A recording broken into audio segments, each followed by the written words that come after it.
เขาจะได้อะไรถ้าเขาทำแบบนี้ทุกวัน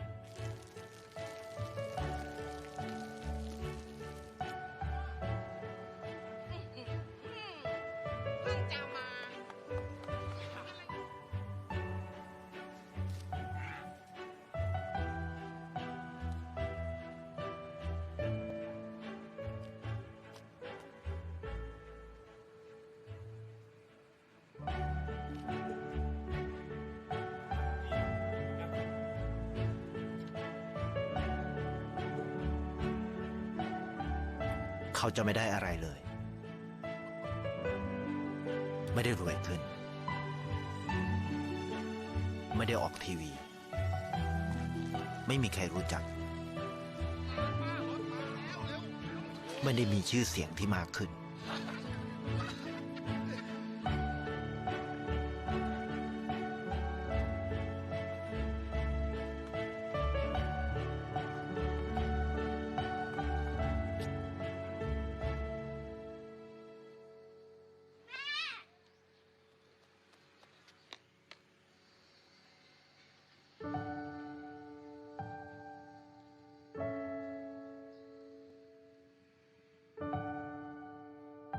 เพราะสิ่งที่เขาได้คือได้แค่ความรู้สึก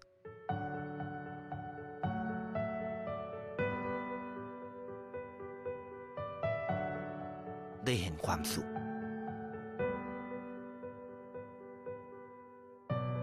ได้เข้าใจ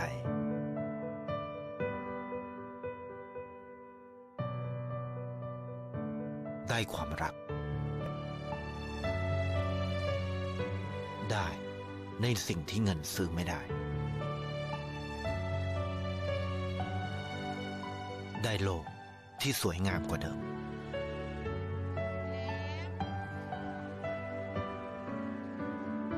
ในชีวิตคุณอะไรคือสิ่งที่คุณต้องการมากที่สุดไทยประกันชีวิตเชื่อในความดี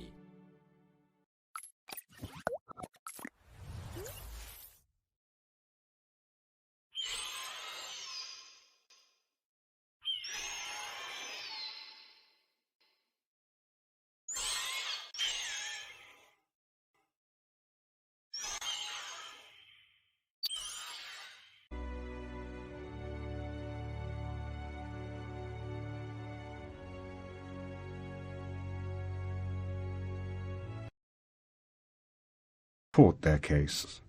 Others claim to have never really supported the incorrect view in the first place, or if they did, it was only to show that it was inconsistent.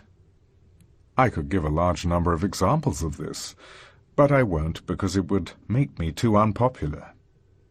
It seems to me much better and less confusing if you admit in print that you were wrong. A good example of this was Einstein, who said that the cosmological constant, which he introduced when he was trying to make a static model of the universe, was the biggest mistake of his life. 7th lecture. The Theory of Everything.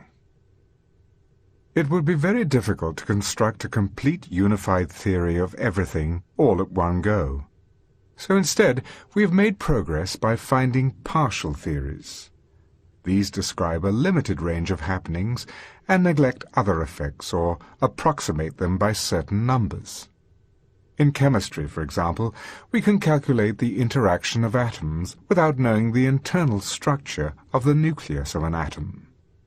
Ultimately, however, one would hope to find a complete, consistent, unified theory that would include all these partial theories as approximations. The quest for such a theory is known as the unification of physics. Einstein spent most of his later years unsuccessfully searching for a unified theory, but the time was not ripe. Very little was known about the nuclear forces. Moreover, Einstein refused to believe in the reality of quantum mechanics, despite the important role he had played in its development. Yet it seems that the uncertainty principle is a fundamental feature of the universe we live in. A successful unified theory must therefore necessarily incorporate this principle. The prospects for finding such a theory seem to be much better now, because we know so much more about the universe. But we must beware of overconfidence. We have had false dawns before. At the beginning of this century, for example, it was thought that everything could be explained in terms of the properties of continuous matter, such as elasticity and heat conduction. The discovery of atomic structure and the uncertainty principle put an end to that. Then again, in 1928, Max Born told a group of visitors to Göttingen University, "Physics, as we know it, will be over in 6 months." His confidence was based on the recent discovery by Dirac of the equation that governed the electron. It was thought that a similar equation would govern the proton, which was the only other particle known at the time, and that would be the end of theoretical physics. However, the discovery of the neutron and of nuclear forces knocked that one on the head too. Having said this, I still believe there are grounds for cautious optimism that we may now be near the end of the search for the ultimate laws of nature. At the moment, we have a number of partial theories. We have general relativity, the partial theory of gravity, and the partial theories that govern the weak, the strong, and the electromagnetic forces. The last three may be combined in so-called grand unified theories. These are not very satisfactory because they do not include gravity. The main difficulty in finding a theory that unifies gravity with the other forces is that general relativity is a classical theory. That is, it does not incorporate the uncertainty principle of quantum mechanics. On the other hand, the other partial theories depend on quantum mechanics in an essential way. A necessary first step, therefore, is to combine general relativity with the uncertainty principle. As we have seen, this can produce some remarkable consequences, such as black holes not being black, and the universe being completely self-contained and without boundary. The trouble is, the uncertainty principle means that even empty space is filled with pairs of virtual particles and antiparticles. These pairs would have an infinite amount of energy. This means that their gravitational attraction would curve up the universe to an infinitely small size. Rather similar, seemingly absurd infinities occur in the other quantum theories. However, in these other theories, the infinities can be cancelled out by a process called renormalization. This involves adjusting the masses of the particles and the strengths of the forces in the theory by an infinite amount. Although this technique is rather dubious mathematically, it does seem to work in practice. It has been used to make predictions that agree with observations to an extraordinary degree of accuracy. Renormalization, however, has a serious drawback from the point of view of trying to find a complete theory. When you subtract infinity from infinity, the answer can be anything you want. This means that the actual values of the masses and the strengths of the forces cannot be predicted from the theory. Instead, they have to be chosen to fit the observations. In the case of general relativity, there are only two quantities that can be adjusted: the strength of gravity and the value of the cosmological constant. But adjusting these is not sufficient to remove all the infinities. One therefore has a theory that seems to predict that certain quantities, such as the curvature of space-time, are really infinite, yet these quantities can be observed and measured to be perfectly finite. In an attempt to overcome this problem, a theory called supergravity was suggested in 1976. This theory was really just general relativity with some additional particles. In general relativity, the gravitational force can be thought of as being carried by a particle of spin 2 called the graviton. The idea was to add certain other new particles of spin 3/2, 1, half, and 0. In a sense, all these particles could then be regarded as different aspects of the same superparticle. The virtual particle-stroke-antiparticle pairs of spin 1/2 and 3/2 would have negative energy. This would tend to cancel out the positive energy of the virtual pairs of particles of spin 0, 1, and 2.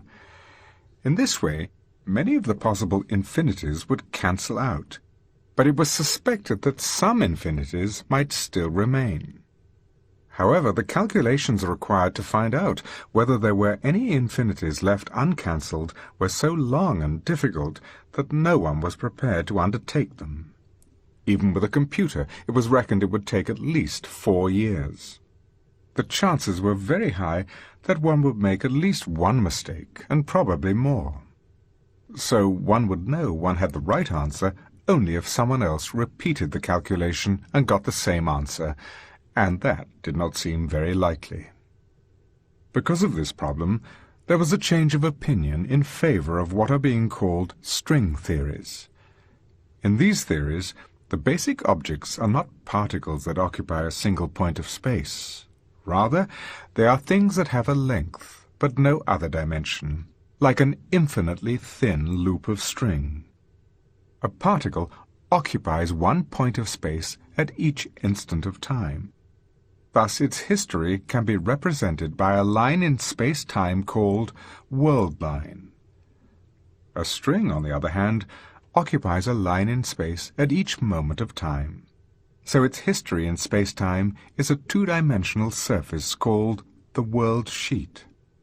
Any point on such a world sheet can be described by two numbers, one specifying the time and the other the position of the point on the string. The world sheet of a string is a cylinder or tube. A slice through the tube is a circle, which represents the position of the string at one particular time. Two pieces of string can join together to form a single string. It is like the two legs joining on a pair of trousers. Similarly, a single piece of string can divide into two strings. In string theories, what were previously thought of as particles are now pictured as waves traveling down the string, like waves on a washing line. The emission or absorption of one particle by another corresponds to the dividing or joining together of strings. For example, the gravitational force of the Sun on the Earth corresponds to an H-shaped tube or pipe. String theory is rather like plumbing in a way. Waves on the two vertical sides of the H correspond to the particles in the Sun and the Earth, and waves on the horizontal crossbar correspond to the gravitational force that travels between them. String theory has a curious history. It was originally invented in the late 1960s in an attempt to find a theory to describe the strong force. The idea was that particles like the proton and the neutron could be regarded as waves on a string. The strong forces between the particles would correspond to pieces of string that went between other bits of string, like in a spider's web. For this theory to give the observed value of the strong forces between particles, the strings had to be like rubber bands with a pull of about 10 tons. In 1974, Joel Scherk and John Schwartz published a paper in which they showed that string theory could describe the gravitational force, but only if the tension in the string were very much higher, about 10 to the power of 39 tons. The predictions of the string theory would be just the same as those of general relativity on normal length scales, but they would differ at very small distances, less than 10 to the power of minus 33 centimeters. Their work did not receive much attention, however, because at just about that time, most people abandoned the original string theory of the strong force. Scherk died in tragic circumstances. He suffered from diabetes and went into a coma when no one was around to give him an injection of insulin. So Schwartz was left alone as almost the only supporter of string theory, but now with a much higher proposed value of the string tension. There seem to have been two reasons for the sudden revival of interest in strings in 1984. One was that people were not really making much progress towards showing that supergravity was finite, or that it could explain the kinds of particles that we observe. The other was the publication of a paper by John Schwartz and Mike Green, which showed that string theory might be able to explain the existence of particles that have a built-in left-handedness, like some of the particles that we observe. Whatever the reasons, a large number of people soon began to work on string theory. A new version was developed, the so-called heterotic string. This seemed as if it might be able to explain the types of particle that we observe. String theories also lead to infinities, but it is thought they will all cancel out in versions like the heterotic string. String theories, however, have a bigger problem. They seem to be consistent only if space-time has either 10 or 26 dimensions, instead of the usual 4. Of course, extra space-time dimensions are a commonplace of science fiction. Indeed, they are almost a necessity. Otherwise, the fact that relativity implies that one cannot travel faster than light means that it would take far too long to get across our own galaxy, let alone to travel to other galaxies. The science fiction idea is that one can take a shortcut through a higher dimension. One can picture this in the following way. Imagine that the space we live in had only 2 dimensions and was curved like the surface of a donut or a torus. If you were on one side of the ring and you wanted to get to a point on the other side, you would have to go around the ring. However, if you were able to travel in the 3rd dimension, you could cut straight across. Why don't we notice all these extra dimensions if they are really there? Why do we see only 3 space and 1 time dimension? The suggestion is that the other dimensions are curved up into a space of very small size, something like a millionth of an inch. This is so small that we just don't notice it.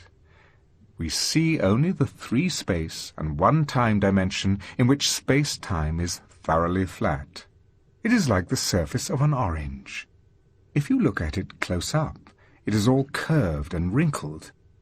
But if you look at it from a distance, you don't see the bumps, and it appears to be smooth. So it is with space-time. On a very small scale, it is 10-dimensional and highly curved. But on bigger scales, you don't see the curvature or the extra dimensions. If this picture is correct, it spells bad news for would-be space travelers. The extra dimensions would be far too small to allow a spaceship through. However, it raises another major problem.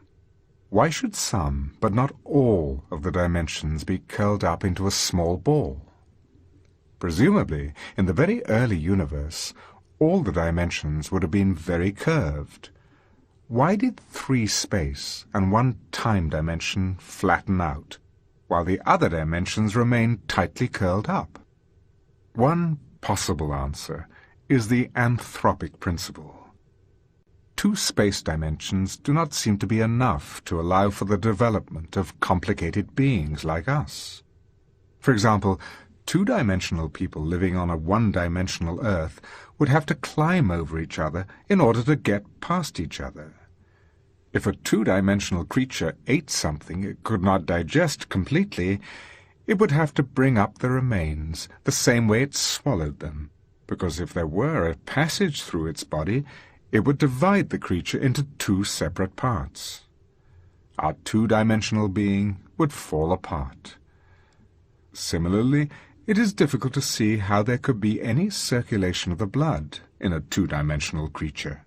There would also be problems with more than 3 space dimensions. The gravitational force between two bodies would decrease more rapidly with distance than it does in 3 dimensions. The significance of this is that the orbits of planets like the Earth around the Sun would be unstable. The least disturbance from a circular orbit, such as would be caused by the gravitational attraction of other planets, would cause the Earth to spiral away from or into the Sun. We would either freeze or be burned up. In fact, the same behavior of gravity with distance would mean that the Sun would also be unstable. It would either fall apart or it would collapse to form a black hole. In either case, it would not be much use as a source of heat and light for life on Earth. On a smaller scale, the electrical forces that cause the electrons to orbit around the nucleus in an atom would behave in the same way as the gravitational forces. Thus, the electrons would either escape from the atom altogether, or it would spiral into the nucleus. In either case, one could not have atoms as we know them. It seems clear that life, at least as we know it, can exist only in regions of space-time in which 3 space and 1 time dimension are not curled up small.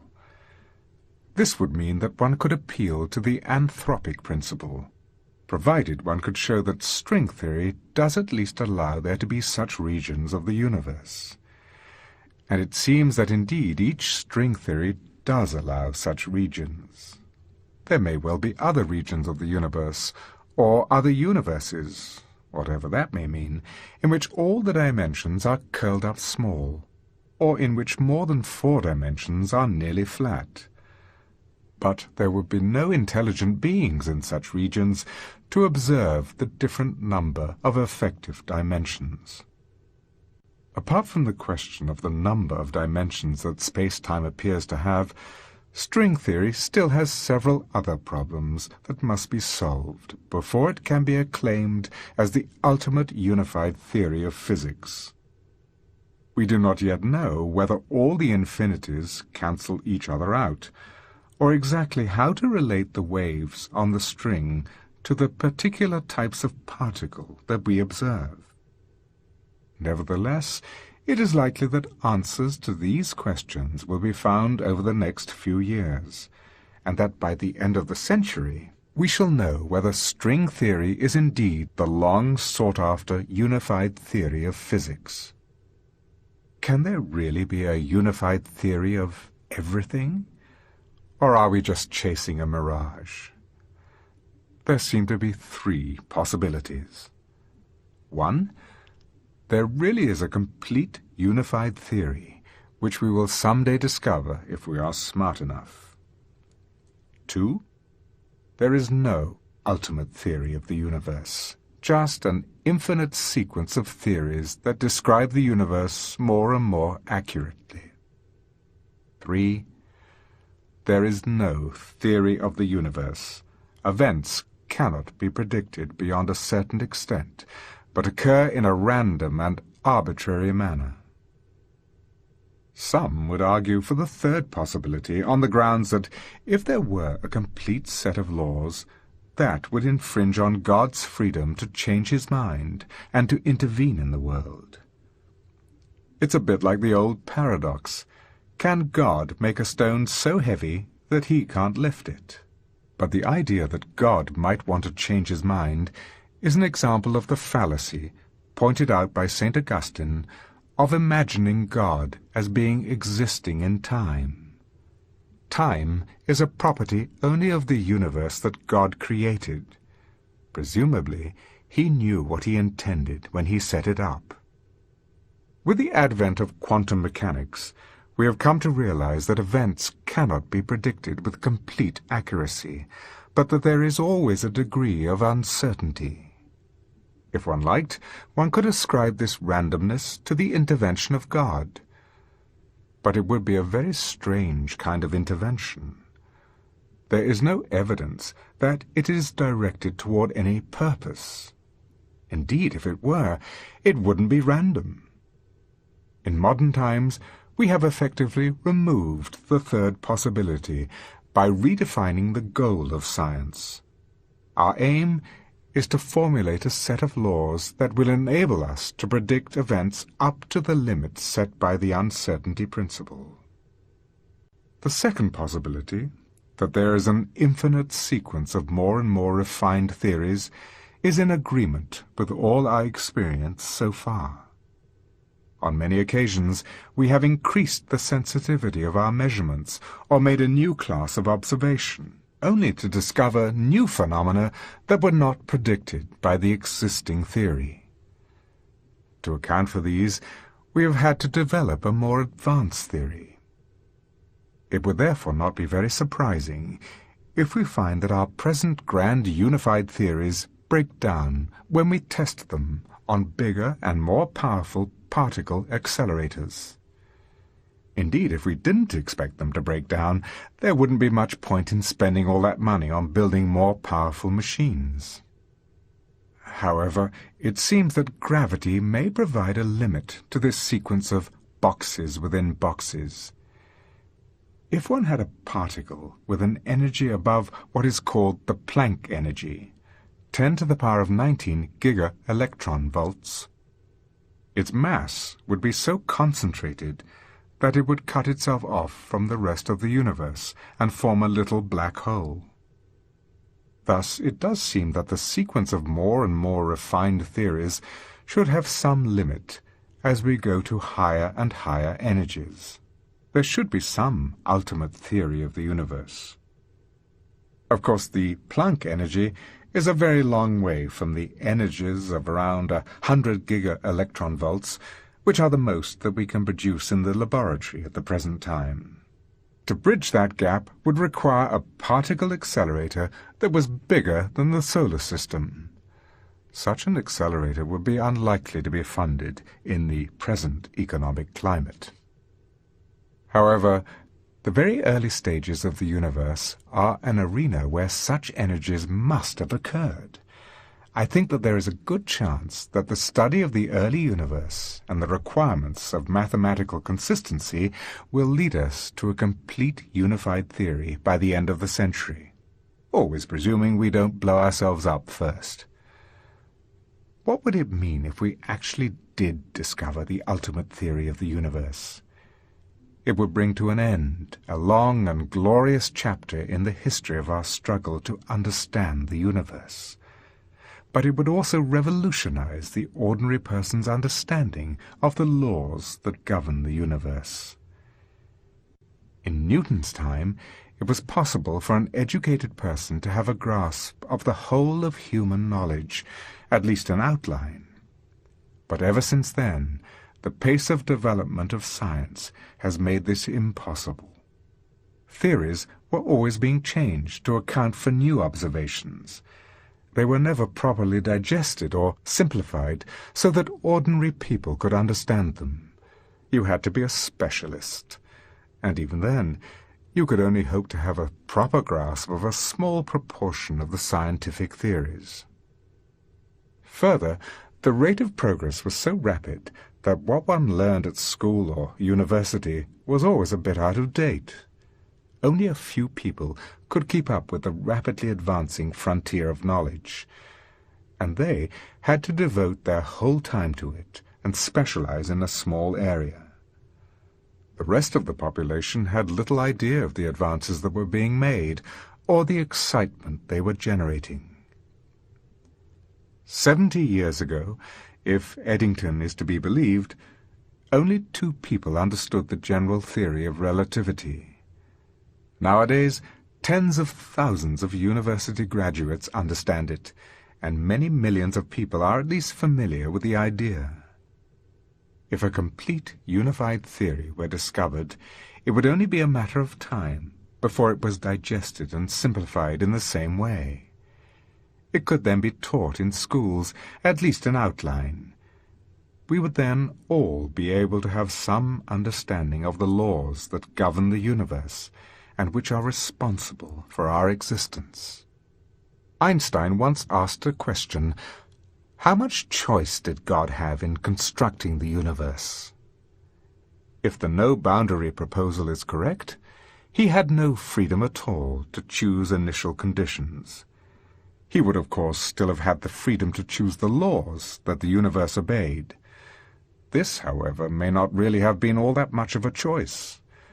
There may well be only one, or a small number of complete unified theories that are self-consistent, and which allow the existence of intelligent beings. We can ask about the nature of God, even if there is only one possible unified theory, that is just a set of rules and equations. What is it that breathes fire into the equations and makes a universe for them to describe? The usual approach of science, of constructing a mathematical model, cannot answer the question of why there should be a universe for the model to describe. Why does the universe go to all the bother of existing? Is the unified theory so compelling that it brings about its own existence? Or does it need a creator? And if so, does he have any effect on the universe other than being responsible for its existence? And who created him? Up until now, most scientists have been too occupied with the development of new theories that describe what the universe is to ask the question why. On the other hand, the people whose business it is to ask why, the philosophers, have not been able to keep up with the advance of scientific theories. In the 18th century, philosophers considered the whole of human knowledge, including science, to be their field. They discussed questions such as, did the universe have a beginning? However, in the 19th and 20th centuries, science became too technical and mathematical for the philosophers or anyone else, except a few specialists. Philosophers reduced the scope of their inquiries so much that Wittgenstein, the most famous philosopher of this century, said, "The sole remaining task for philosophy is the analysis of language."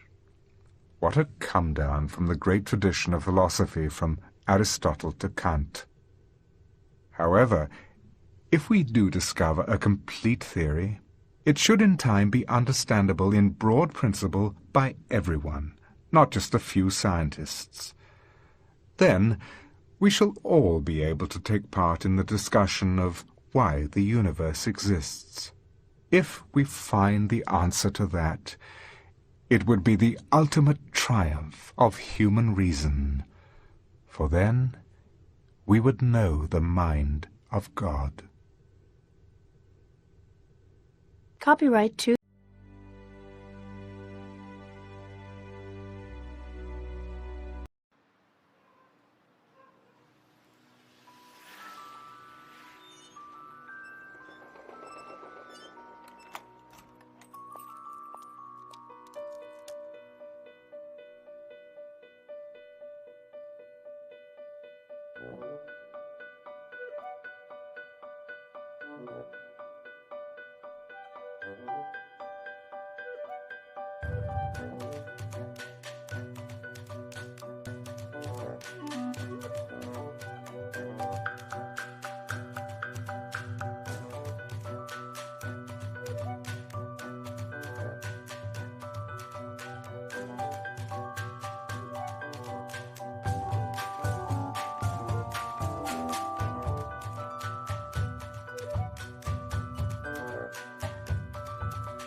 Fall from Innocence. The Body. Chapter 1. The most important things are the hardest things to say. They're the things you get ashamed of, because words diminish them. Words shrink things that seemed limitless when they were in your head, to no more than living size when they're brought out. But it's more than that, isn't it? The most important things lie too close to wherever your secret heart is buried, like landmarks to a treasure your enemies would love to steal away.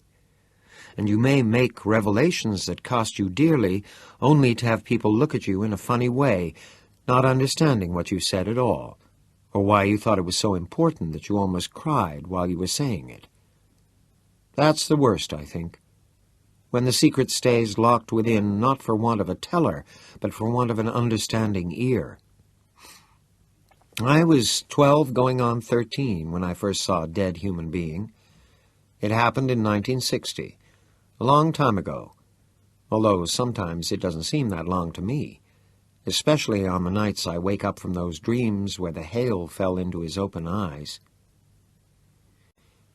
Chapter 2. We had a treehouse in a big elm which overhung a vacant lot in Castle Rock. There's a moving company on that lot today, and the elm is gone. Progress. It was a sort of social club, although it had no name. There were 5, maybe 6 steady guys, and some other wet ends who just hung around. We'd let them come up when there was a card game and we needed some fresh blood. The game was usually blackjack, and we played for pennies, nickel limit. But you got double money on blackjack and 5-card under, triple money on 6-card under, although Teddy was the only guy crazy enough to go for that. The sides of the treehouse were planks scavenged from the shit pile behind Makey Lumber and Building Supply on Carbine Road. They were splintery and full of knotholes, we plugged with either toilet paper or paper towels. The roof was corrugated tin sheet we hawked from the dump, looking over our shoulders all the time we were hustling it out of there, because the dump's custodian's dog was supposed to be a real kid-eating monster. We found a screen door out there on the same day. It was fly-proof, but really rusty. I mean, that rust was extreme. No matter what time of day you looked out that screen door, it looked like sunset. Besides playing cards, the club was a good place to go and smoke cigarettes and look at girly books. There were 6 battered tin ashtrays that said Camels on the bottom, a lot of centerfolds tacked to the splintery walls, 20 or 30 dog-eared packs of bike cards. Teddy got them from his uncle, who ran the Castle Rock stationery shoppy. When Teddy's unc asked him one day what kind of cards we played, Teddy said we had cribbage tournaments, and Teddy's unc thought that was just fine. A set of plastic poker chips, and a pile of ancient Master Detective murder magazines to leaf through if there was nothing else shaking. We built a 12-inch by 10-inch secret compartment under the floor to hide most of this stuff in on the rare occasions when some kid's father decided it was time to do the "we're really good pals" routine. When it rained, being in the club was like being inside a Jamaican steel drum. But that summer, there had been no rain. It had been the driest and hottest since 1907, or so the newspapers said, and on that Friday preceding the Labor Day weekend and the start of another school year, even the goldenrods in the fields and the ditches beside the back roads looked parched and poorly.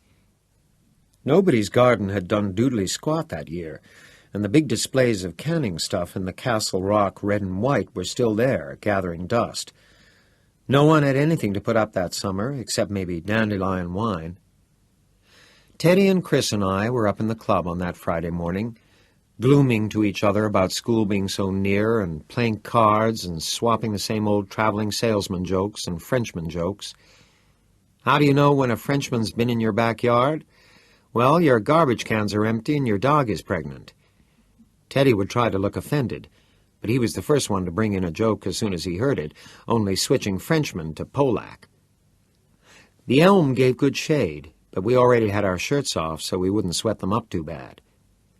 We were playing threepenny scat, the dullest card game ever invented, but it was too hot to think about anything more complicated. We'd had a pretty fair scratch ball team until the middle of August, and then a lot of kids just drifted away. Too hot. I was down to my ride and building spades.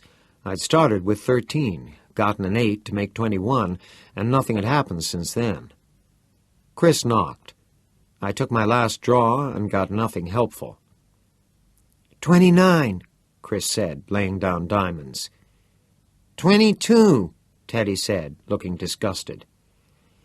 Piss up a rope, I said, and tossed my cards onto the table face down.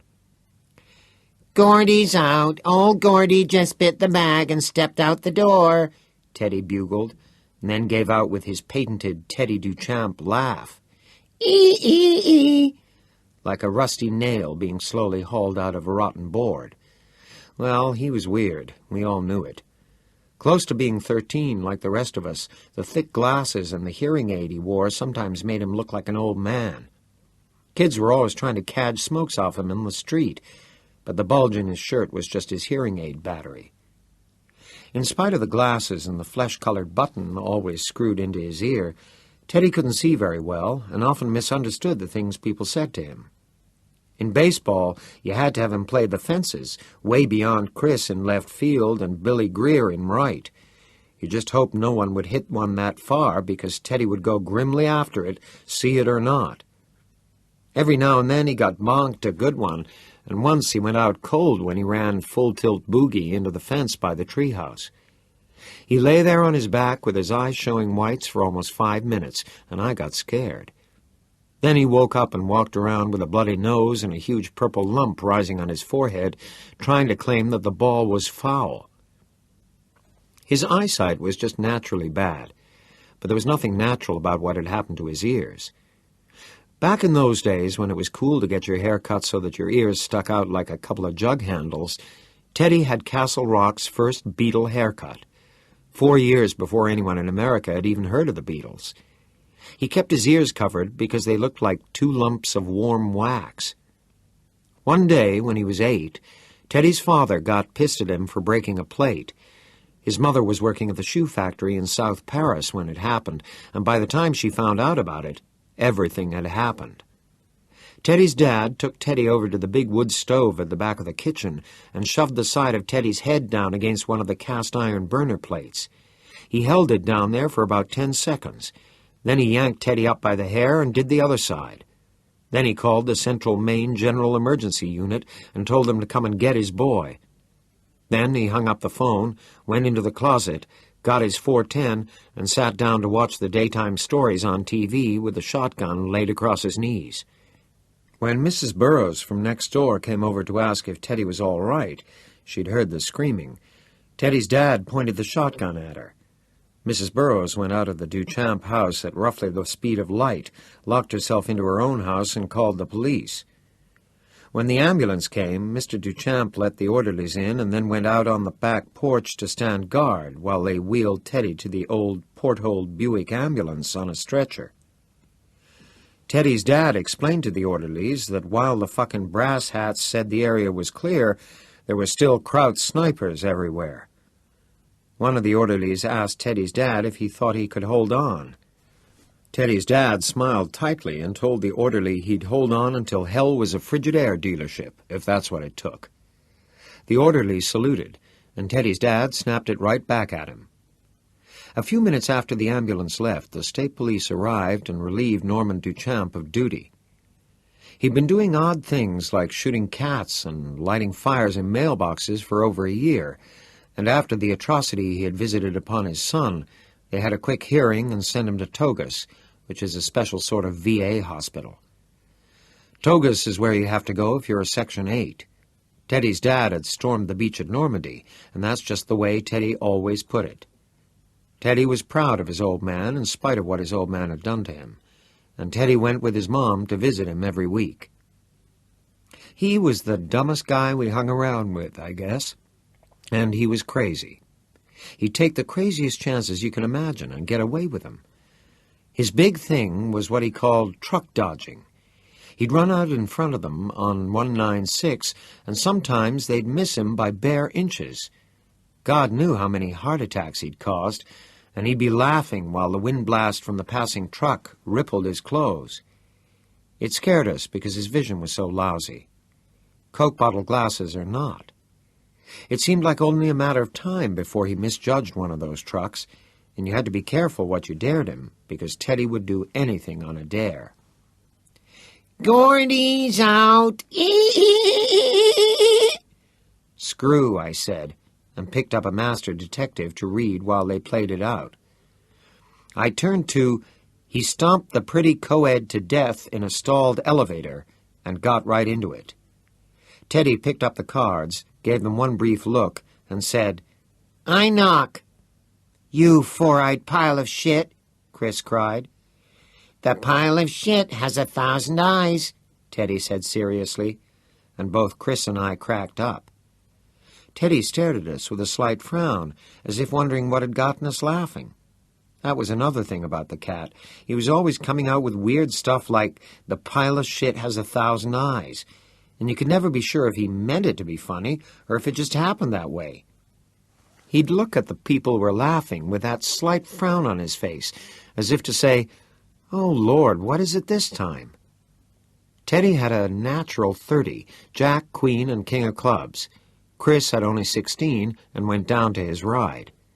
Teddy was shuffling the cards in his clumsy way, and I was just getting to the gushy part of the murder story where this deranged sailor from New Orleans was doing the Bristol stomp all over this college girl from Bryn Mawr because he couldn't stand being in closed-up spaces, when we heard someone coming fast up the ladder nailed to the side of the elm. A fist rapped on the underside of the trap door. "Who goes?" Chris yelled. "Vern!" He shouted, excited and out of breath. I went to the trapdoor and pulled the bolt. The trapdoor banged up, and Vern Tessio, one of the other regulars, pulled himself into the clubhouse. He was sweating buckets, and his hair, which he usually kept combed in a perfect imitation of his rock-and-roll idol Bobby Rydell, was plastered to his bullet head in chunks and strings. "Wow, man!" he panted. "Wait till you hear this!" "Hear what?" I asked. "Let me get my breath. I ran all the way from my house." "I ran all the way home," Teddy wavered in a dreadful little Antony falsetto. "Just to say I'm sorry." "Fuck your hand, man," Vern said. "Drop dead in a shed, Fred," Teddy returned smartly. "You ran all the way from your place?" Chris asked unbelievingly. "Man, you're crazy." Vern's house was 2 miles down Grand Street. "It must be 90 out there." "This is worth it," Vernon said. "Holy Jeezum, you won't believe this. Sincerely." He slapped his sweaty forehead to show us how sincere he was. "Okay, what?" Chris asked. "Can you guys camp out tonight?" Vern was looking at us earnestly, excitedly. His eyes looked like raisins pushed into dark circles of sweat. "I mean, if you tell your folks we're going to tent out in my back field?" "Yeah, I guess so," Chris said, picking up his new hand and looking at it. "But my dad's on a mean streak. Drinking, you know." "You got to, man," Vern said. "Sincerely, you won't believe this. Can you, Gordy?" "Probably." I was able to do most stuff like that. In fact, I'd been like the invisible boy that whole summer. In April, my older brother Dennis had been killed in a Jeep accident. That was at Fort Benning, Georgia, where he was in basic. He and another guy were on their way to the PX, and an army truck hit them broadside. Dennis was killed instantly, and his passenger had been in a coma ever since. Dennis would have been 20 later that week. I'd already picked out a birthday card for him at Dolly's over in Castle Green. I cried when I heard. I cried more at the funeral, and I couldn't believe that Dennis was gone, that anyone that used to knuckle my head or scare me with a rubber spider until I cried, or give me a kiss when I fell down and scraped both knees bloody and whisper in my ear, "Now stop crying, you baby," that a person who had touched me could be dead. It hurt me, and it scared me that he could be dead. But it seemed to have taken all the heart out of my parents. For me, Dennis was hardly more than an acquaintance. He was 8 years older than me, if you can dig it, and he had his own friends and classmates. We ate at the same table for a lot of years, and sometimes he was my friend and sometimes my tormentor. But mostly he was, just a guy. When he died, he'd been gone for a year, except for a couple of furloughs. We didn't even look alike. It took me a long time after that summer to realize that most of the tears I cried were for my mom and dad. Fat lot of good it did them. Or me. So, what are you pissing and moaning about, Verno? Teddy asked. I knock, Chris said. What? Teddy screamed, immediately forgetting all about Vern. You frigging liar! You ain't got no pat hand. I didn't deal you no pat hand. Chris smirked. Make your draw, shitheap. Teddy reached for the top card of the pile of bikes. Chris reached for the Winstons on the ledge behind him. I bent over to pick up my detective magazine. Vern Tessio said, You guys want to go see a dead body? Everybody stopped. Chapter 3. We'd all heard about it on the radio, of course. The radio, a Philco with a cracked case which had also been scavenged from the dump, played all the time. We kept it tuned to WLAM in Lewiston, which turned out the super hits and the boss oldies. What in the World's Come Over You by Jack Scott, and This Time by Troy Shondell, and King Creole by Elvis, and Only the Lonely by Roy Orbison. When the news came on, we usually switched some mental dial over to mute. The news was a lot of happy horseshit about Kennedy and Nixon and Quemoy and Matsu and the Missile Gap and what a shit that Castro was turning out to be after all.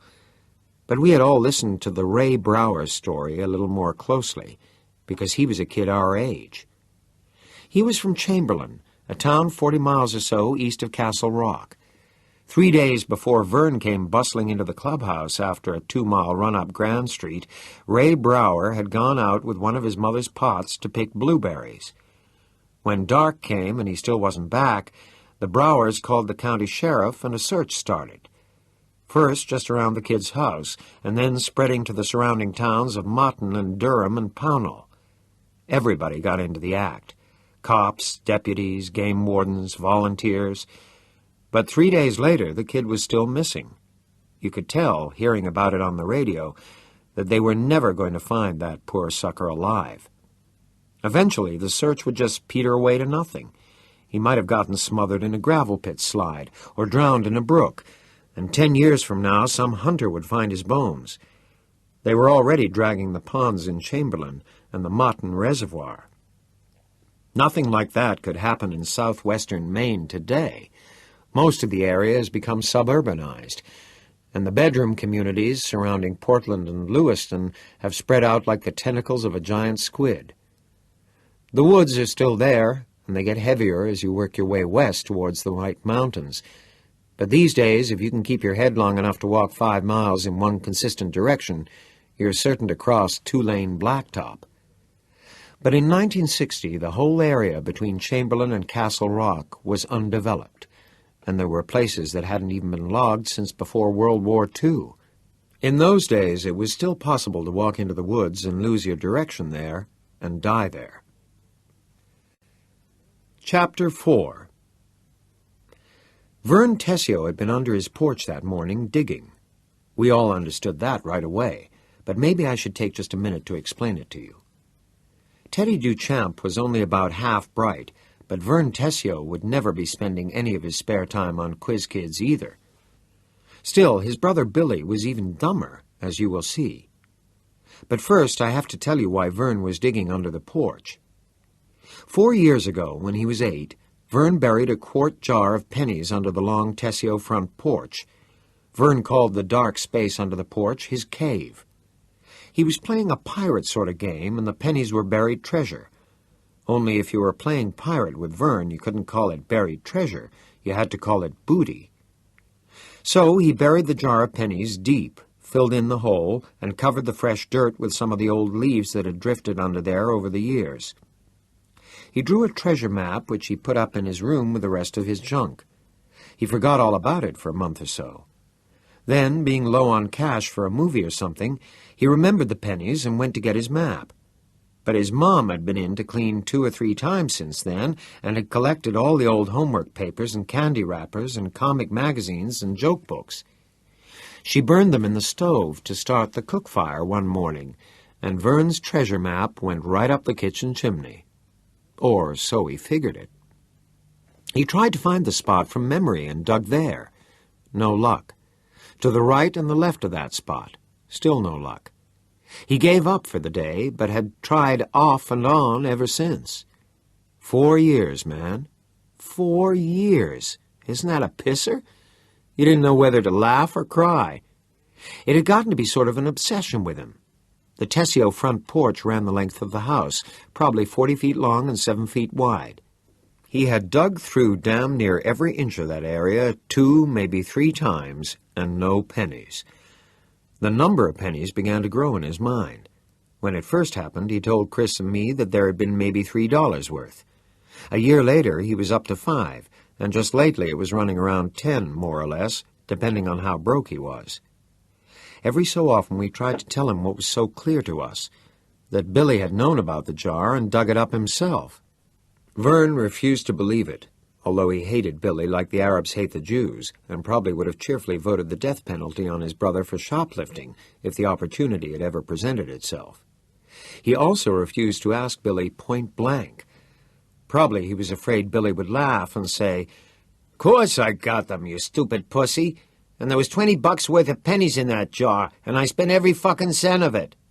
Instead, Vern went out and dug for the pennies whenever the spirit moved him, and whenever Billy wasn't around.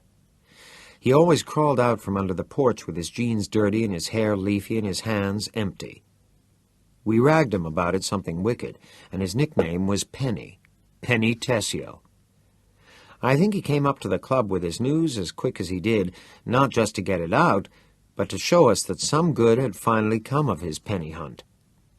He had been up that morning before anybody, ate his cornflakes, and was out in the driveway shooting baskets through the old hoop nailed up on the garage.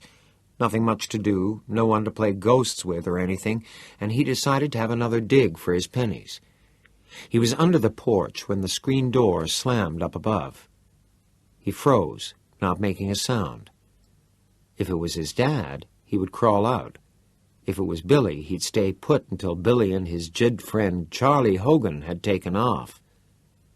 2 pairs of footsteps crossed the porch, and then Charlie Hogan himself said in a trembly, crybaby voice, "Jesus Christ, Billy, what are we going to do?" Vernon said that just hearing Charlie Hogan talk like that, Charlie, who was one of the toughest kids in town, made him prick up his ears. Charlie, after all, hung out with Ace Merrill and Eyeball Chambers, and if you hung out with cats like that, you had to be tough. "Nothin'," Billy said. "That's all we're going to do. Nothin'." "We gotta do something," Charlie said, and they sat down on the porch close to where Vern was hunkered down. "Didn't you see him?" Vern took a chance and crept a little closer to the steps, practically slavering. At that point, he thought that maybe Billy and Charlie had been really drunked up and had run somebody down. Vern was careful not to crackle any of the old leaves as he moved. If the 2 of them found out he was under the porch and had overheard them, you could have put what was left of him in a kennel-ration dog food can. "It's nothing to us," Billy Tessio said. "The kid's dead, so it's nothing to him neither. Who gives a fuck if they ever find him? I don't." "It was that kid they've been talking about on the radio," Charlie said. "It was, sure as shit. Brower, Flowers, whatever his name is. Fucking drain must have hit him." "Yeah," Billy said. Sound of a scratched match. Vern saw it flicked into the gravel driveway and then smelled cigarette smoke. "It sure did. And you puked." No words, but Vern sensed emotional waves of shame radiating off Charlie Hogan. "Well, the girls didn't see it," Billy said after a while. "Lucky break." From the sound, he clapped Charlie on the back to buck him up. "They blab it from here to Portland. We tore out of there fast, though. You think they knew there was something wrong?" "No," Charlie said. "Marie don't like to go down that back Harlow Road past the cemetery anyway. She's afraid of ghosts. Then again in that scared crybaby voice. Jesus, I wish we'd never boosted no car last night. Just gone to the show like we was gonna. Charlie and Billy went with a couple of skags named Marie Doherty and Beverly Thomas. You never saw such gross-looking broads outside of a carnival show. Pimples, mustaches, the whole works. Sometimes the four of them, or maybe 6 or 8 if Fuzzy Brackowitz or Ace Merrill were along with their girls, would boost a car from a Lewiston parking lot and go joyriding out into the country with 2 or 3 bottles of wild Irish rose wine and a 6-pack of ginger ale. They'd take the girls parking somewhere in Castle View or Harlow or Shiloh, drink Purple Jesuses, and make out. Then they'd dump the car somewhere near home. Cheap thrills in the monkey house, as Chris sometimes said. They'd never be caught at it, but Vern kept hoping. He really dug the idea of visiting Billy on Sundays at the reformatory. If we told the cops, they want to know how we got away the hell out in Harlow, Billy said. We ain't got no car, neither of us. It's better if we just keep our mouths shut. Then they can't touch us. We could make an anonymous call, Charlie said. They trace those fucking calls, Billy said ominously. I seen it on Highway Patrol and Dragnet. Yeah, right, Charlie said miserably. Jesus, I wish Ace had been with us. We could have told the cops we was in his car. Well, he wasn't. Yeah, Charlie said. He sighed. I guess you're right. A cigarette butt flicked into the driveway. We had to walk up and take a piss by the tracks, didn't we? Couldn't walk the other way, could we? And I got puke on my new keds. His voice sank a little. Fucking kid was laid right out. You know it? Did you see that son of a whore, Billy? I seen him, Billy said, and a second cigarette butt joined the first in the driveway. Let's go see if Ace is up. I want some juice. We gonna tell him? Charlie, we ain't gonna tell nobody. Nobody, never. You dig me? I dig you, Charlie said. Christ Jesus, I wish we never boosted that fucking Dodge. Ah, shut the fuck up and come on. 2 pairs of legs clad in tight, wash-faded peg jeans, 2 pairs of feet in black engineer boots with side buckles came down the steps. Vern froze on his hands and knees. My balls crawled up so high I thought they was trying to get back home, he told us. Sure, his brother would sense him beneath the porch and drag him out and kill him.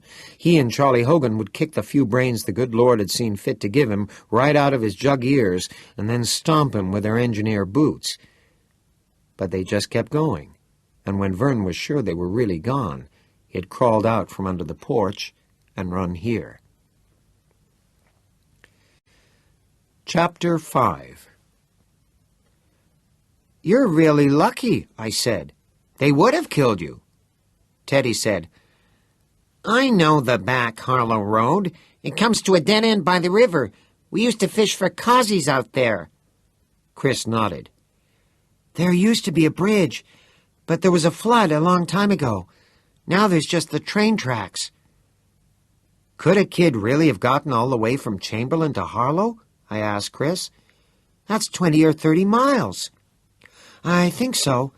He probably happened on the train tracks and followed them the whole way. Maybe he thought they'd take him out, or maybe he thought he could flag down a train if he had to. But that's just a freight run now. GS and WM up to Derry and Brownsville, and not many of those anymore. He'd have had to...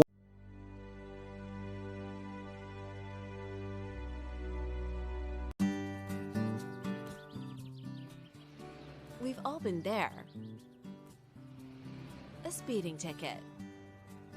And not just any speeding ticket. A speeding ticket while on a trip abroad. And that comes with all kinds of problems, like late penalties and foreign language barriers, or government websites that only accept obscure ways of payment. It's time for a revolution. With PayTicket, your foreign parking ticket problems are a thing of the past. Simply input your information, such as name, email, and country of residence. Take a quick photo of your ticket, plug in your credit card details, and click Send. And PayTicket will take care of the rest. No matter what kind of traffic or parking violation you may have to pay, PayTicket makes it easier. Simple, fast, hassle-free. That's PayTicket.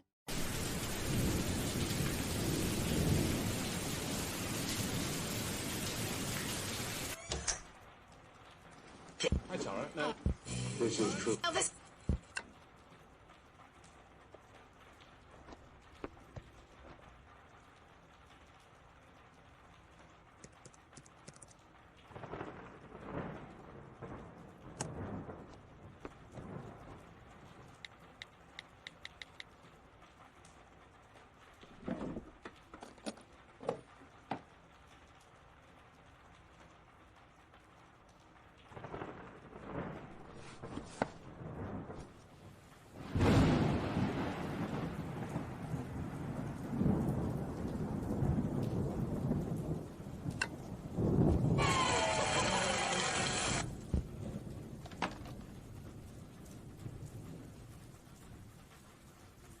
Stunning video templates. Each video maker is carefully designed to look professional. Our video makers are super easy to use and let anyone with an internet connection create high quality videos in seconds. Edit logos, mockups, videos, and design templates with just a few clicks. Each template is carefully made by design experts, so your work will always look great. Get started with the best video maker at Plazy.net.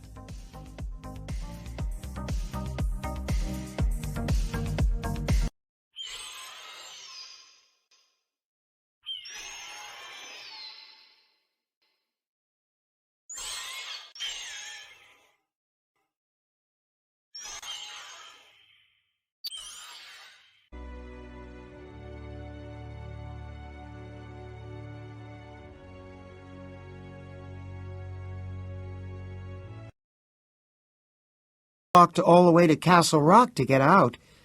After dark, a train must have finally come along, and El Smacko. Chris drove his right fist down against his left palm, making a flat noise. Teddy, a veteran of many close calls, dodging the pulp trucks on 196, looked vaguely pleased. I felt a little sick, imagining the kids so far away from home, scared to death, but doggedly following the GS and WM tracks, probably walking on the ties because of the night noises from the overhanging trees and bushes, maybe even from the culverts underneath the railroad bed. And here comes the train, and maybe the big headlight on the front hypnotized him until it was too late to jump. Or maybe he was just lying there on the tracks in a hunger faint when the train came along. Either way, anyway, Chris had the straight of it. El Smacko had been the final result. The kid was dead. "Tho, anyway, you want to go see it?" Vern asked. He was squirming around like he had to go to the bathroom, he was so excited. We all looked at him for a long second, no one saying anything. Then Chris tossed his cards down and said, "Sure, and I bet you anything we get our pictures in the paper." "Huh?" Vern said. "Yeah?" Teddy said, and grinned his crazy truck-dodging grin. "Look," Chris said, leaning across the ratty card table. "We can find the body and report it. We'll be on the news." "I don't know," Vern said, obviously taken aback. "Billy will know where I found out. He'll beat the living shit out of me." "No, he won't," I said. "Because it'll be us guys that find that kid, not Billy and Charlie Hogan in a boosted car. Then they won't have to worry about it anymore. They'll probably pin a medal on you, Penny." "Yeah?" Vern grinned, showing his bad teeth. It was a dazed sort of grin, as if the thought of Billy being pleased with anything he did had acted on him like a hard shot to the chin. "Yeah? You think so?" Teddy was grinning, too. Then he frowned and said, "Uh-oh." "What?" Vernon asked. He was squirming again, afraid that some really basic objection to the idea had just cropped up in Teddy's mind, or what passed for Teddy's mind. "Our folks," Teddy said. "If we find that kid's body over in South Harlow tomorrow, they're going to know we didn't spend the night camping out in Vern's back field." "Yeah," Chris said. "They'll know we went looking for that kid." "No, they won't," I said. I felt funny, both excited and scared, because I knew we could do it and get away with it. The mixture of emotions made me feel heat-sick and headachy. I picked up the bikes to have something to do with my hands and started box shuffling them. That and how to play cribbage was about all I got for older brother's stuff from Dennis. The other kids envied that shuffle, and I guess everyone I knew had asked me to show them how it went. Everyone except Chris. I guess only Chris knew that showing someone would be like giving away a piece of Dennis, and I just didn't have so much of him that I could afford to pass pieces around. I said, "We'll just tell him we got bored tending in Vern's field because we've done it so many times before. So we decided to hike up the tracks and have a camp out in the woods. I bet we don't even get hided for it because everybody will be so excited about what we found." "My dad'll hide me anyway," Chris said. "He's on a really mean streak this time." He shook his head sullenly. "To hell, it's worth a hiding." "Okay," Teddy said, getting up. He was still grinning like crazy, ready to break into his high-pitched, cackling laugh at any second. "Let's all get together at Vern's house after lunch. What can we tell him about supper?" Chris said, "You and me and Gordy can say we're eating at Vern's. And I'll tell my mom I'm meeting over at Chris's," Vern said. That would work, unless there was some emergency we couldn't control, or unless any of the parents got together. And neither Vern's folks or Chris's had a phone. Back then, there were a lot of families which still considered a telephone a luxury, especially families of the shirt-tail variety, and none of us came from the upper crust. My dad was retired. Vern's dad worked in the mill and was still driving a 1952 DeSoto. Teddy's mom had a house on Danbury Street, and she took in a boarder whenever she could get one. She didn't have one that summer. The furnished room to let sign had been up in the parlor window since June. And Chris's dad was always on a mean streak, more or less. He was a drunk who got welfare off and on, mostly on, and spent most of his time hanging out in Suki's tavern with Junior Merrill, Ace Merrill's old man, and a couple of other local rumpots. Chris didn't talk much about his dad, but we all knew he hated him like poison. Chris was marked up every 2 weeks or so, bruises on his cheeks and neck, or one eye swelled up as colorful as a sunset, and once he came into school with a big clumsy bandage on the back of his head. Other times he never got to school at all. His mom would call him in sick because he was too lamed up to come in. Chris was smart, really smart, but he played truant a lot, and Mr. Halliburton, the town truant officer, was always showing up at Chris's house, driving his old black Chevrolet with the "No Riders" sticker in the corner of the windshield. If Chris was being truant, and Bertie, as we called him, always behind his back, of course, caught him, he would haul him back to school and see that Chris got detention for a week. But if Bertie found out that Chris was home because his father had beaten the shit out of him, Bertie just went away and didn't say boo to a cuckoo bird. It never occurred to me to question this set of priorities until about 20 years later.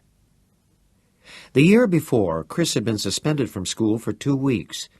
A bunch of milk money disappeared when it was Chris's turn to be room monitor and collect it, and because he was at Chambers from those no-account Chamberses, he had to take a walk even though he always swore he never hawked that money. That was the time Mr. Chambers put Chris in the hospital for an overnight stay. When his dad heard Chris was suspended, he broke Chris's nose and his right wrist.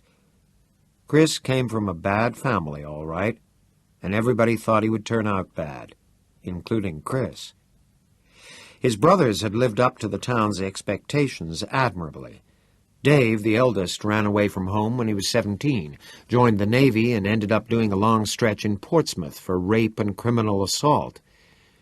The next eldest, Richard, his right eye was all funny and jittery, which was why everybody called him Eyeball, had dropped out of high school in the 10th grade and chummed around with Charlie and Billy Tessio and their jid buddies. "I think all that'll work," I told Chris. "What about John and Marty?" John and Marty Despain were 2 other members of our regular gang. "They're still away," Chris said. "They won't be back until Monday." "Oh, that's too bad." "So, are we set?" Vern asked, still squirming. He didn't want the conversation sidetracked even for a minute. "I guess we are," Chris said. "Who wants to play some more scat?" No one did. We were too excited to play cards. We climbed down from the treehouse, climbed the fence into the vacant lot, and played 3 flies, 6 grounders for a while with Vern's old friction-tape baseball. But that was no fun either. All we could think about was that kid Brower, hit by a train, and how we were going to see him, or what was left of him. Around 10 o'clock, we all drifted away home to fix it with our parents. Chapter 6. I got to my house at 11:15 after stopping at the drugstore to check out the paperbacks. I did that every couple of days to see if there were any new John D. MacDonalds. I had a quarter, and I figured if there was, I'd take it along. But there were only the old ones, and I'd read most of those 6 times. When I got home, the car was gone, and I remembered that my mom and some of her hen-party friends had gone to Boston to see a concert. A great old concert-goer, my mother. And why not? Her only kid was dead, and she had to do something to take her mind off it. I guess that sounds pretty bitter. And I guess if you'd been there, you'd understand why I felt that way. Dad was out back, passing a fine spray from the house over his ruined garden. If you couldn't tell it was a lost cause from his glum face, you sure could by looking at the garden itself. The soil was light, powdery gray. Everything in it was dead except for the corn, which had never grown so much as a single edible ear. Dad said he'd never known how to water a garden. It had to be Mother Nature or nobody. He'd water too long in one spot and drown the plants. In the next row, plants were dying of thirst. He could never hit a happy medium. But he didn't talk about it often.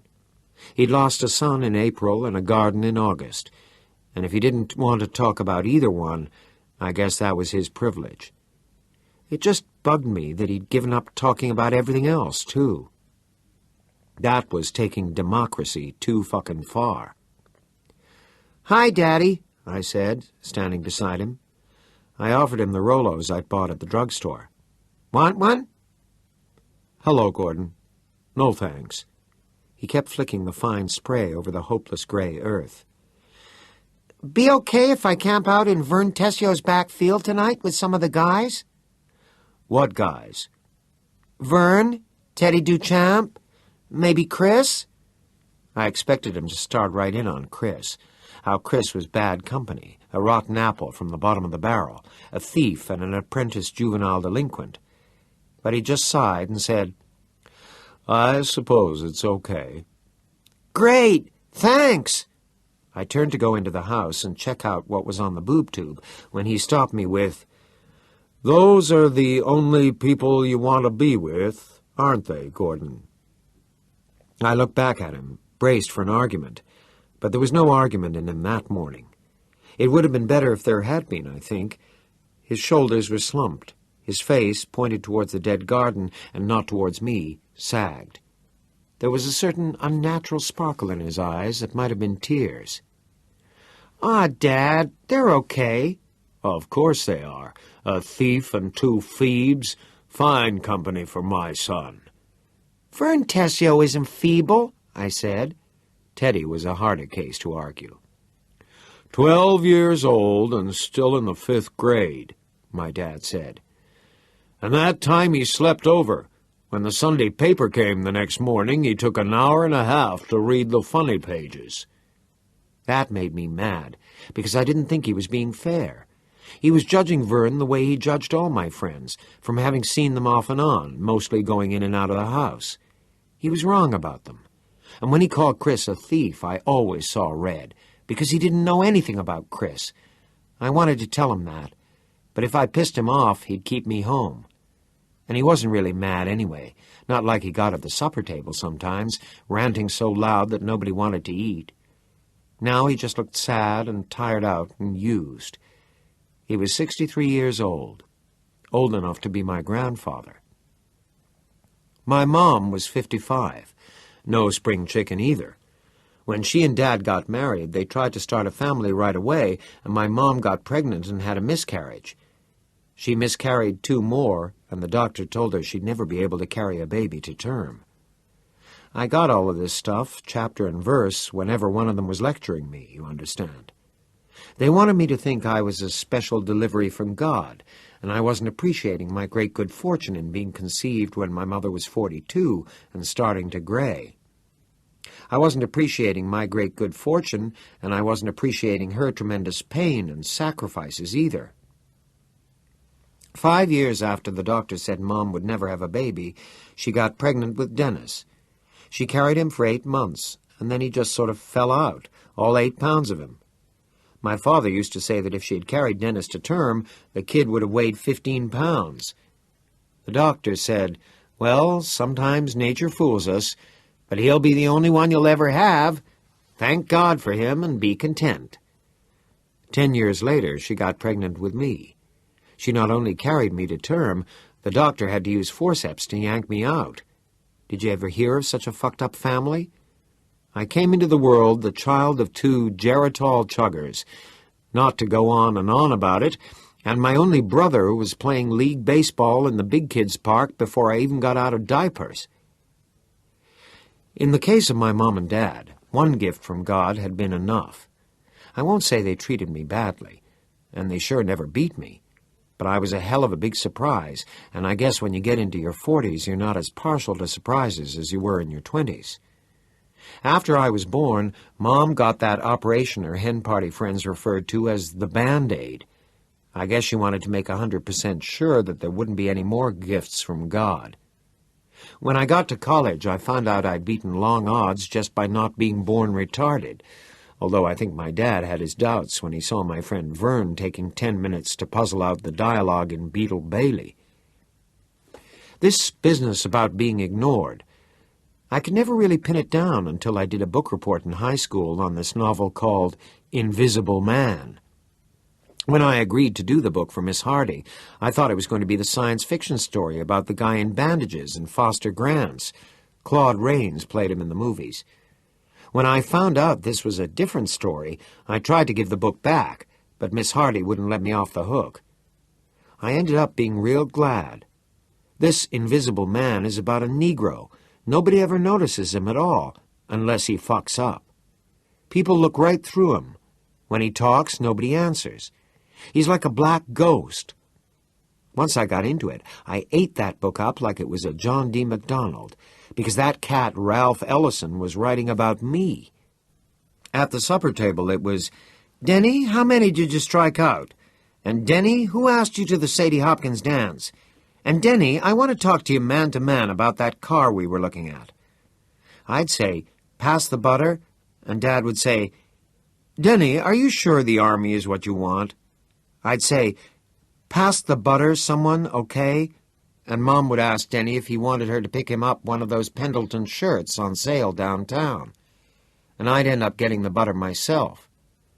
One night when I was 9, just to see what would happen, I said, "Please pass those goddamn spuds." And my mom said, "Denny, Auntie Grace called today, and she asked after you and Gordon." The night Dennis graduated with honors from Castle Rock High School, I played sick and stayed home. I got Stevie Darabont's oldest brother, Royce, to buy me a bottle of Wild Irish Rose, and I drank half of it and puked in my bed in the middle of the night. In a family situation like that, you're supposed to either hate the older brother or idolize him hopelessly. At least that's what they teach you in college psychology. Bullshit, right? But so far as I can tell, I didn't feel either way about Dennis. We rarely argued and never had a fist fight. That would have been ridiculous. Can you see a 14-year-old boy finding something to beat up his 4-year-old brother about it? And our folks were always a little too impressed with him to burden him with the care of his kid brother. So he never resented me the way some older kids come to resent their sibs. When Denny took me with him somewhere, it was of his own free will, and those were some of the happiest times I can remember. "Hey, LaChance, who the fuck is that?" "My kid brother, and you better watch your mouth, Davis. He'll beat the crap out of you. Gordy's tough." They gather around me for a moment, huge, impossibly tall, just a moment of interest like a patch of sun. They are so big. They are so old.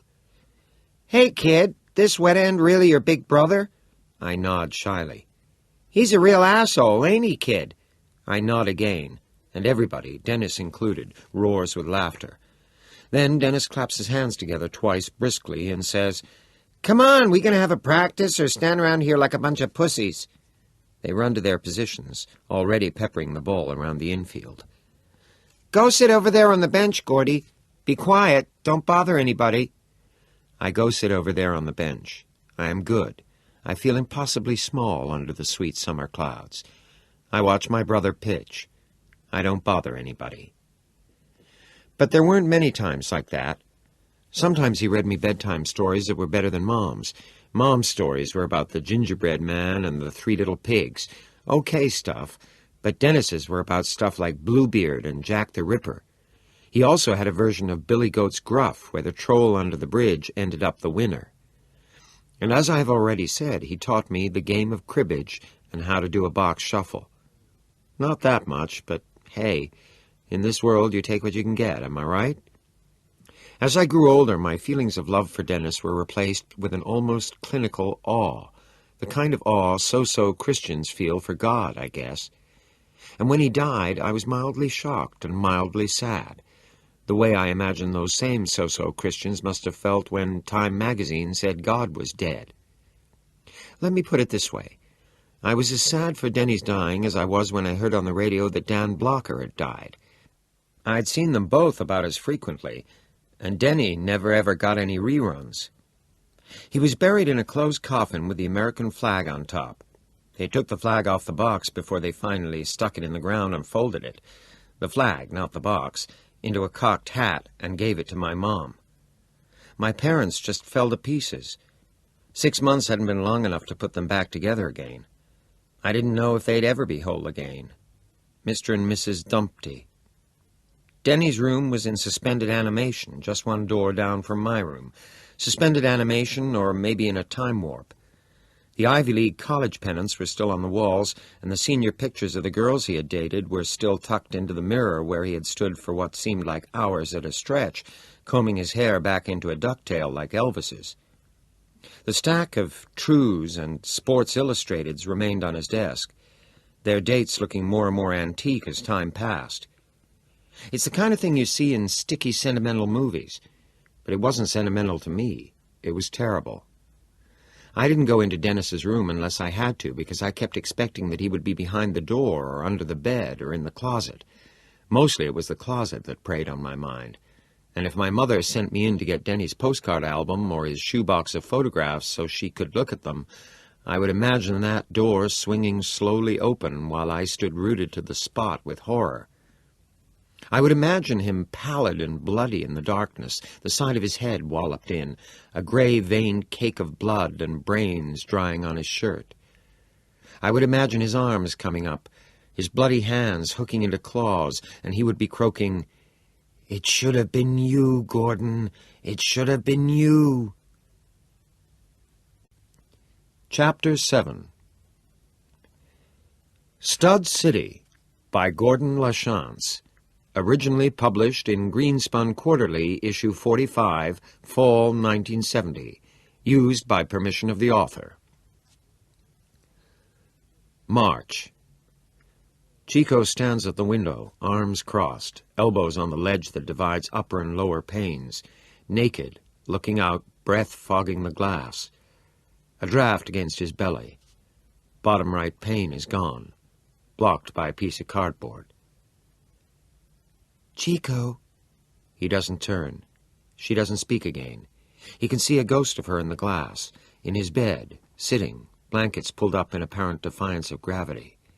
Her eye makeup is smeared into deep hollows under her eyes.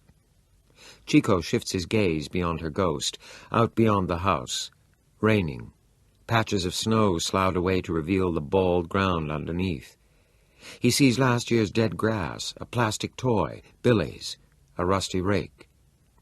His brother Johnny's Dodge is up on blocks, the de-tired wheels sticking out like stumps.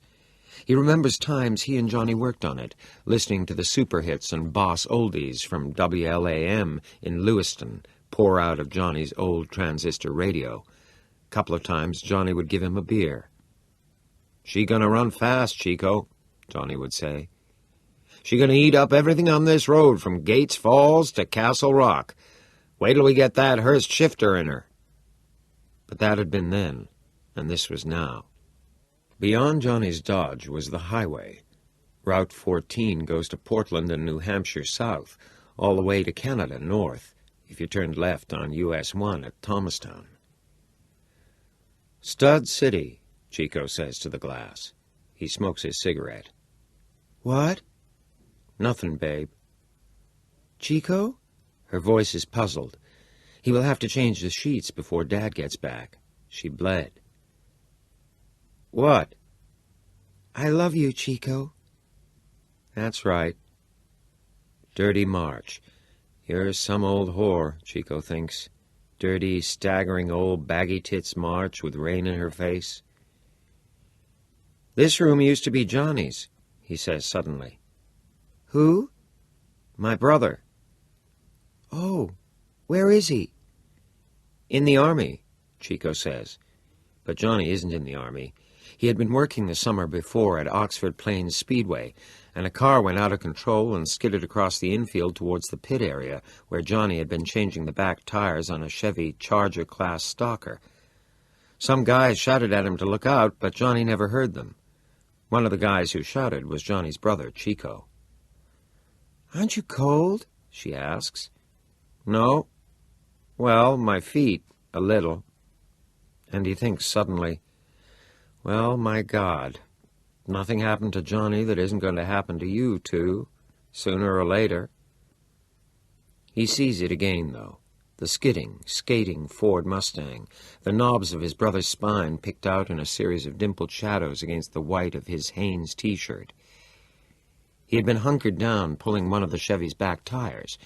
There had been time to see rubber flaying off the tires of the runaway Mustang, to see its hanging muffler scraping up sparks from the infield. It had struck Johnny even as Johnny tried to get to his feet. Then the yellow shout of flame. Well, Chico thinks, it could have been slow. And he thinks of his grandfather, hospital smells, pretty young nurses bearing bedpans, a last papery breath. Were there any good ways? He shivers and wonders about God. He touches the small silver St. Christopher's medal that hangs on a chain around his neck. He is not a Catholic, and he's surely not a Mexican. His real name is Edward May, and his friends all call him Chico because his hair is black, and he greases it back with Brill cream, and he wears boots with pointed toes and Cuban heels. Not Catholic, but he wears this medallion. Maybe if Johnny had been wearing one, the runaway Mustang would have missed him. You never knew. He smokes and stares out the window, and behind him the girl gets out of bed and comes to him quickly, almost mincing, maybe afraid he will turn around and look at her. She puts a warm hand on his back. Her breasts push against his side. Her belly touches his buttock. "Oh, it is cold." "It's this place." "Do you love me, Chico?" "You bet," he says offhandedly, and then, more seriously, "You were cherry." "What does that?" "You were a virgin." The hand reaches higher. One finger traces the skin on the nape of his neck. "I said, didn't I?" "Was it hard? Did it hurt?" She laughs. "No, but I was scared." They watch the rain. A new Oldsmobile goes by on 14, spraying up water. "Stud City," Chico says. "What?" "That guy. He's going Stud City in his new stud car." She kisses the place her finger has been touching gently, and he brushes at her as if she were a fly. "What's the matter?" He turns to her. Her eyes flick down to his penis and then up again hastily. Her arms twitch to cover herself, and then she remembers that they never do stuff like that in the movies, and she drops them to her sides again. Her hair is black, and her skin is winter white, the color of cream. Her breasts are firm, her belly perhaps a little too soft. One flaw to remind, Chico thinks, that this isn't the movies. "Jane?" "What?" He can feel himself getting ready. Not beginning, but getting ready. "It's all right," he said. "We're friends." He eyes her deliberately, letting himself reach at her in all sorts of ways. When he looks at her face again, it is flushed. "Do you mind me looking at you?" No. No, Chico. She steps back, closes her eyes, sits on the bed, and leans back, legs spread. He sees all of her, the muscles, the little muscles on the inside of her thighs. They're jumping, uncontrolled, and this suddenly excites him more than the taut cones of her breasts or the mild pink pearl of her cunt. Excitement trembles in him, some stupid bozo on a spring. Love may be as divine as the poets say, he thinks, but sex is Bozo the Clown bouncing around on a spring. How could a woman look at an erect penis without going off into mad gales of laughter?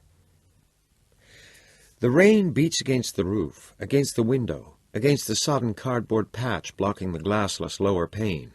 He presses his hand against his chest, looking for a moment like a stage Roman about to orate. His hand is cold. He drops it to his side. "Open your eyes. We're friends," I said. Obediently, she opens them. She looks at him. Her eyes appear violet now. The rainwater running down the window makes rippling patterns on her face, her neck, her breasts. Stretched across the bed, her belly has been pulled tight. She is perfect in her moment. "Oh," she says. "Oh, Chico, it feels so funny." A shiver goes through her. She's curled her toes involuntarily. He can see the insteps of her feet. Her insteps are pink. "Chico, Chico." He steps towards her. His body is shivering and her eyes widen. She says something, one word, but he can't tell what it is. This isn't the time to ask. He half kneels before her for just a second, looking at the floor with frowning concentration, touching her legs just above the knees. He measures the tide within himself. Its pull is thoughtless, fantastic. He pauses a little longer. The only sound is the tinny tick of the alarm clock on the bed table, standing brassy-legged atop a pile of Spider-Man comic books. Her breathing flutters faster and faster. His muscles slide smoothly as he dives upward and forward. They begin. It's better this time. Outside, the rain goes on, washing away the snow. A half-hour later, Chico shakes her out of a light doze. "We gotta move," he says. "Dad and Virginia will be home pretty quick." She looks at her wristwatch and sits up. This time she makes no attempt to shield herself. Her whole tone, her body English has changed. She has not matured, although she probably believes she has, nor learned anything more complex than tying a shoe, but her tone has changed just the same. He nods, and she smiles tentatively at him. He reaches for the cigarettes on the bed table. As she draws on her panties, he thinks of a line from an old novelty song. "Keep playin' till I shoot through, Blue. Play your didgeridoo." "Tie Me Kangaroo Down" by Rolf Harris. He grins.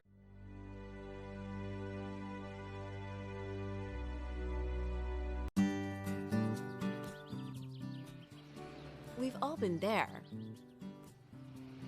A speeding ticket. And not just any speeding ticket. A speeding ticket while on a trip abroad. And that comes with all kinds of problems, like late penalties and foreign language barriers, or government websites that only accept obscure ways of payment. It's time for a revolution. With PayTicket, your foreign parking ticket problems are a thing of the past. Simply input your information, such as name, email, and country of residence. Take a quick photo of your ticket, plug in your credit card details, and click Send. And PayTicket will take care of the rest. No matter what kind of traffic or parking violation you may have to pay, PayTicket makes it easier. Simple, fast, hassle-free. That's PayTicket.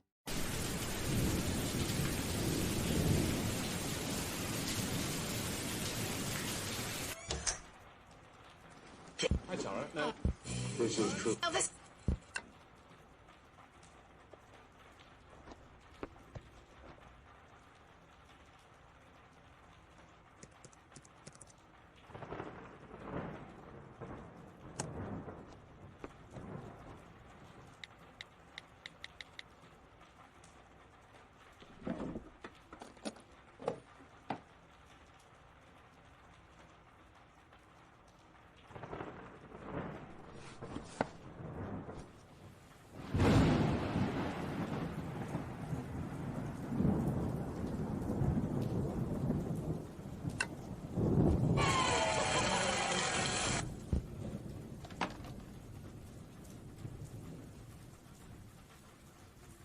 stunning video templates.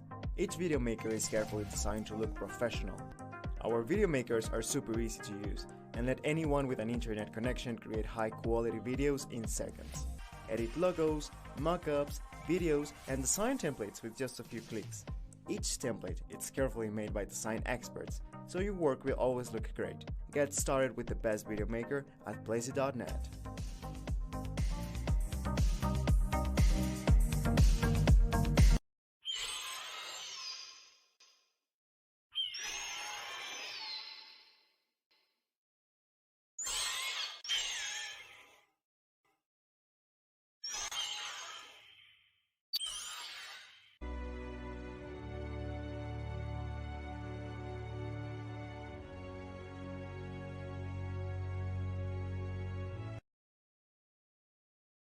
More.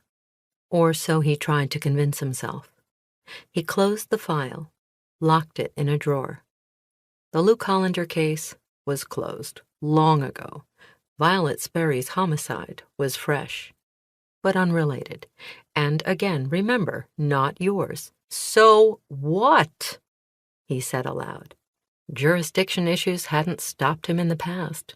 He was pretty sure they wouldn't now. Chapter 10. Rachel followed Lila into the house, walking across the marble floor of the expansive foyer, where the stairs swept upward and an antique chandelier Kate's mother had restored glittered grandly. Suspended from the ceiling 3 stories overhead, the crystal fixture had been Sandy Lou's last renovation to the old house before cancer had claimed her, a sparkling reminder of the frailty of life. At least that's how Rachel saw it as she stepped into the living area where the committee members were gathered, preparing for the best reunion this town has ever seen, according to Lila. Yeah, right. She took a deep breath, looking past the eclectic blend of period pieces, antiques, and modern furniture that she'd seen during other visits to the baby grand piano, positioned near the bay window, and the hardwood floors that gleamed, shiny and cold. The walls had recently been painted a dusty rose that Lila had discovered and referred to as period authentic. Lila's new sound system was cranked, and Rachel heard the familiar refrain from a song from her school days.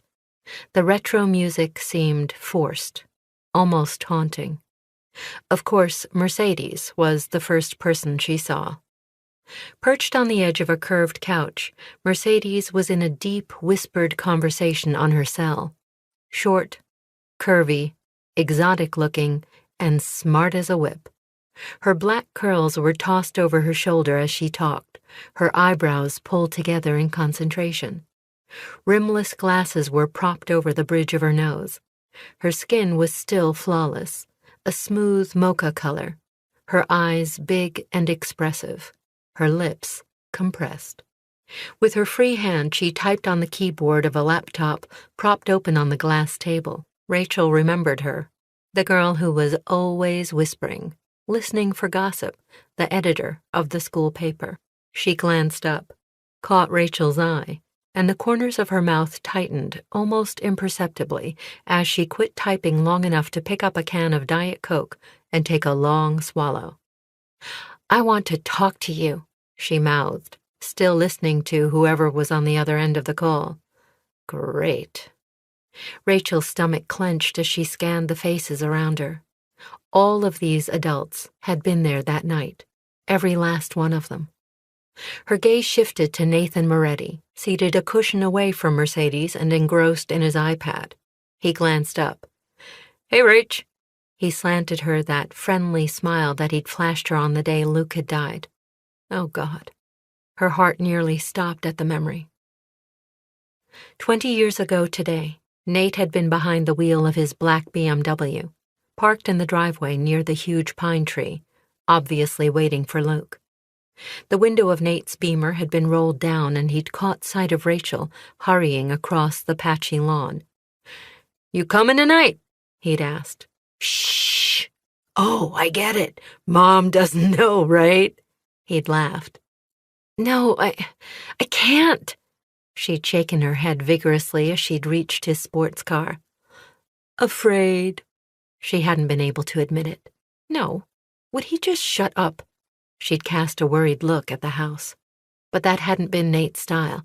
Oh, come on, it's gonna be awesome!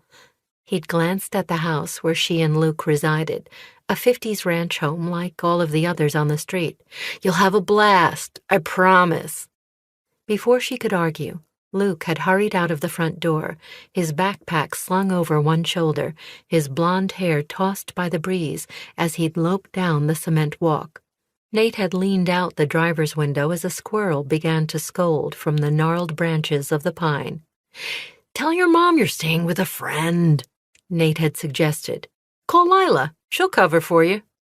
But she'd just come from Lila's. I'm trying to talk Rach into coming tonight, Nate had said to his friend as Luke opened the passenger door. Is that right? Luke had paused outside the Beamer and leaned on its roof to study his half-sister's face. You really gonna do it? I don't know, Rachel had squirmed. It'll be fun. If you say so.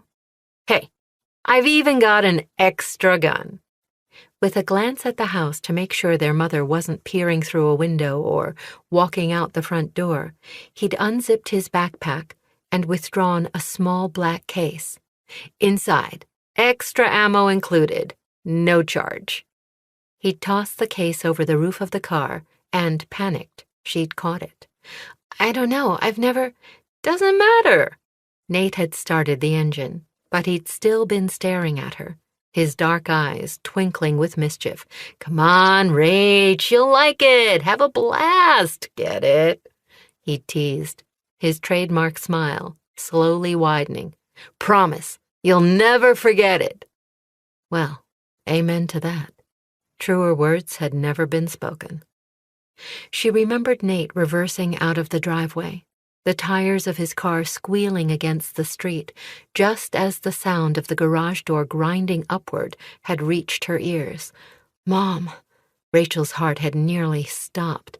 Frantically, she'd hidden the gun case under the rhododendron flanking the pine, just as Melinda came into view. In jeans and a sweater, Melinda had shaded her eyes with one hand. About time you showed up, Rachel. I've been waiting. Sorry, I lost track of time. With Lila. Doesn't surprise me, her mother had said. And then, catching sight of the blush climbing up Rachel's neck, she'd added, Is something wrong? No, nothing. Rachel had hurried into the garage and slid inside the passenger seat of her mother's Camry. Craning her neck to look through the back window, she'd spied her mother staring thoughtfully down the street to the intersection where Nate's car was disappearing around a corner. Could she do it? Could she lie to her mother? Her dad, a cop? He was a detective, good at ferreting out fact from fiction. Her palms had begun to sweat as she turned around in her seat and peered through the bug-spattered windshield to her father's workbench, stretched against the far bare wood wall. She'd swallowed against her dry throat as she heard her mother's footsteps on the gravel drive before the door groaned open and Melinda slid behind the steering wheel. A bemused smile on her face, she'd glanced at her daughter and started the Camry's engine. Do you have a crush on Nate? What? A crush? Rachel had blurted. God, Mom, this isn't 1960. It's okay, Melinda had said with a knowing expression. We've all had them. I don't have a crush or anything else on Nate Moretti, she had said, and turned away, hiding the fact that she was scared spitless, her short breaths actually fogging a small corner of the window as Melinda backed out of the drive. All right, fine, no crush or whatever. Oh, shit! She had hit the brakes. The Toyota had ground to a quick stop as a kid on a bike flew past behind them, inches from the bumper.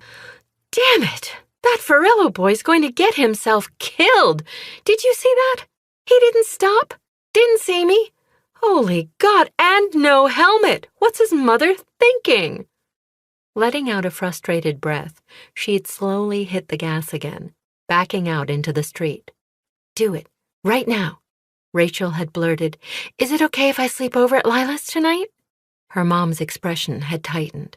She didn't like Lila, though she'd never admitted it, only remarked on more than one occasion, "That girl had better watch herself or she'll end up in big trouble." Lila had always dated older boys, some lots older, and now she'd settled on Luke. That fact had really gotten under her mother's skin. But at the moment, Melinda had seemed to think she was connecting some romantic dots. "Oh, I get it," she'd said. "You're planning to meet up with Luke and Nate." Rachel hadn't said anything to change her mind, and at the cross street, her mother had warned, "Be careful, Rachel. Stay out of trouble, okay?" Melinda had shot her daughter a worried glance. "I will," Rachel had promised. But it had been a lie. A horrid lie. "Hey, you okay?" Lila said now, snapping Rachel back to the present, to the meeting and the strains of a familiar song. Wilson Phillips was singing "Hold On," a popular song from grade school, the harmonized strains drifting from hidden speakers. Of course, Lila would be playing the songs that brought back all those wretched school-day memories. "Rachel, I asked if you were okay," Lila repeated. Her heart pounded in her ears. "No, I'm not okay. I'll never be okay. I have horrible nightmares. I lost my jobs. My kids worry me to death. Our classmate was murdered, and it's the damned anniversary of the day I shot and killed my brother." "Fine," she forced out with a weak smile. "I'm fine." "Really?" Lila rolled her expressive eyes. "Give me a break, because none of us are fine tonight. I don't know if we ever will be again." Frowning, she added, "Anessa couldn't even pull herself together to make it. She claimed she was too upset, and that she's having a problem with her kid." On that issue, Rachel could relate. "I don't know why Anessa couldn't get it together for a couple of hours," Lila said. "Geez, talk about a prima donna. And come on, it's hard on all of us. We've all got teenagers with issues." Anessa Bell had belonged to the popular group in high school, one of the rich kids. She'd moved away for years, but with the passing of her father had come back to Edgewater to claim her inheritance, or so the rumor mill had it, even though, according to Lila, her husband was rich enough that she could afford to loan money to God. Lila let out a disgusted breath. "I just don't get it. Anessa doesn't have a corner on being upset. We're all shocked and a little freaked out. You'd think she might want to come and talk it out with people who knew Vi." "Everyone handles grief differently," Rachel said. "Yeah, maybe you should give Anessa a break," Nate said, coming to their missing classmate's defense. "She probably has her own issues to deal with. She's married to a guy twice her age." "And that's a problem," Lila threw back. "So am I. And Chuck and I, we're happy. Make that very happy." Nate shrugged one shoulder. "Just saying, you never know." "Well, if you ask me, she's weird about the reunion. Anessa should be embracing the community, but she spends all her time working. Can you believe that, with her money? Ever since her husband's corporation bought property around town, she spends all her time visiting the sites. I've seen her car at the Cannery, St. Augustine's, and Reacher's Farm. Did you know he bought that too?" Lila's lips pinched together in disapproval. Rachel offered, "It probably has more to do with trying to get a vision for the new construction." "Whatever. The point is, she should be here tonight. She's in charge of the money, you know, keeping track of who's paid and who still owes, and, well, she sent a spreadsheet, so I guess that'll have to be good enough." Obviously irritated, Lila reached in her pocket again, but this time didn't come up with a cigarette. Watching her, Rachel recalled that Anessa and Lila hadn't liked each other much in high school, but that was long ago. Lately, though, Lila had been pissed that Anessa and her husband hadn't used Lila as a real estate agent when they had purchased various properties in the area, including the old cannery and St. Augustine's Hospital with its now closed private school. Lila gave up her rant. "Nothing I can do about it." She touched Rachel on the shoulder. "All this talk of Vi. It's depressing and just awful." Lila gave a little shudder, her bracelets rattling. "I need a glass of wine. You?" she asked Rachel. "Not now." She shook her head. "What about a double shot of whiskey?" Nate suggested. "Oh, you want?" Lila asked, brightening a little.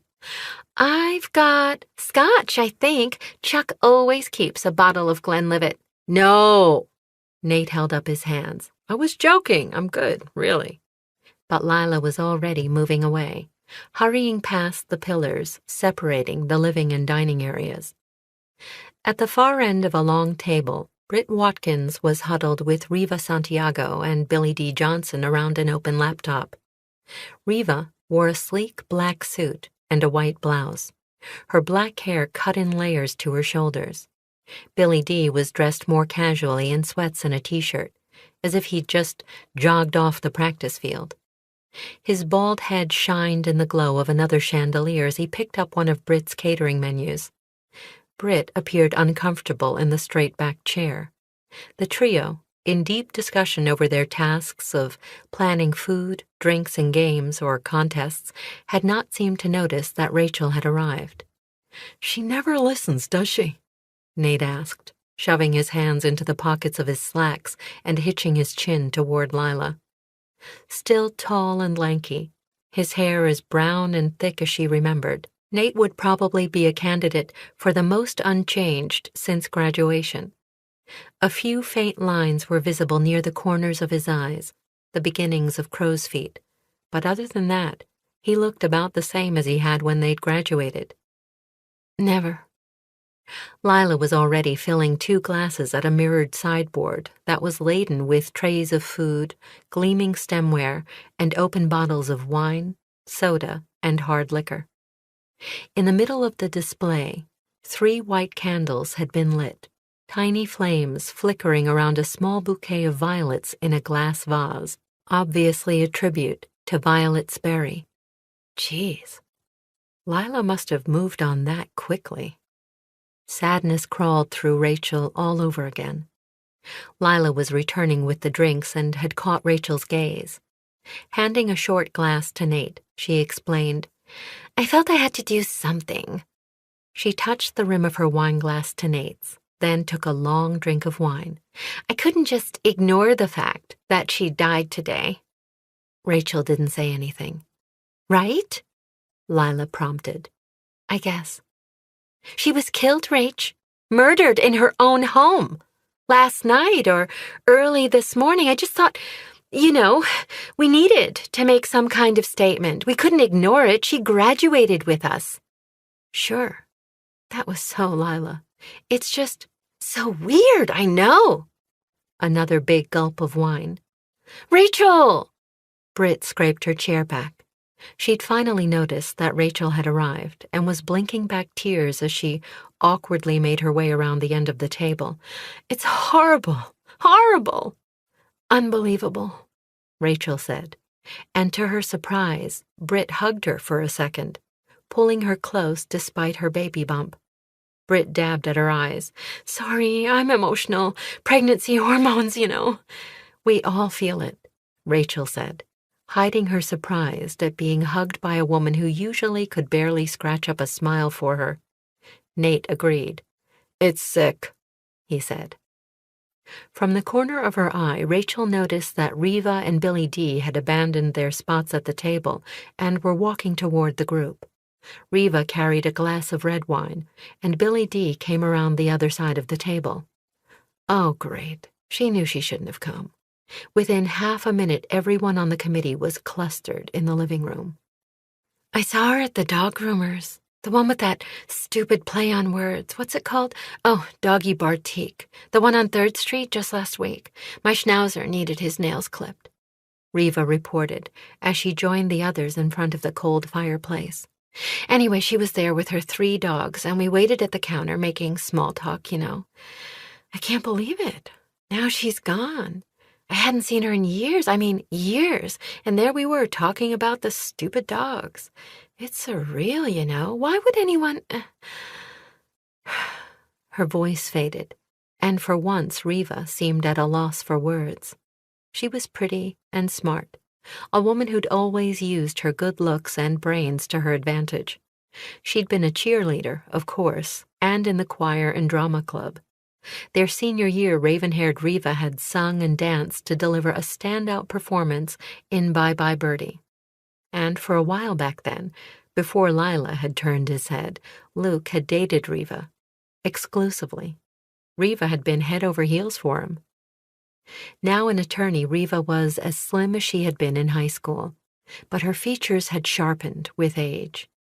If she still harbored any bad feelings for Lila, she did a damned good job of hiding them. Then again, she'd been a pretty good actress 20 years ago. Maybe she wasn't targeted. Billy D rubbed the back of his neck, and despite the cool temperature, he was sweating, beads visible on his bald pate. Could have been a random thing. You know, a burglary gone bad. You think? Nate asked, not hiding his skepticism. Who knows? Billy D shrugged his shoulders. These days, that kind of shit happens. Makes sense to me, Riva agreed. I'd actually rather believe that than think someone wanted to kill her specifically. Now, wait a second. Can we let this go for a few minutes and maybe, talk about the reunion? The reason we're here? Lila asked. This is too morbid, and we don't know anything anyway. It's just hard to concentrate, Britt said. Billy D nodded. Maybe I will have that drink now, he said, and made his way to the makeshift bar, his bald head gleaming under the lights. He'd been a running back in high school before an injury had sidelined him, an injury that had shattered his ankle and put him in the hospital for a week, all compliments of Luke's tackle in practice. The injury had knocked Billy D off the team for the season and, he'd complained later, cost him an athletic scholarship to the University of Colorado. Now he was a teacher at the high school and a football coach for the ever low-flying Eagles. Despite Lila trying to put everyone on the committee back on track, the conversation about Violet continued as Bon Jovi played in the background. There were more questions than answers as they tossed around theories and anecdotes, remembering things about Violet, remarking about when they'd seen her last, wondering how she died and why. Had her attacker known her? Was murder the intent? Or was Billy D right when he'd suggested the botched burglary? Had she been sexually assaulted? Could her husband be behind it? It's all such a shame, Britt said. A horrible tragedy, and I kind of know Leonard. He comes into the shop before work for coffee and a scone or something. We don't talk much, but I can't imagine him killing Violet. No. She shuddered visibly. I heard he found the body. He was supposed to be on a fishing trip. Came home early. Supposed to be? Nate asked. You mean he wasn't? Oh, no. I don't know anything about it. Just what people say when they come in. She let out a breath. And that's all just coffee shop talk. Gossip, Mercedes said from the couch as Lucas walked into the room. He glanced at his mother, who gave a quick nod, and then he walked to the buffet and began filling a couple of plates. Riva swirled the ruby wine in her glass. The police always look at the family first, and I think they were having money problems. When I saw her at the dog groomers, Vi was kind of pissed, and she mentioned that Leonard wanted to buy the store from his parents, but they were at some kind of impasse. She didn't seem all that crazy about the idea, but then, who knows? She shrugged her shoulders. But I bet Leonard is suspect numero uno. Mercedes clicked off her phone and stood, circumventing the coffee table to stand with the rest of the group in front of the fireplace. Riva's right. The cops always suspect the husband, or if the husband is killed, then the wife, or maybe a whacked-out kid, whoever's in line to inherit. Wait till they check the will. They didn't have kids, Lila said. Then, eyeing Mercedes, she asked, "When was the last time you saw her?"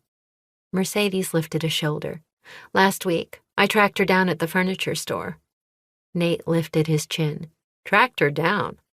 "I was trying to get an interview with her for the series. Since she was one of the witnesses at the trial and she was on the scene when Luke was killed, I thought it would be interesting to see what she had to say now." "Let me guess," Riva said. "She shut you down." Mercedes's stony expression acknowledged nothing. "She didn't want to talk about it. The damnedest thing, you know," she said, her gaze moving back to Rachel. "No one wants to be interviewed." "I wonder why," Riva tossed out. "Geez, did you stalk her?" Mercedes opened her mouth, then closed it. "I just needed a little information. It's my job." "So we've heard." Nate took another drink. "And just so you know, the next article is coming out next week." Mercedes was staring straight at Rachel. "The Tuesday edition." "Listen, could we please all get back to work?" Lila said. "All this talk about Vi isn't going to bring her back." Billy D made his way to the table, and Riva followed. Mercedes stepped closer to Rachel. "I've been trying to reach you. I've texted and called, and all I've gotten is radio silence. Because I don't want to talk about it." Rachel was going to add lamely that she'd been busy, but Mercedes didn't give her time. "I just want to ask some questions about Luke's murder for my series." "Yeah, Mercedes, I get it, we all do," Rachel said, a little louder than she'd anticipated, and Britt's eyebrows shot up. Lila's head swiveled in her direction. "You didn't call me back." "I know that, too," Rachel said, the room seeming to shrink a bit. "Why?" God, why would Mercedes corner her with everyone else around? Even Lila and Billy D in the dining room had turned to look at the small group near the couch. Nothing to say. Mercedes wasn't buying it. "Oh, come on, you were accused." "Look," Rachel said sharply, cutting her off. "I don't want to talk about what happened to Luke, okay?" Mercedes asked. "Can I quote you on that?" "No." "Jesus, Mercedes, give it a rest, would ya?" Nate said. "Have a little respect. This isn't the time or place." "There is no time or place with Rachel," Mercedes pointed out, bristling. Lila touched Mercedes's arm. "Come on, Mercy, let it go for now. It's a tough day for those of us close to Luke anyway, and now with what happened to Violet, they're just not themselves. You and Rachel can figure this out another time." Mercedes's eyes flashed. "I've got tomorrow open, or Sunday before noon. Work for you?" she asked Rachel, putting her on the spot. "I don't know. Don't you? I keep a calendar at home." Mercedes glared at her. "You have a calendar on your phone or iPad or whatever. You're a techie." Rachel stood her ground. "I am, and I do, but I can't give you an answer right now." Mercy wasn't about to give up. "Then, for the love of God, didn't you hear, Lila?" Nate threw up a hand, his drink sloshing over the rim of his glass. He didn't care, just glared flush-faced at Mercedes. "Violet's been killed, damn it! So stop! Just stop!" "Stay out of it," Mercedes warned. "Let's all take a breath." Lila stepped between them. "Sort it out later. We've got work to do." Then she noticed her son was still loading up and lingering at the buffet. "Isn't that enough?" she asked. Lucas looked up, caught her eye, and mumbled a quick, "Yeah," before heading back upstairs. When Rachel looked back at Mercedes, the petite woman was still eyeing her intently. Back in high school, Mercedes Jennings had been one of the rare girls who hadn't fallen for Luke Hollander, a girl who had called him out for being a phony. Now she finally said, Okay, Lila and Nate are right. This isn't the time, and we do have work to do. I'll call you, and we'll set it up. Rachel waved her off, but Mercedes couldn't stop. So check and see if Monday works for you, Rachel. We can meet at the office, or I'll come to your house. That might be better. I'll bring a photographer. Name the time. Monday doesn't work, Rachel said quickly. You don't know that, Mercedes objected. Back it up! Nate's face was flushed with fury. You need to learn that no means no. Britt was suddenly on her feet, closing up her laptop. I can't handle this. Can't concentrate. It just feels wrong tonight with everything that's going on. But we have to, Lila insisted. I can't. Being here talking about high school with Violet, I'm out of here. No, Britt, listen. Try to put your grief aside, will ya? Lila was getting pissed. Violet would have wanted us to... Bullshit, Mercedes said. Violet wanted no part of this reunion. You said so yourself. I was still trying to talk her into it, Lila admitted. The ironic thing about it was that I was going to put her in charge of the remembrance table, and now she'll be a big part of it.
Congratulations, Christopher. I'm so proud of you.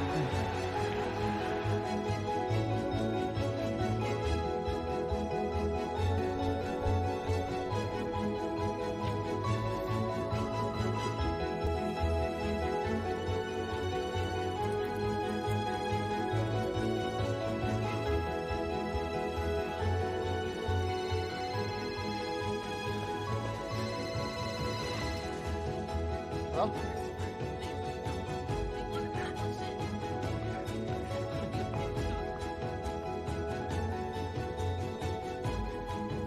It's an honor to meet you.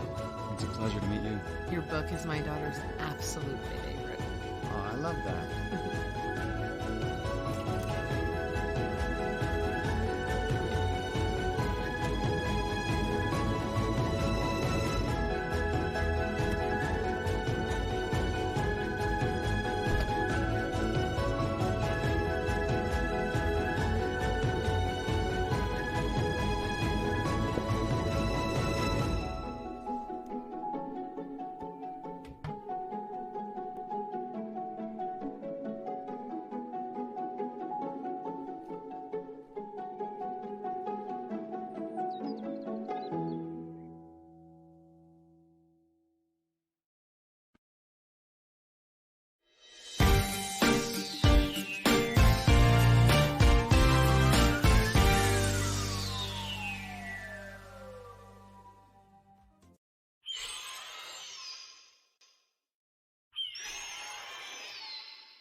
Crowd. if she had to. Her fearless new roommate had helped her be stronger too. Chapter 29. Jay. Late Tuesday night. Jay's neck is stiff, the budget spread out on the coffee table in front of him, the laptop open, a single lamp on. His gaze travels from the screen to the pages and back again. It's after 3 a.m. when he hears footsteps in the hall. Not the shuffle of Beth's slippers, but the padding of bare feet. The guest bathroom door opens. The sound of splashing. Good God, she didn't even close the door to pee? A moment later, a flush, the faucet, more creaking, and suddenly she's there, eyes half closed, hair tousled. Shit! She jumps when she sees him. I didn't know anyone was up. Yeah, sorry, he says, closing the laptop. Didn't mean to scare you. Had to take a badass whiz. Yeah. She's not naked, but she might as well be. She's put on an old Rolling Stones t-shirt, Mick Jagger's oversexed lips gobbling up her voluptuous breasts. The shirt barely covers her ass, and the fabric is so threadbare it's almost transparent, ripped at the neck so it hangs off one shoulder. He remembers the episode in the bedroom, panicked that she might recall how he stood there, watching her. But she appears unaware. Got anything to drink? She asks, yawning. Help yourself. He motions to the wet bar in the corner. Nah, just a beer or something. I'm parched. In the fridge. He watches her pad barefoot into the kitchen. Except for the counter, the rooms are open concept, and the fridge light illuminates her figure. He tries not to look down the length of her body, but he can't help it. Her legs are toned and tanned, her curves silhouetted beneath the thin cotton. Want one? She grabs a beer and twists it open. No thanks. Gotta keep a clear head. Big day tomorrow. She closes the fridge and the silhouette is lost. Jay almost salivates watching her take her first swallow. He really could use a drink, but Karen would be angry if he's hungover for the meeting at the bank tomorrow. Cassie walks back into the living room, looking around. Considering how drunk she was a couple hours ago, she seems awfully sober right now. Had it been an act? He suspects everything about this woman right now. So, I asked before if you were any relation to the ad people. Used to be Ogilvy and Mather, something like that? She shrugs. Not that I know of, she says, looking around. Great place. You guys own or rent? Own. Cool. She says the word lazily, like a teenager. Cool. She takes a few steps to the entertainment unit and peruses their vast wall of vinyl and CDs. You like music? Who doesn't? True. She leans over to read the spines, casually running her fingers along the cases. Bent over like that, Jay can see her panties, skimpy and black, and a shudder rocks through him. He flounders for something to say. Beth tells me you're a jazz singer? He stammers. Like Amy Winehouse? Did she say that? She straightens, seeming pissed. No. She said other people said that about you. Yeah, well, I got the Amy Winehouse thing from people with no imagination. About Town called me a young Sarah Vaughan. Wow, that's great. I love Sarah Vaughan. I don't, she says. She sees a CD and pulls it off the shelf. Oh my God, I can't believe you have this. Well, of course you do, but I haven't heard it in ages. She turns the case around, presenting Beth Crawford's first and only classical CD, The Lotus Flower. On the front cover, Beth, in her 20s, sits at a white grand piano, looking slightly off-camera. She wears a floor-length white gown with a deep V, her long blonde hair in full waves, her pearls clasped around her neck. Her face is young, serene, unreadable, A ghostly white lotus blossom floats above her like a pale cloud. Jay hasn't heard the CD since he and Beth were dating. She didn't like listening to it. Her gory days, she called them. "Can I put it on?" she asks, opening the case without waiting for an answer. "Sure, but use the headphones. Beth's a light sleeper." She didn't used to be. Cassie inserts the disc and hits play. The opening notes of a strong piano solo ring through the house. "Shit, sorry." But she doesn't seem very sorry, casually scanning the unit for the volume button. Jay can't find the remote, so he rushes over to turn it down. Cassie winces. A cute expression, like a little girl who knows she can't get into serious trouble. "Sorry," she says again. Jay's heart is pumping. He steps away from her as she closes her eyes, listening to the music, swaying on her feet. "Man, doesn't she sound great? She's so talented. She could play anything when we were kids." The silence between them is filled with Beth's music. Rhythmic, studied, Beethoven or something. Maybe Bach. It's all the same to Jay, always has been. He peeks down the hall to check if Beth woke up.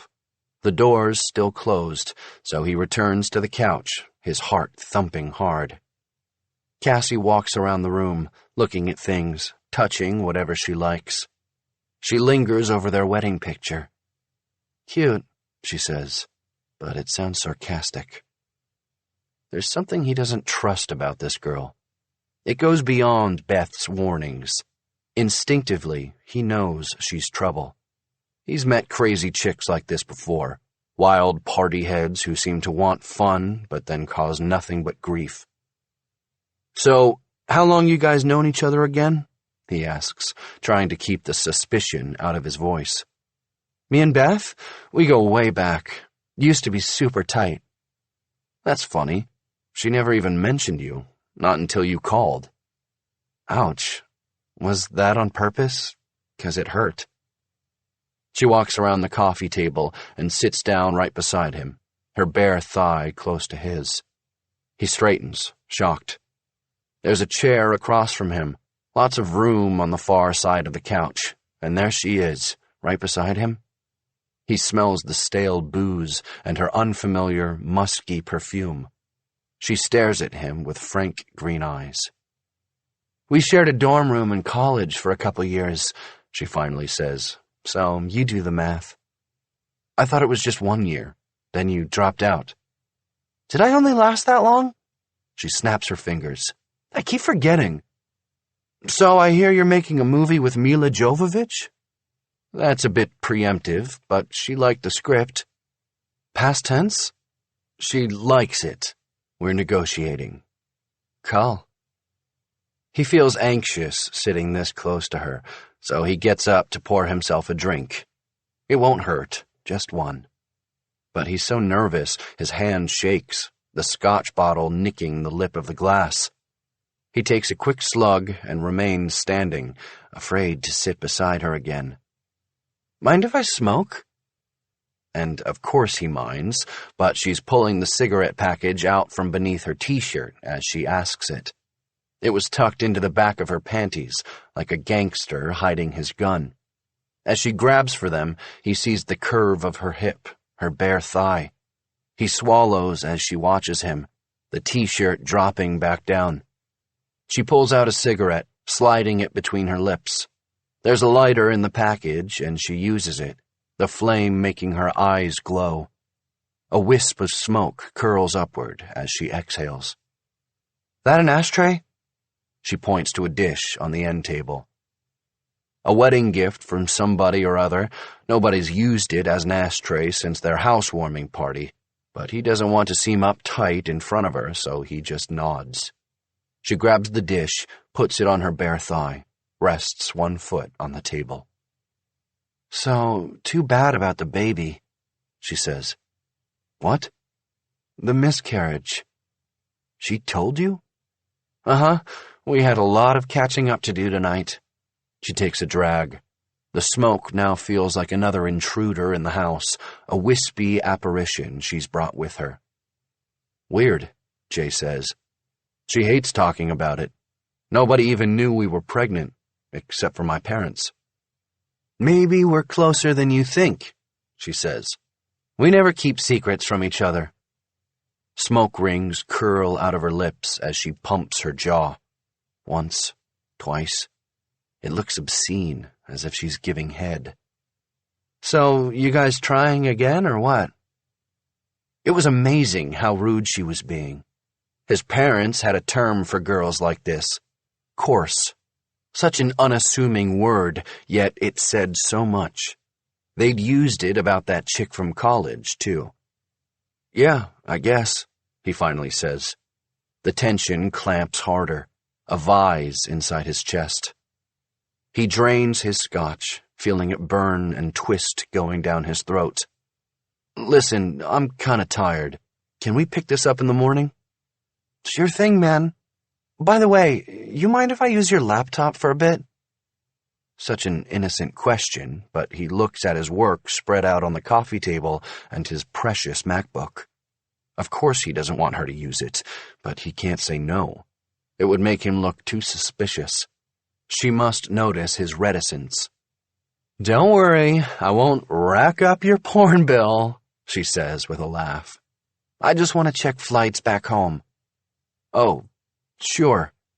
What a relief that'll be, when she's back at her own home and out of his. Just let me close a few things down first. He has to step over her legs to get to the computer. It's awkward. They're much too close together, but she doesn't move. She just watches him. There. Relieved, he steps away from her. Just be careful with that cigarette. No worries. I've been smoking in bed for years, and nothing's ever happened. He's in the hall when he hears her say, yet. His heart pounds as he creeps through the bedroom. Beth is fast asleep, breathing peacefully. He tiptoes into the bathroom, closing the door. The room is dim, streetlight shining through a small frosted window. He opens the medicine cabinet and grabs his Ambien bottle, a natural instinct when he's nervous. But he reconsiders. It's too late for a pill. He'll be groggy for the meeting. God damn it, he shouldn't have had that drink. He wanted to stay totally sober tonight. But how can anyone blame him? He felt so awkward around her. Why had he been so nervous? Because she was like that girl?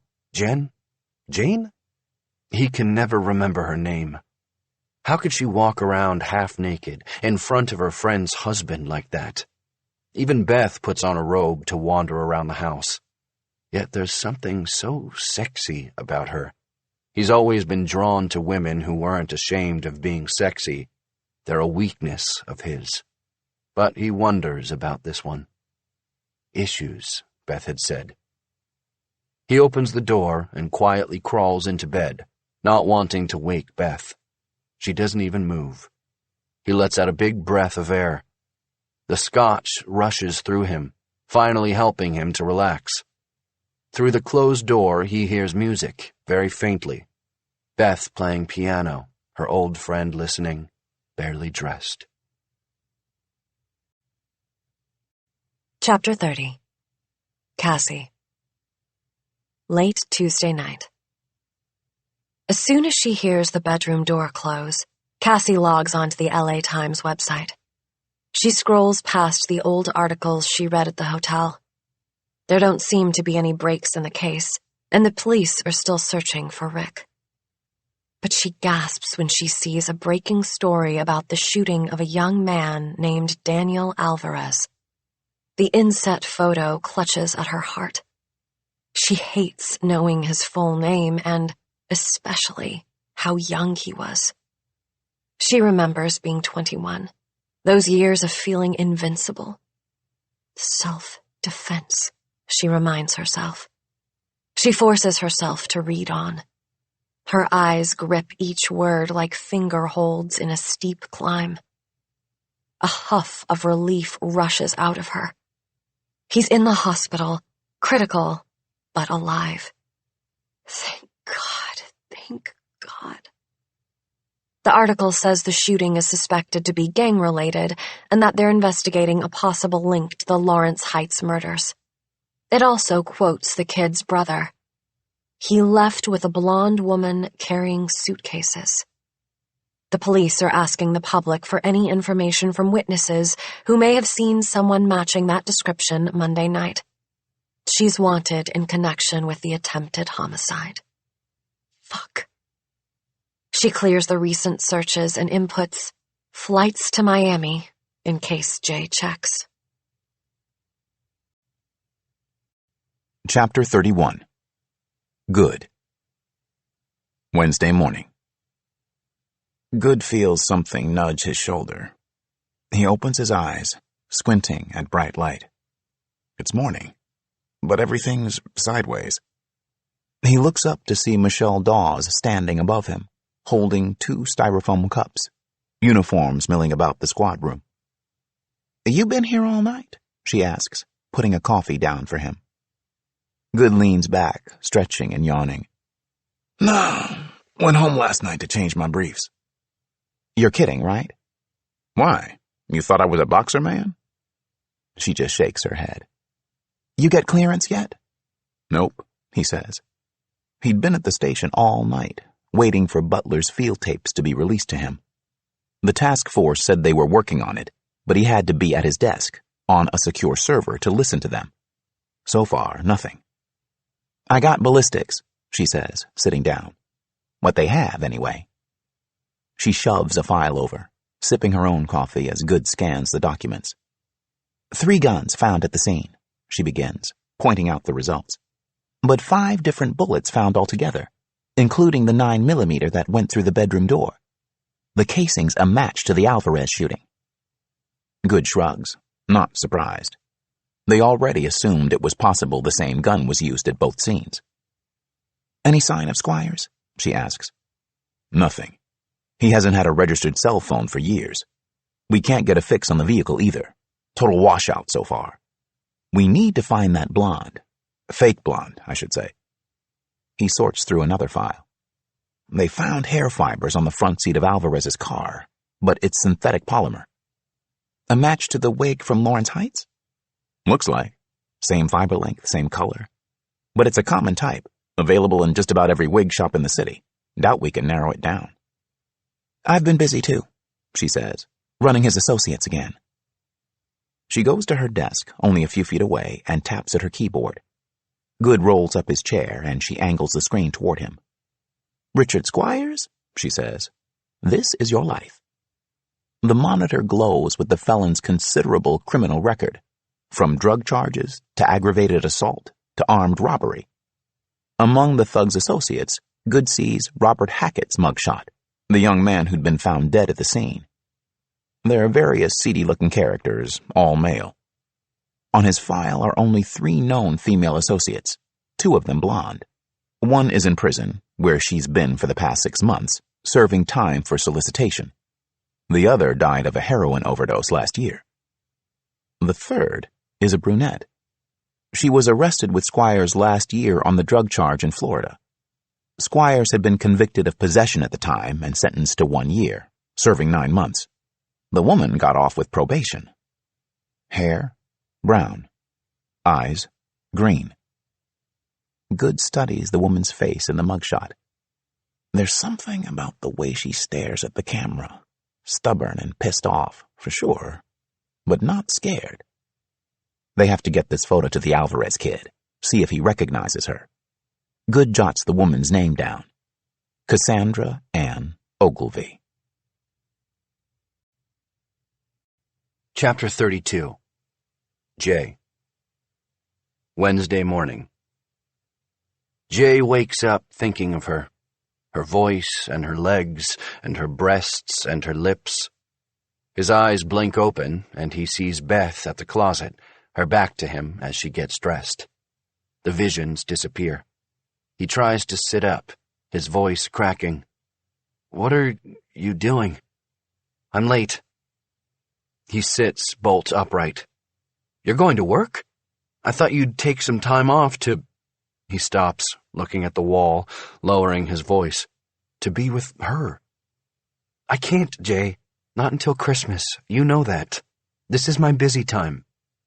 So you want me to babysit her all day, is that it? Now he's irritated. I told you I've got a meeting. You don't have to worry about Cass. She was so hammered last night, I doubt she'll be up for hours. Probably not, he says. He doesn't want to say he saw Cassie in the middle of the night, or that they talked, listened to Beth's CD together. It feels somehow clandestine. As he straightens up in bed, he notices the surface of her nightstand. What happened to the picture of your folks? He's accustomed to the happy threesome grinning back at him from behind the pretty frame. After a moment, she says, I hid it. You hid a family picture? He laughs. Why? You think she'd steal something like that? Of course not, she says, continuing to get dressed. Then what is it? I don't want to talk about it. Beth, we have to talk about it. But she ignores him. I have a right to know who's staying in my own home, don't you think? He crosses his arms. She sighs heavily, seeming to consider it, then comes to sit on the bed beside him. When I said she had issues, she begins, her voice a whisper, I meant emotional issues, mental health issues. That's what the doctors told her, anyway. She said she was diagnosed, or misdiagnosed, as the case may be, with all kinds of things growing up. ADHD, bipolar, dissociative disorder, or something like that, depression. They kept telling her different things, putting her on different drugs. Remember when I told you I'm surprised she's still alive? He nods, on edge. Well, she tried to commit suicide when she was a teenager. God, he whispers. He wasn't expecting that. The woman seemed unshakable. I know, so sad. But you can hardly blame her. She had such a rough life. Her mother died when she was very young. An addict or something. Heroin, meth, whatever. Cass wasn't even sure, but it was an overdose. And she never even met her father. Anyway, she got adopted after that. Into quite a good family, or so they thought. He was a doctor. They had lots of money, apparently.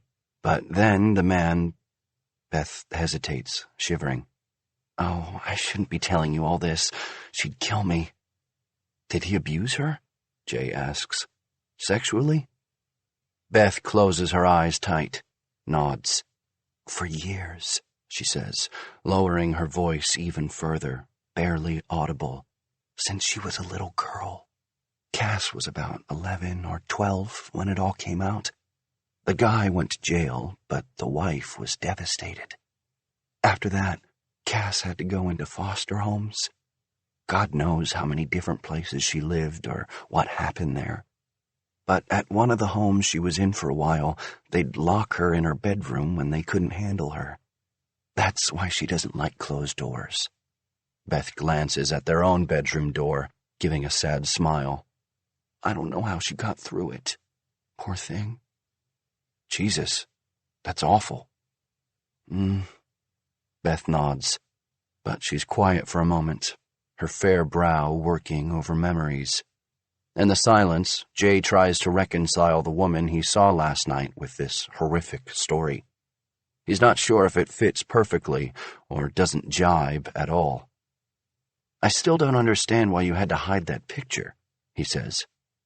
She turns to stare at the nightstand. That last summer in the Hamptons, when Cassie stayed with us, she got really attached to my parents.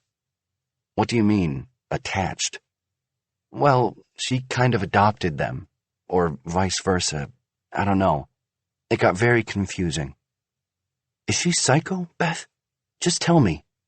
God, no. And it's not her fault. She just glommed onto them, that's all. I think she wanted what I had. She loved the idea of a real family, you know? Mom, Dad, nice house, square meals, everything like that. My parents really liked her, too. I think they felt sorry for her. You didn't know them. They were very generous people, my mother especially. She was always looking for a new charity case, and she had a soft spot for Cass. Anyway, when they... She hesitates again, swallowing a lump in her throat. When they died, Cass took it almost as hard as I did. I think they sort of became her parents that summer, you know? So I just don't want her seeing any pictures of them hanging around. She doesn't need any reminders. She holds up a finger. But don't tell her I told you any of this. She'd be livid with me. Are you kidding? I'm not going to get into this shit with her. She sounds like a nut job, and I'm no shrink. She laughs weakly. You have such a compassionate heart. You know that? One of my great qualities, he says, grinning. And very humble, too. She laughs. I better run. I'm already late, and I want to leave Cass a note. She leans over to kiss him, trying to brighten the mood. Good luck at your meeting. Yeah, thanks. He watches her hurry out of the room, but he's surprised. She hasn't kissed him goodbye in a long time. Chapter 33. Cassie. Wednesday morning. Cassie sits up in bed, smoking a joint, peering out the window as Beth leaves the house. Getting into her Audi, she sees Cass in the window, and her face breaks into a wide smile. Cassie waves and blows her a kiss. Beth smooches her lips, then climbs into the car and drives away. Cassie glances up and down the block, craning her neck to see every shadow. A swell of relief washes through her. The street is quiet. There's nobody watching from a parked car, no one hiding in the shadows, only the happy details of her friend's privileged life. The flowers, the palm trees, the shiny Mustang in the driveway. Cassie isn't surprised Beth settled down long before she did, because getting married and buying a house was what you should do. Beth always worried about what she should do. Always wanting to be perfect, always trying to do the right thing. As if that were even possible. She lets the curtain drop closed. How will she be able to stay cooped up in this house? How long will she have to hide? She's not sure, but she's already restless. She tamps out her joint and immediately lights a cigarette, feeling jittery. She needs something to do while she waits for Jay to leave and she can check the news again. She grabs her makeup bag and fishes out the broken bracelet. Maybe she can restring it, just to occupy herself. But when she sees the leather thong and the loose wooden beads, her heart catches on a memory.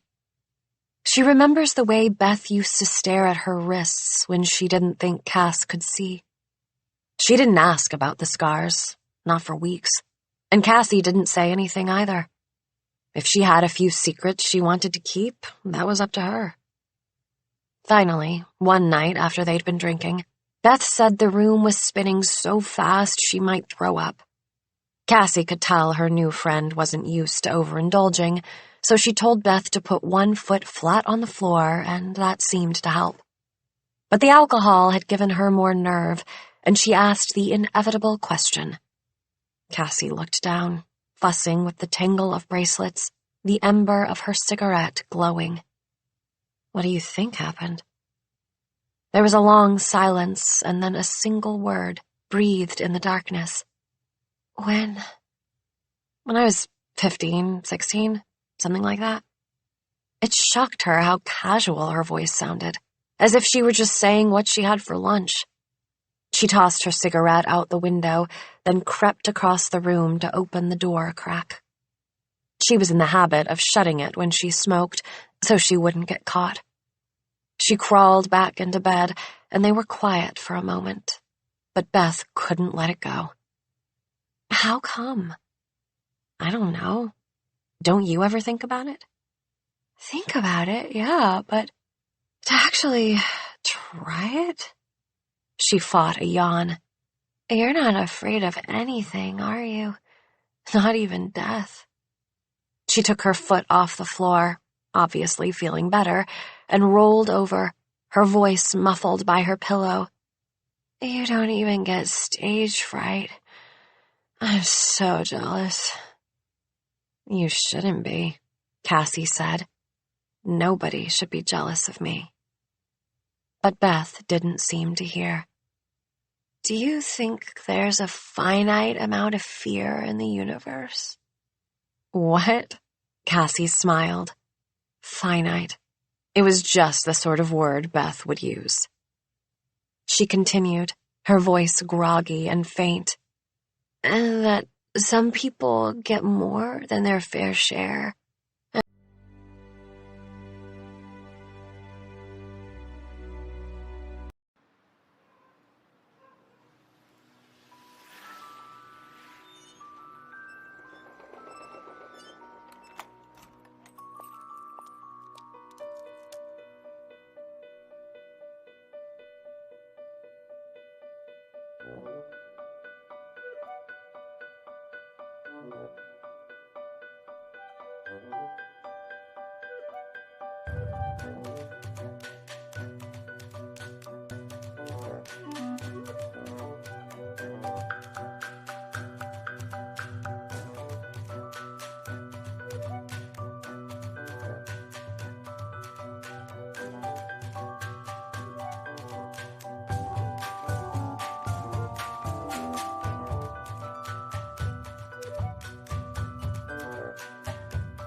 "And other people don't get enough?" "Is that what you think?" Cassie said with a laugh. "Just because I don't get stage fright that I'm never afraid?" There was no response. "Beth?" But she was breathing heavily, already passed out. Cassie smiles at the memories. Maybe Beth was right. Maybe there was a fixed amount of fear in the universe, and she was one of the luckier ones. But it didn't mean she was never afraid. She was terrified Monday night, hearing gunshots, sirens, dogs barking in the night.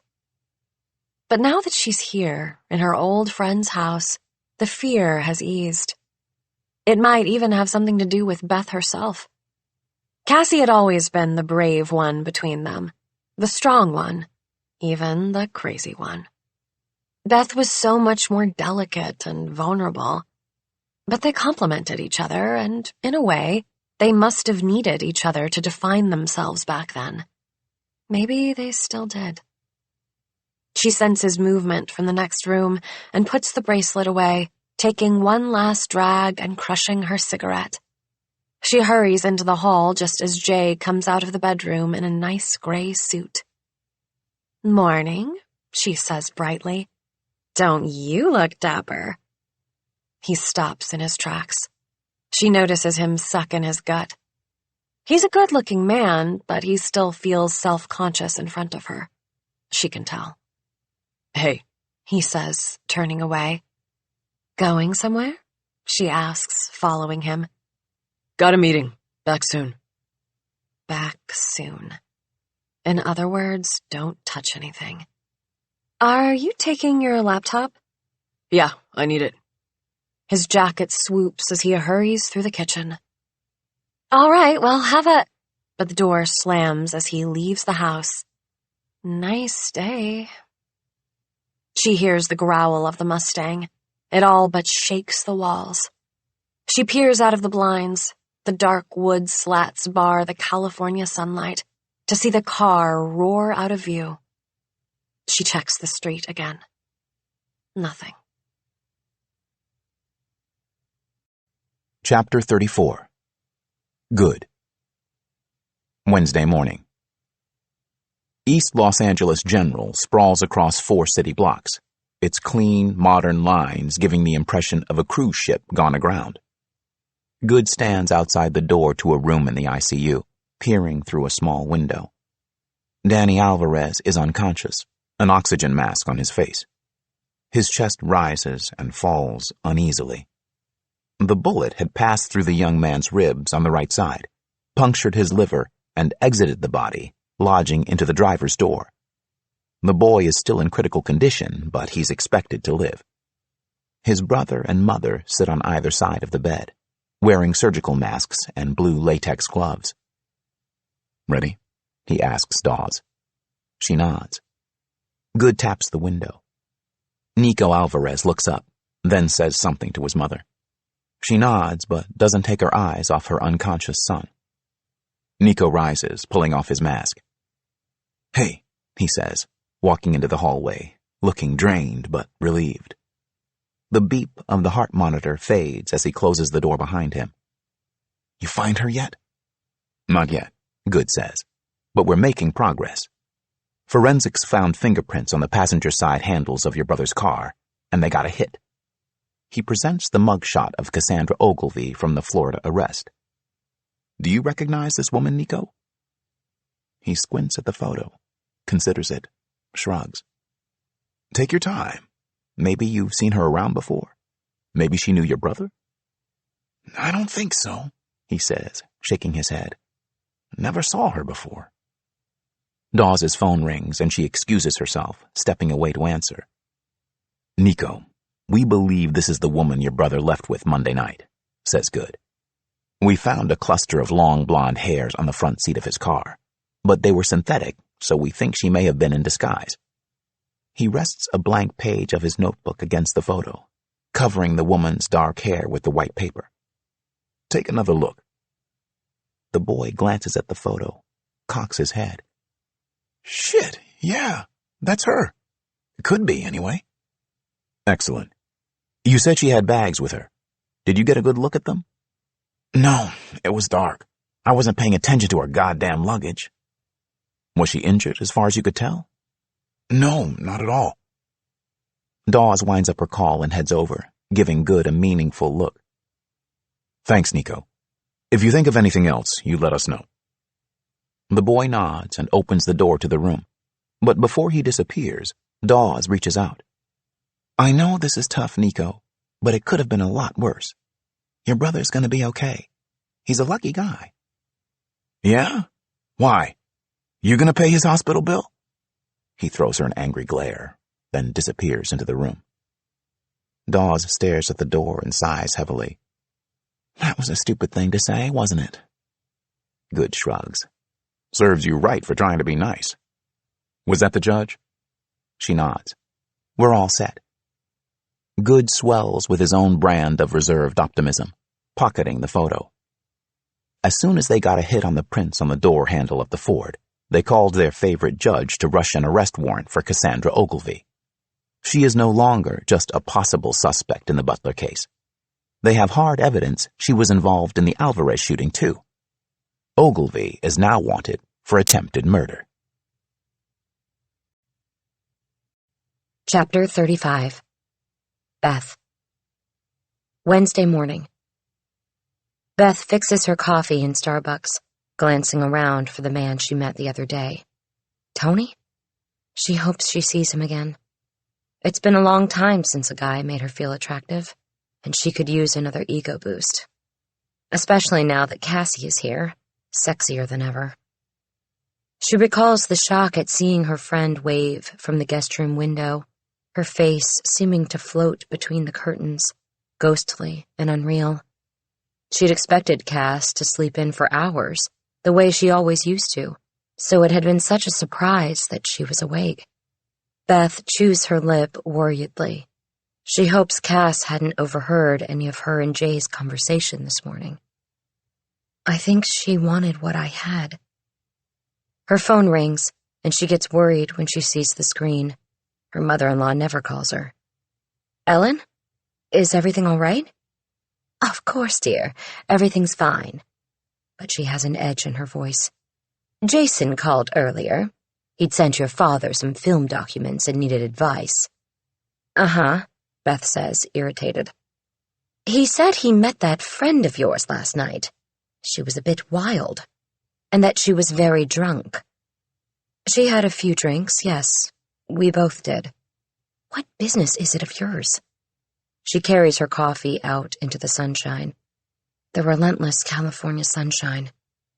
And you're leaving her alone in the house all week? It's only 3 nights. She's leaving Friday. And she's not going to be alone. Well, she'll be alone today, won't she? When Jason goes to his meeting and you're at work? He told me you said the girl had... Beth interrupts her. Ellen, can we talk about this some other time? I've got a student waiting. She hangs up without saying goodbye. She can't defend herself right now, not against this, because part of her isn't even sure why she let Cassie stay with them in the first place. It was such a risk. She gets to her studio with only a few moments to spare before her student comes in. A young girl of 12, dedicated but untalented. They sit on the piano bench and the metronome starts.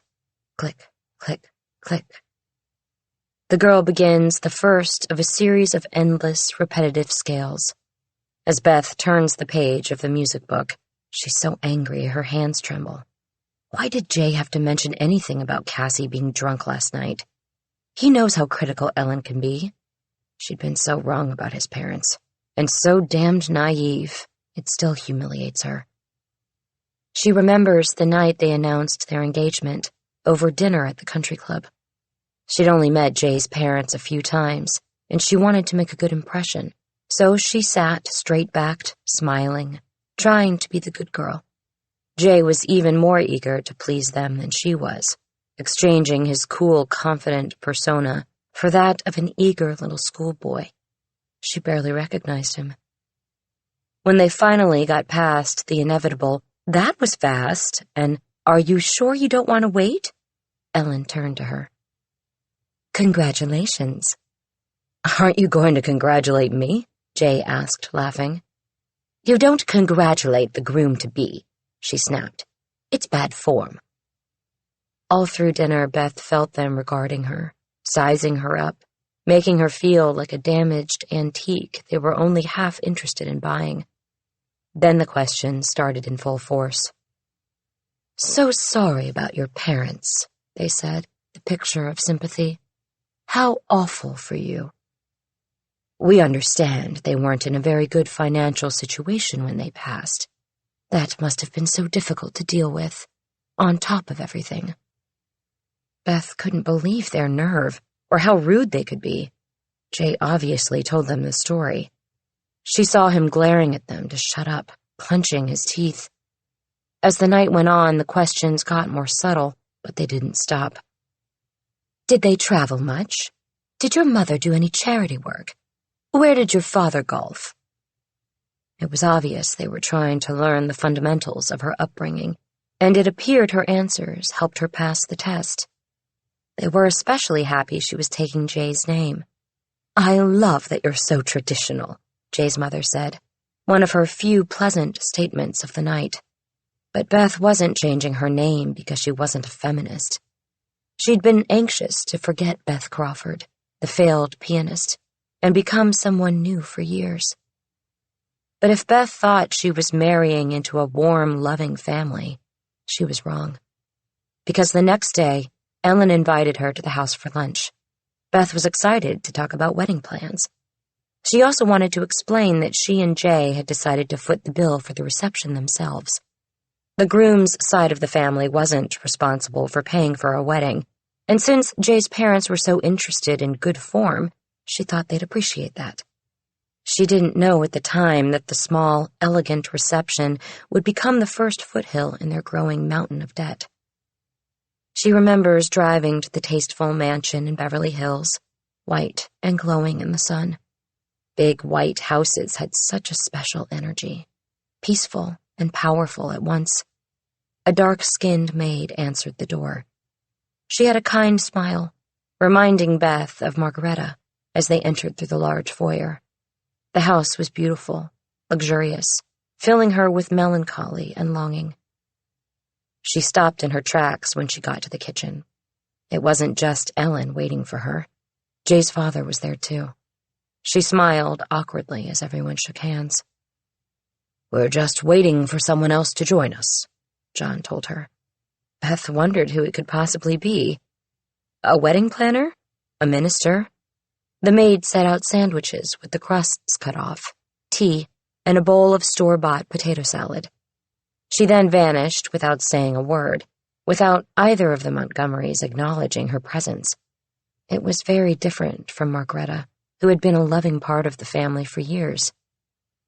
"I love your pearls," Ellen remarked as they waited. Beth was so nervous she'd been toying with them. "Thank you. Are they Mikimoto?" "Tiffany, actually. A gift. They've been handed down through the family. They were my grandmother's to begin with. My mother left them to me. They're just beautiful. Pearls always look so perfect, don't they?" She glanced at Beth's dress. "No matter what you're wearing." Finally, there was a commotion in the foyer as the maid answered the door, and another gentleman walked into the room, carrying a large briefcase. He had thinning silver hair and wore a pinstriped suit. When he sat down, he pulled out a thick legal document, and Beth read the front page. It was a prenuptial agreement. The sight of it made her stomach clench. They didn't even go into John's den for the discussion. They sat in the kitchen. This was grunt work. "Don't mind us for being candid," John had said, "but we have to insist on this. Standard practice. We have to protect ourselves, our investments, our son." Even in her shock, Beth couldn't help but notice the order of their priorities, with Jay being last on the list. The lawyer went to work, outlining each page of the document. Every minute that went by, Beth felt more stupid and depressed, more self-conscious of the wedding magazines she'd brought sitting on the table, the pretty brides looking vapid and unaware. She had dressed up for this, done her nails, spritzed on her best perfume, thinking she'd be discussing menu options and bridal gowns with her future mother-in-law. But it was all legalese. There would be no alimony or settlement in the event that the couple divorced, and only legitimate children would be provided for. Legitimate? How archaic, she'd thought. And, of course, they wouldn't be responsible for any debts incurred under her or her family's name. "This wasn't Jay's idea, by the way," Ellen had said. "Please don't blame him. He was angry about it, but it's what's best for everyone." Everyone but me, Beth thought. "Of course, I understand," she'd said. But as she signed the agreement, she was heartbroken. "Mrs. Montgomery?" The young girl stops playing, looking up at her. Beth is pulled from the memories, realizing she's in the music room. "Do you want me to turn the pages now?" "No, that's fine. I'm sorry." Beth flips to the next exercise in the music book, and another endless scale begins. Chapter 36. Jay. Wednesday afternoon. Jay and Karen sit in big leather chairs in an immaculate office. They're at her bank, not his. He drained the charity out of his own bankers long ago. Beth thought he was at another meeting with Camiso about the film, but he couldn't tell her the truth. If she knew they were applying for another business loan, she'd kill him. Karen wears her black suit, her hair back in a sensible ponytail, cleavage under wraps. Jay chose a nice suit himself and took it easy on the hair gel. As nervous as he is about the loan, he still can't stop thinking about Beth's old roommate being alone in the house. She was already smoking drugs before he left this morning. She's probably going to rip them off and skip town. He should have hidden his watch collection. He makes a mental note to do that when he gets home. Unbidden, Karen reaches out and takes his hand. "I'm nervous," she whispers. They must look like a young couple waiting to be approved for their first mortgage. "Don't be," he says, but he sounds more confident than he feels. "We need this money, Jay." "Don't worry, we'll get it." "I hope so," she says, chewing her lip. "This would save our asses. We wouldn't look so desperate. I just hate feeling beholden to that jerk." "Me too. Just relax. I'm sure everything will be fine." He gives her hand another squeeze and kisses it. They smile at each other in a way that's supposed to seem fraternal, as they tell their respective partners. "We're like brother and sister." But they both realize it's much more than that. He knows Karen understands him better than his own wife does. They certainly have more in common. He and Karen both grew up in L.A., both went to Ivy League schools, both were drawn into the movie business by a creative pull neither of them could resist. There had been encounters over the years, several of them, in fact. But it had been a while now, not since Beth was trying to get pregnant. They decided it made them feel too guilty. For Jay, sex was now something that had very little to do with pleasure. He'd learned so much about ovulation and optimal days, it felt more like a night course than intercourse.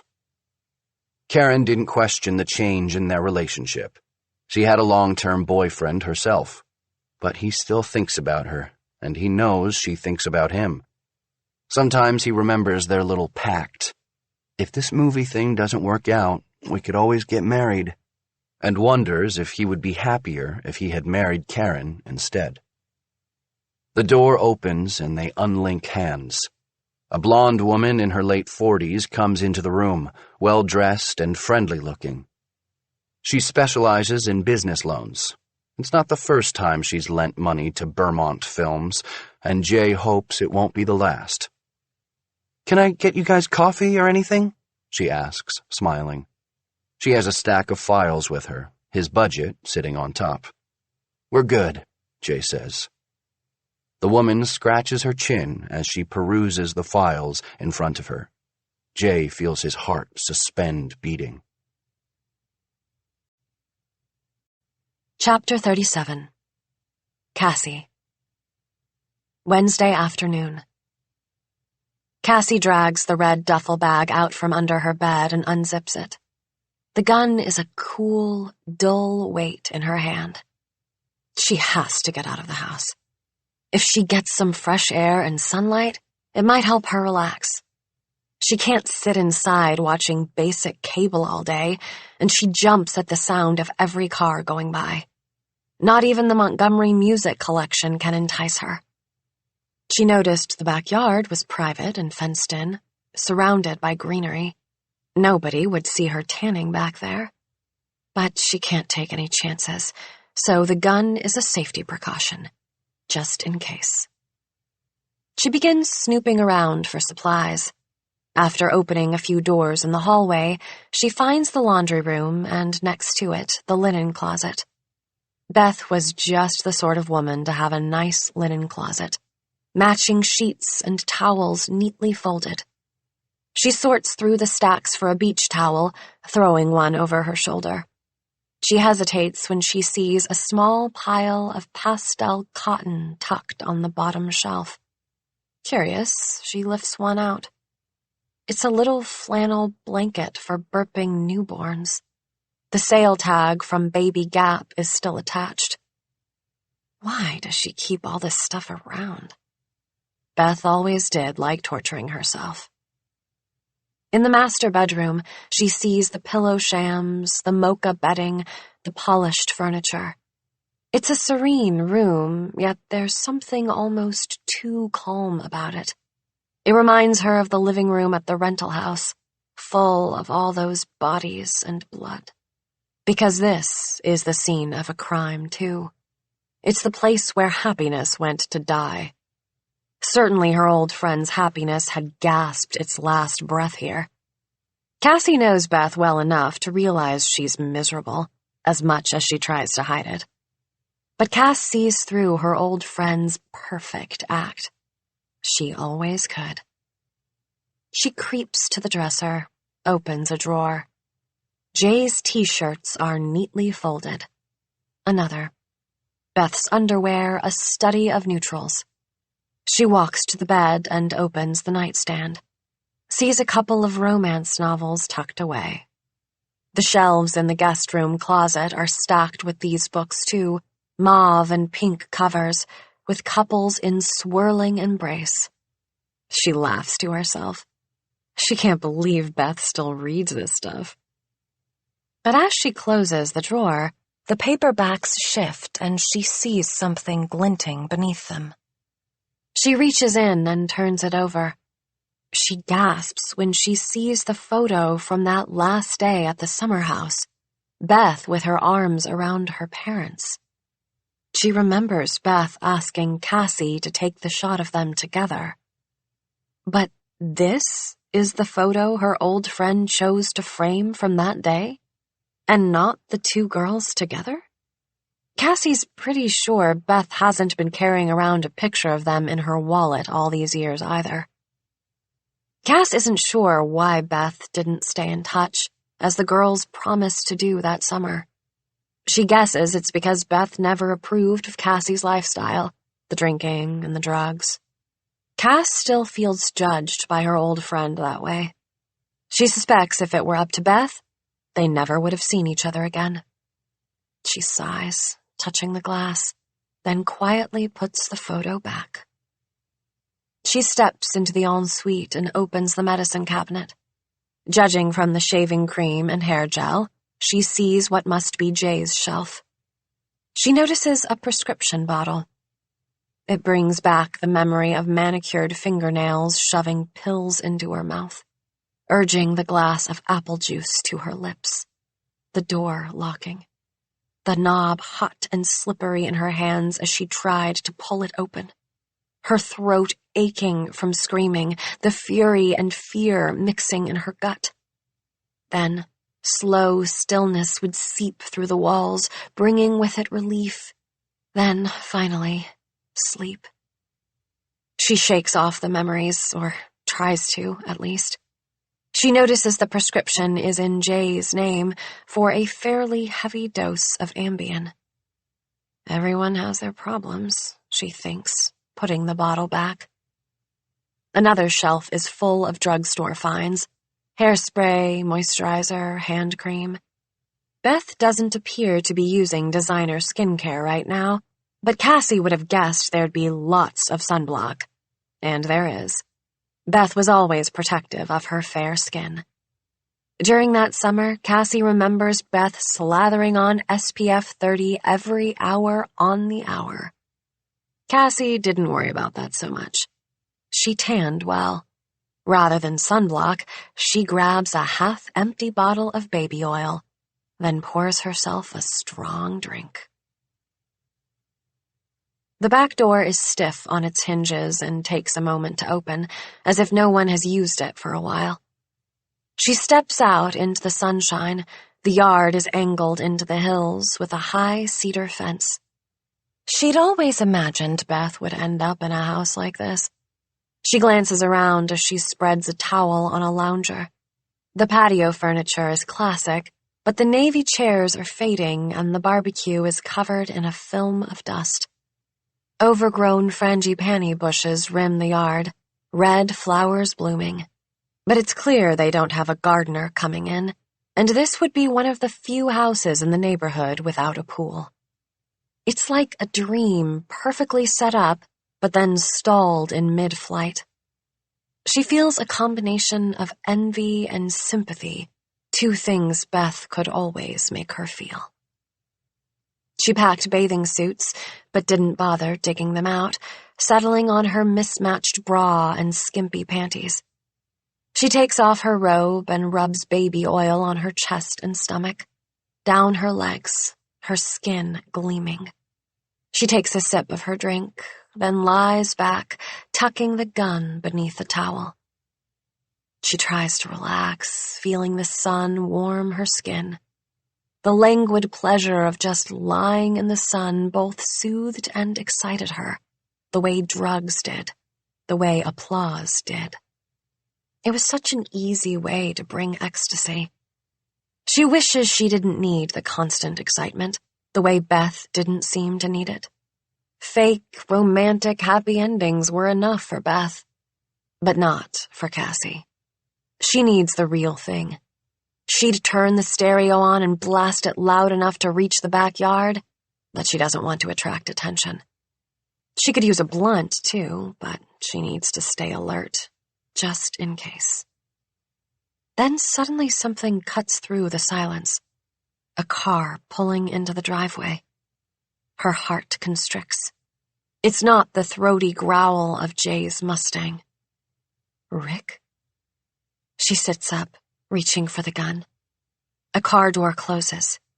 She holds her breath.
Look forward to getting mine every month. Okay. I just started mine. Dude, me too. We're synced. You still get it, Grandma? Sure do. It's so heavy. I cried. It's happening again. I'd invite you up, but I just got my book of the month. Book of the month. Choose from 5 new books and get your favorite delivered to you monthly.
stunning video templates. Each video maker is carefully designed to look professional. Our video makers are super easy to use and let anyone with an internet connection create high-quality videos in seconds. Edit logos, mockups, videos, and design templates with just a few clicks. Each template is carefully made by design experts, so your work will always look great. Get started with the best video maker at Plazy.net.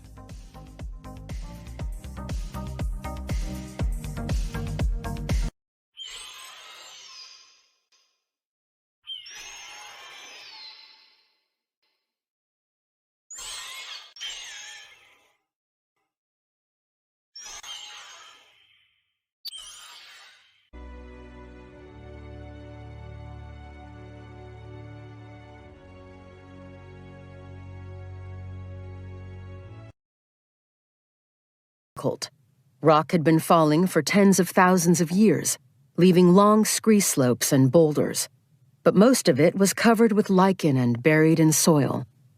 The rock faces were riddled with cracks and holes. As she worked her way along, a pair of ravens flew overhead, cawing their displeasure. The air smelled of fir trees. A strange, icy feeling took hold as the mists once again descended, obscuring the peaks and turning the valley into a lake of ghostly mist. She reached the end of the valley and started back down the other side, almost immediately coming upon a fresher rockfall, recent enough that the trees it had knocked down could still be seen rotting among the broken rocks. She backed away and looked up. Along the edge of the bluff, below the line of melting snow, she spied an area of lighter, newly exposed rock where the canyon made a turn. This seemed an ideal vantage point for a stone face to be visible, if what was now rockfall had once resembled a face. She backed up further, sizing up the hollow with a practiced eye. The ground fell away from the valley edges, leveling out into a smoother area, smooth enough for a campsite.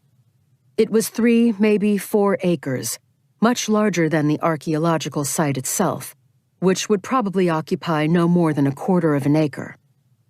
So where exactly might they have pulled up the wagons? She tried to put herself in their heads. At the time, there was about 1 foot of snow on the ground, and it was falling fast, the leading edge of a blizzard that was about to alter their lives forever. The remote landscape had changed little, if at all, since 1846, and Nora knew that, except for the lack of snow, she was seeing much of what they would have seen. If she were leading the group, where would she have made camp? She moved about, walking a transverse first to the right, then to the left. Closer to the creek, the ground sloped down again. They would have stopped somewhere in the middle of the flat area. From which vantage point would the now fallen face have been seen best, the sharp granite corner most visible? It was hard to be sure, but after a bit of squinting up at the still snowy cliff, she settled on a spot that somehow felt right. The hollow was larger than it looked from a distance. The grass was wet from the rain here, thick and healthy, unusually thick and healthy, and there were flowers. There were no flowers anywhere else in the damp meadow.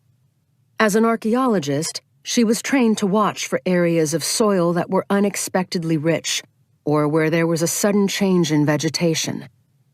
She knelt and pressed her hand into the icy grass. Should she? She was qualified, and they had all the proper permits. There was no reason not to. Kneeling, she took off her pack and removed an archaeological trowel, gloves, and a face mask from it.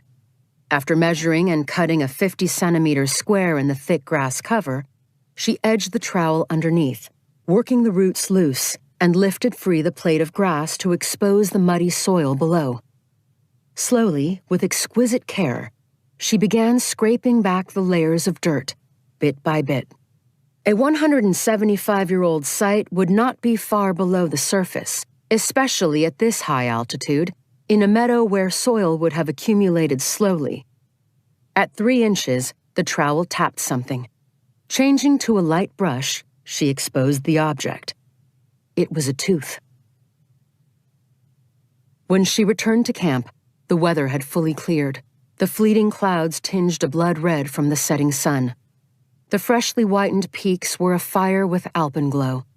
Jason and Clive were still out, and Nora said nothing while Maggie cooked dinner and the wranglers fed the horses their evening oats.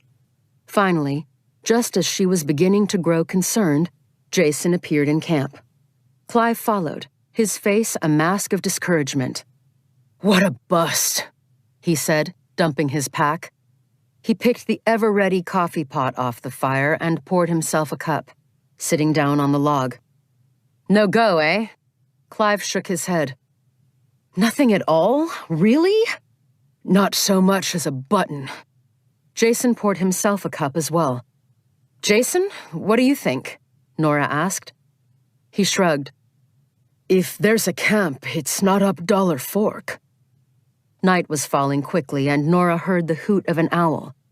She turned back to Clive. "Kind of selfish, don't you think?" He looked at her in incomprehension. "What? Who is?" "You! All this whining about what you didn't find. Why haven't you asked me what I found?" Both men turned. "You found something?" Clive asked. She nodded. "What?" "A human molar." Clive leapt to his feet. "No shit, really?" Everyone started talking at once, asking questions. "It was just over a mile up Poker Canyon, in that hollow we first explored."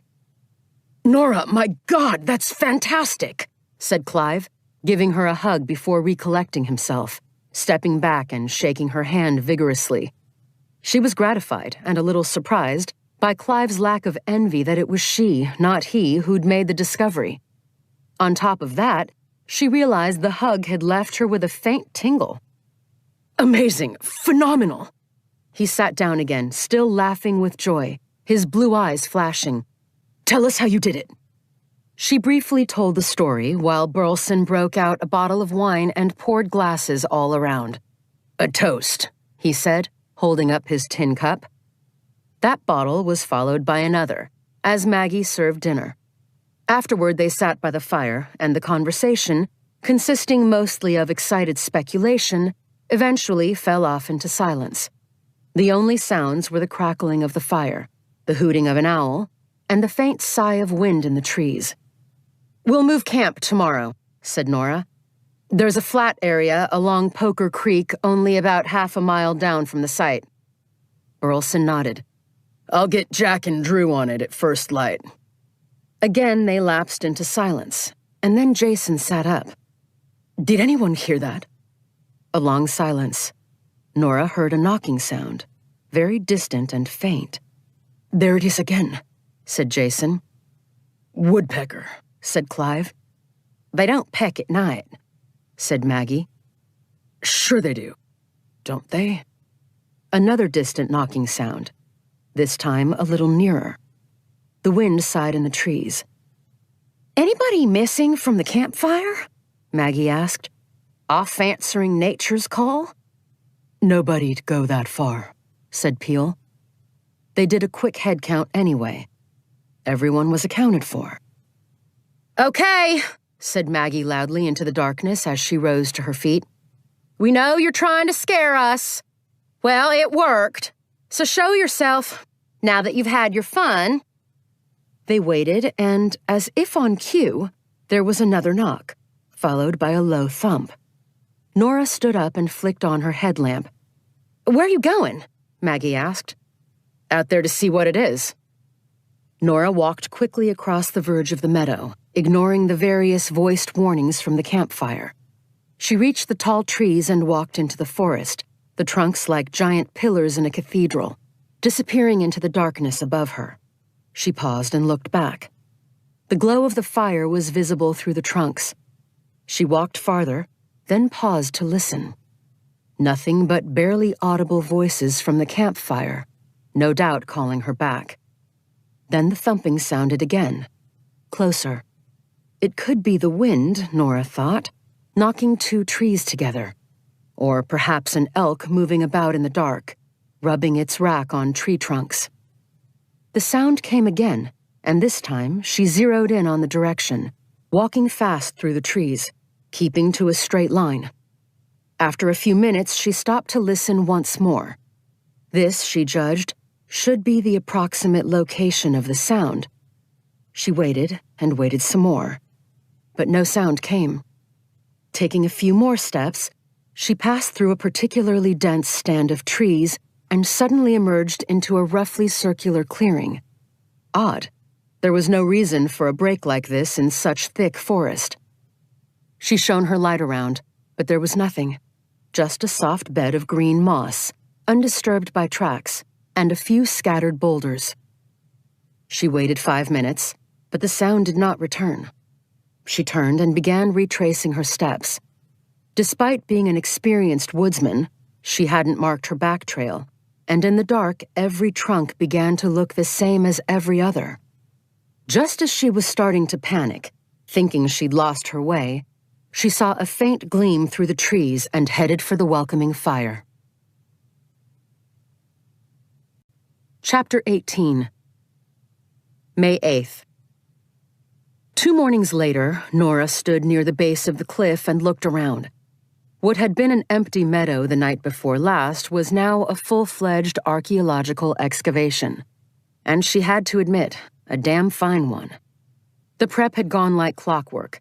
Salazar and Adelsky had gridded out the central site, driving pegs into the ground at 1-meter intervals and tying day-glow orange string to create a 6 by 10 meter grid, each of the 60 grid spaces representing a square meter, from which every speck of soil would be removed and screened. The proton magnetometer, a device that looked like a high-tech lawnmower, had already been run over the entire area, giving them a rough idea where buried artifacts might be located, especially ferrous objects such as nails, bolts, and tools. Since this was a pristine area, free of human settlement, Nora assumed any ferrous object located in the ground must have been left by the Donner Party. And there were a lot, all concentrated in the middle of the hollow. That was probably where the hearth and the remains of the shelter would be found. Clive had pitched in with gusto, asking questions about how this worked or that, showing a keen interest in how archaeology was done and an eager desire to help. He was like an enthusiastic boy, really, thrilled to be on his first dig. Meanwhile, Maggie and the Wranglers were busy shifting their base camp from Hackberry Creek up Poker Canyon, just over half a mile from the site.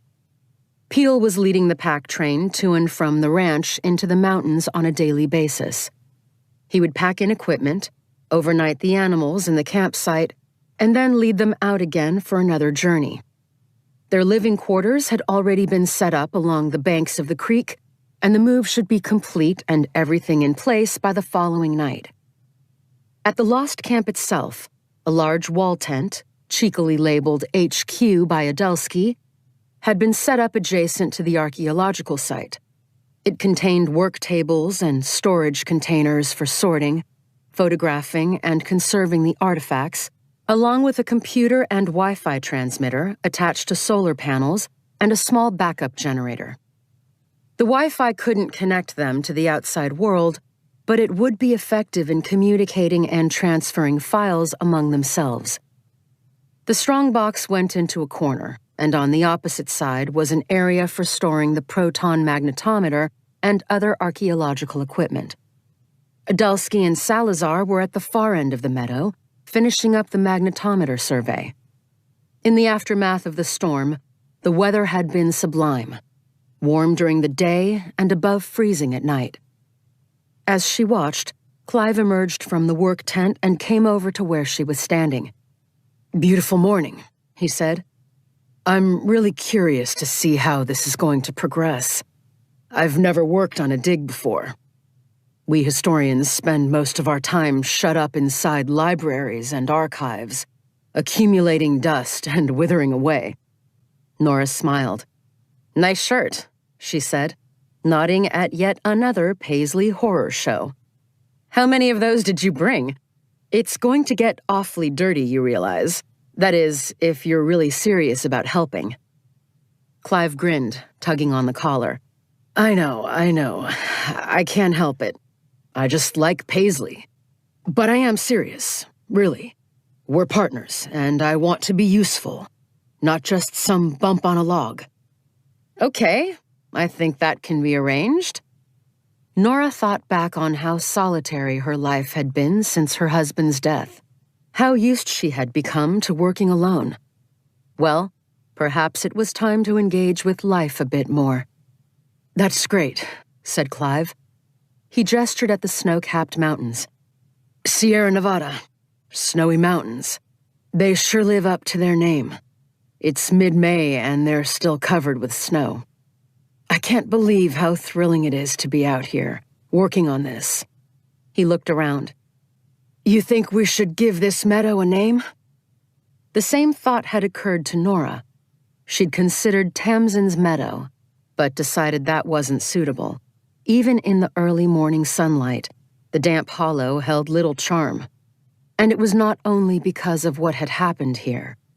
The rocky walls seemed to loom over them almost menacingly. Where they narrowed at the far end, the cliffs were still topped by heavy scallops of snow. In particular, one vast lip of snow the size of an apartment building hung over the edge of a steep col high above them. It seemed to defy gravity, and she wondered what kept it in place. I guess that's one of the cornices Burleson warned us about, she said, nodding toward it. Good thing the dig site's nowhere near it. I wouldn't want to be under that baby when it gives. Nora continued her visual survey. The trees that formed the edge of the vale were dark and forbidding, cloaked in almost constant shadow, and many were partially or completely dead. At a low point near the end of the valley, the creek temporarily widened into a black, ice-skimmed tarn before continuing on its sinuous way. All in all, it was, not to put too fine a word on it, spooky.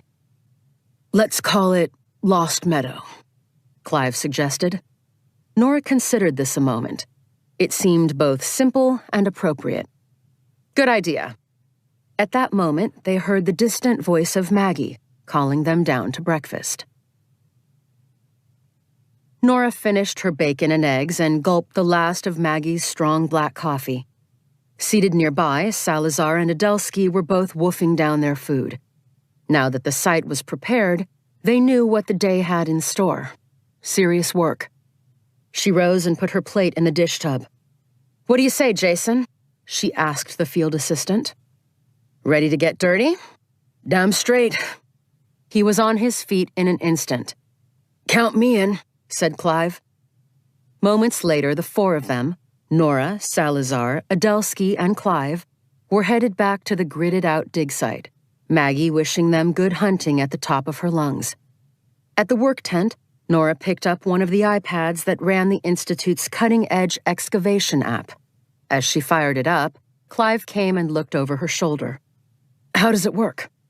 She swiped open the app. It's pretty amazing.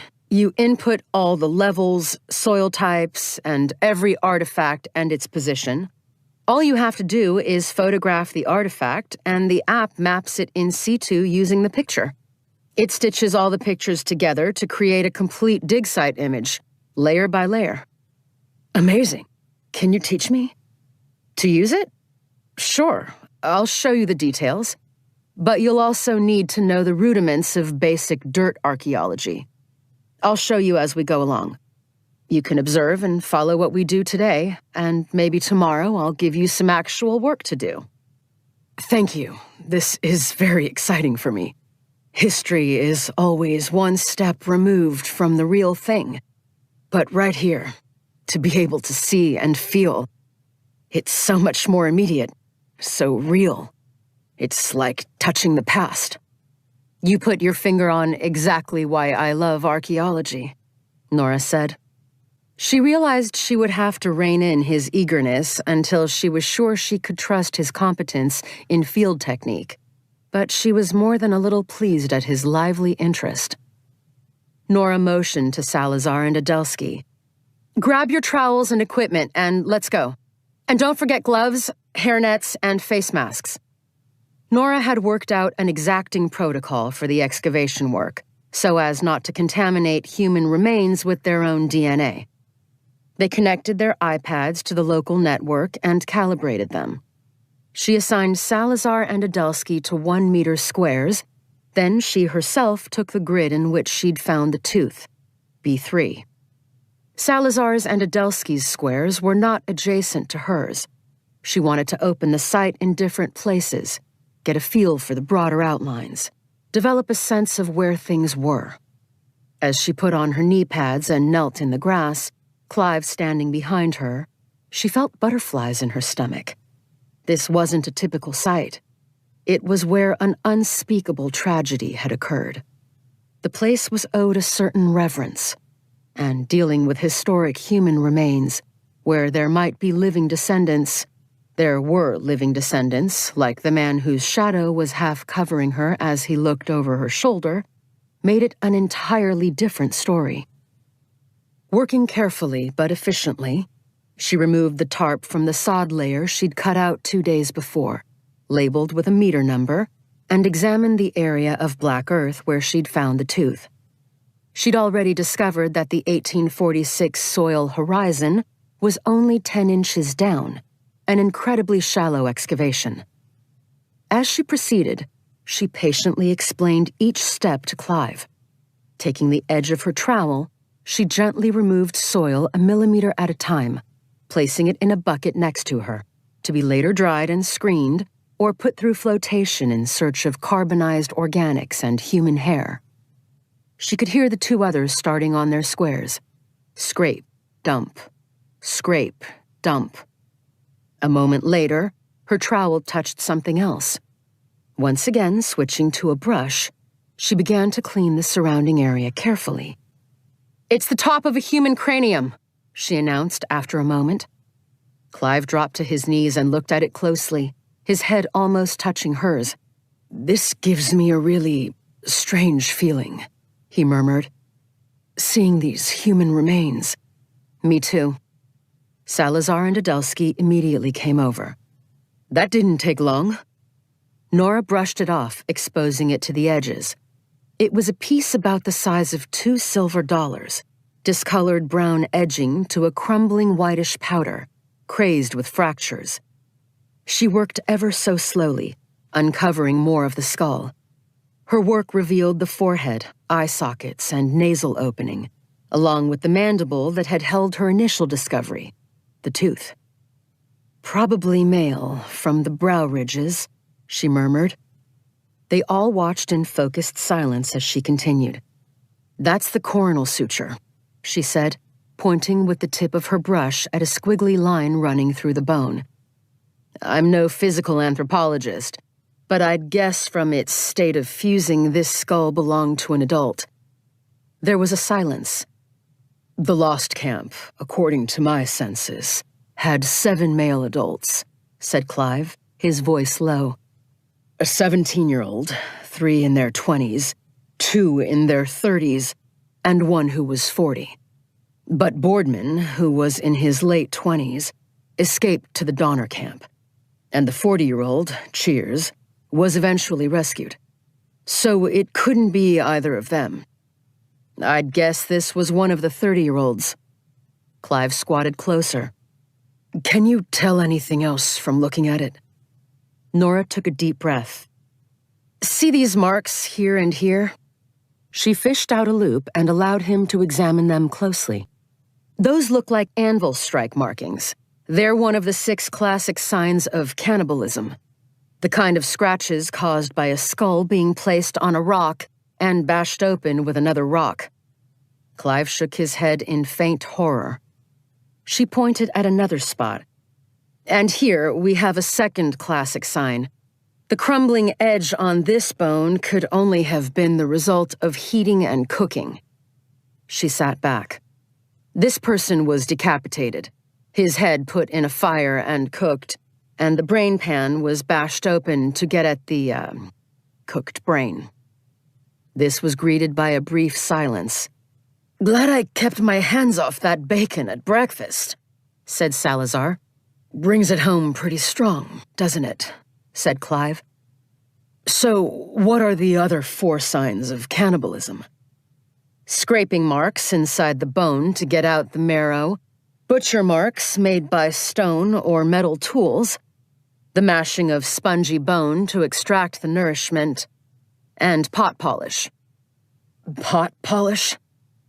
That's where broken bones are boiled in a ceramic or iron pot to extract the grease. As they turn in the boiling water, the sharp ends become microscopically polished by the sides of the pot. She paused. Back in the lab, a physical anthropologist will examine these bones under a stereo zoom. She stood up. There's probably a lot more of it, him, to be found in this immediate area. She hesitated. Let me excavate just a little more before deciding on our next move. She knelt and began to work again, with Clive, Adelsky, and Salazar watching. Almost immediately, she uncovered 2 more pieces of cranium and the burnt rim of the orbit. There were no vertebrae connected to the skull, but next to be exposed was a femur and what appeared to be a humerus. I'm no archaeologist, but the density of stuff is surprising, Clive said. I thought it would be more spread out. But it looks like a jumble, those skulls and long bones. He shook his head. Well, I hate to put it this way, Nora said, but the area we're working in appears to be a midden heap, where food trash was tossed. As in a lot of cannibalized bodies? Yes. She stood up again. Jason, Bruce, under the circumstances, I think you should leave your assigned quads for now and concentrate on the quads adjacent to this one, starting with B4 and A3. If this is a midden heap, it's where the biggest cache will be. The men nodded and moved off to collect their equipment. Nora stepped back from the immediate work site and Clive followed her. Ever worked on a site like this before? Clive asked. In a way, yes. I worked on a site years ago that held the remains of young people murdered back in the 19th century by a serial killer. And I helped excavate a major prehistoric Pueblo cannibal site in Utah. That's where I met my husband. I didn't know you were married. My husband, Bill. Well, he died. I'm so sorry. I had no idea. He took her hand spontaneously. She thought of withdrawing it, but didn't. There was nothing more in the gesture than friendly concern, she told herself. I'm working on getting over it. She didn't want to tell him it had been more than 7 years. In the past months, she thought she'd finally gotten over the worst of Bill's death, but his memory and the hurt always seemed to resurface when she least expected it. I lost a girlfriend, Clive said. Fiancé, actually. Pancreatic cancer. Caught too late, as it so often is. In 2 months, she was gone. How terrible. I'm so sorry. You grow up thinking everything's fine and bad things happen to other people, and then, out of the blue, life drops a piano on you. I couldn't believe the pain, and the surprise. She nodded. He had been through it too, and yet he seemed to be getting over it. When did that happen? 2 years ago. It feels like yesterday, but we move forward, right? We do what we have to do to continue our lives. Again, she nodded. He was still holding her hand. After a long period of quiet, he gave it a friendly squeeze and released it. Nora, he said, I'm ready. I'd love to have my own grid to work on. She hadn't expected the conversation to take this sudden turn. Clive, I'm not sure. You taught me a lot last night, and I've learned more just from watching you today. A couple hours of observation might not be enough. I promise I'll be slow, and super careful. And if I find anything, I'll immediately let you know. Nora mulled this over. Look, my own ancestors, the Breens, were on this mountain. Patrick and Peggy Breen had 7 children, ages 1 to 4.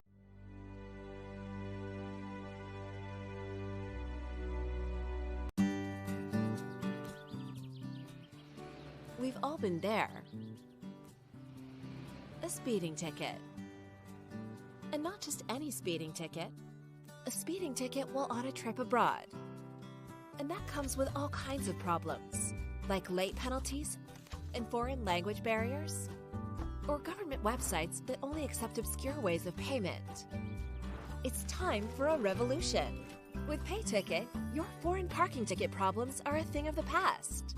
Simply input your information, such as name, email, and country of residence. Take a quick photo of your ticket, plug in your credit card details, and click Send. And PayTicket will take care of the rest. No matter what kind of traffic or parking violation you may have to pay, PayTicket makes it easier. Simple, fast, hassle-free. That's PayTicket.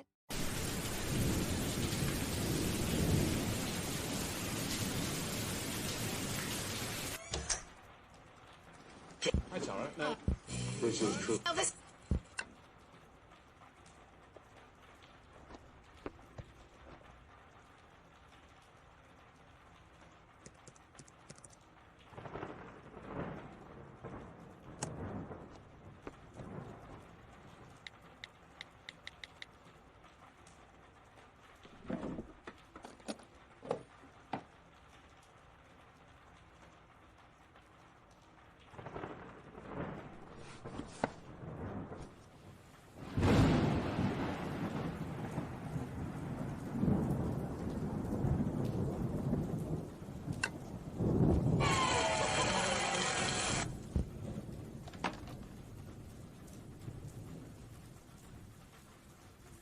Stunning video templates.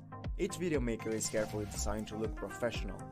Our video makers are super easy to use and let anyone with an internet connection create high quality videos in seconds. Edit logos, mockups, videos, and design templates with just a few clicks. Each template is carefully made by design experts, so your work will always look great. Get started with the best video maker at Plazy.net.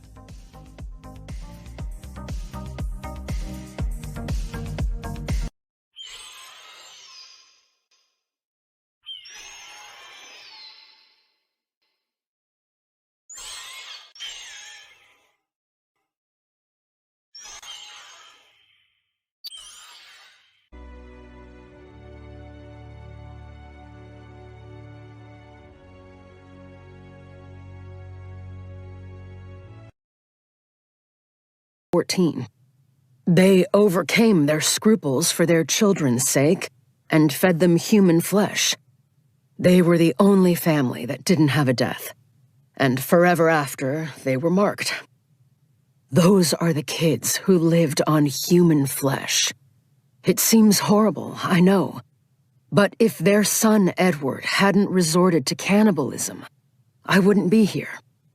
He was my great-great-great-grandfather.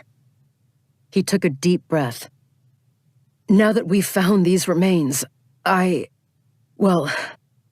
find I just want to delve in, be part of this, get my paisley shirt really, really dirty. Nora couldn't help smiling. She knew exactly how he felt. Even so, she wasn't going to take too big a chance. She consulted her iPad. Perhaps she could assign him a square in the most distant quadrant of the meadow, closest to the woods, where he was least likely to find anything of significance. Or, for that matter, do any damage. E10 would be a good place for him to start. The proton magnetometer had registered something in this area, but it was faint and far from the main scene of action. "Okay," she said. "If you promise to take it slow, no deeper than 10 inches, please, and stop to notify me the moment you find anything, even so much as a pebble. I promise. You can take grid E10. Nora put her iPad aside. Come on, get a mask and gloves, and I'll show you where it is.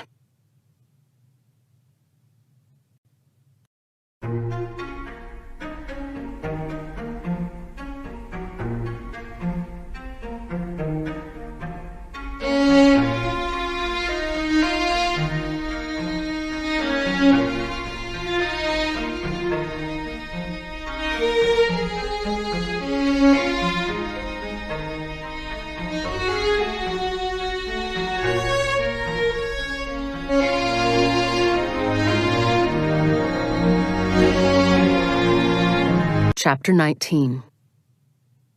The discoveries were so exciting and coming so thick and fast that nobody wanted to stop for lunch, so Nora just let them keep going while the afternoon lengthened. At first, she checked on Clive every half hour, but when it was clear he was doing a slow and painstakingly methodical job, she decided he could be left to his own devices. Thanks to the joint efforts of Salazar and Adelsky, the Midden Heap was yielding up more and more artifacts. Not only a third skull and numerous other human bones, but scraps of clothes, buttons, lockets, and jewelry. Everything was carefully tagged and logged, and situated using the suite of powerful archaeological software on their tablets.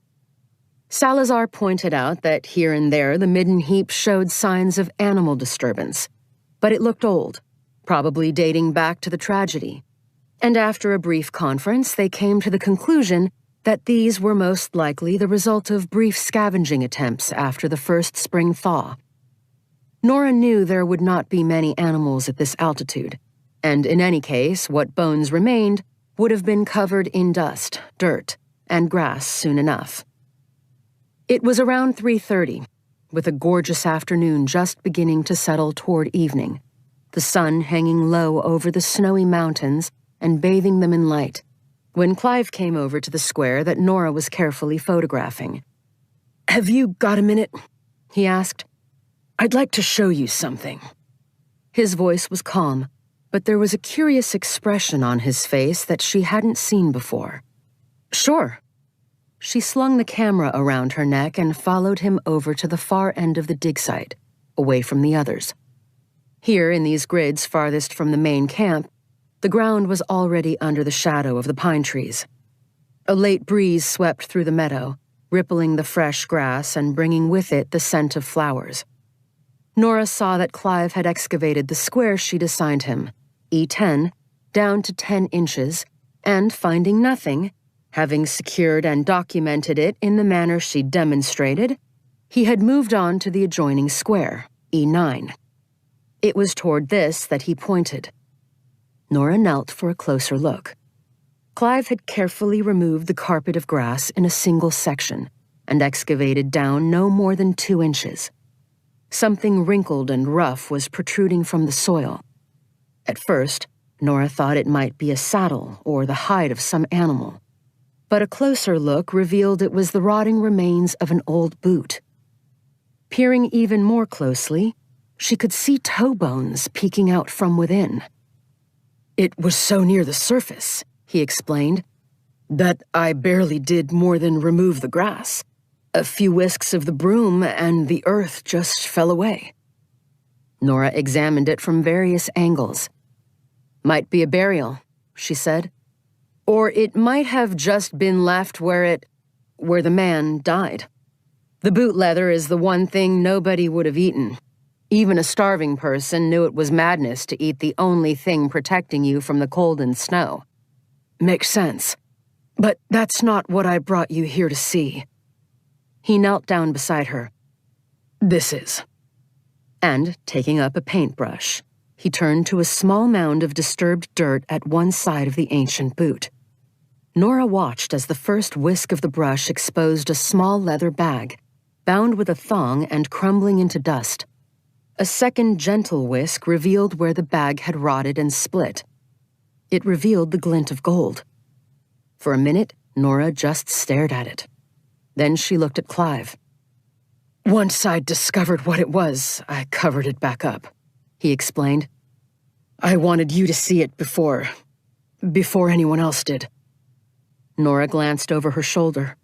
Salazar and Jason were on the far side of the old camp, busy with the midden. She looked at Clive. Normally, one didn't cover something back up unless it was at the conclusion of the dig.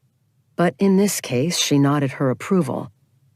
"What we need to do next is figure out exactly what you've discovered," she said, "and get it out of the ground and under lock and key." Taking over from Clive, she gently excavated the rest of the square. The earth was just as soft and yielding as Clive had said it was, and within half an hour, she'd exposed the lower legs, feet, and crumbling leather boots of what appeared to be 2 adult men lying side by side, positioned away from the gridded area. Neither the foot bones, the tibias, nor the fibulas showed any sign of dismemberment or cannibalism. In the boots, each man had hidden a pouch of coins. After carefully photographing and recording them in situ, Nora removed the 2 pouches and placed them on a small conservator's tarp nearby. "Hey!" Nora looked over quickly. It was Salazar, waving from the midden heap. "We never ate our lunches. Can we secure things and call it a day?" She glanced over at Clive. He met her glance, shrugged. "Bruce, Jason, you finished your quads?" "Yup." "Uploaded all your survey and coordinate data?" "Sure have." "Go ahead then. Stow your gear and head back. Clive and I will close up the site. You can shut down the network, too. I won't have any more data to add today." "Okay. Tell Maggie to save some dinner for us. We won't be long."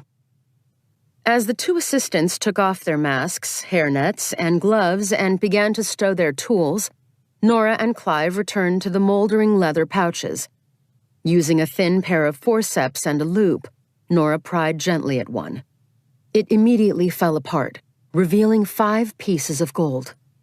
With a gloved hand, Clive picked up one of the coins by the edges and turned it around. Even covered with dust and soil, it glinted in the sun. "It's a $10 gold eagle," he said. He peered closer. "Looks uncirculated, save for a high degree of bag marks. Struck in 1846, from the Philadelphia Mint." "Wolfinger's treasure?" Nora asked.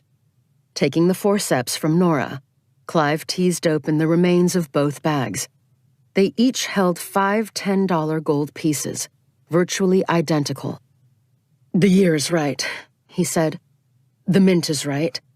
It's just the number that's wrong. There aren't 1,000 here, only 10. After all this, you're the last one I'd figure for a pessimist."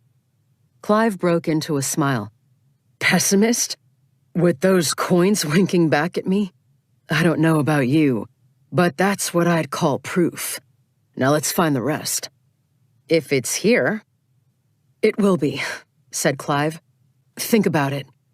These 2 were already suspected of foul play. They were ostracized, not allowed to join the others in their shelter. So they made their own little camp here and hid their gold somewhere close by. Don't you agree?" Nora felt a little uncomfortable speculating like this, but she couldn't fault Clive's logic. "I agree." She picked up the broom and the trowel and went to work on the site, moving quickly but expertly, wasting no time but missing nothing. Within an hour, she had both skeletons exposed as far as their rib cages.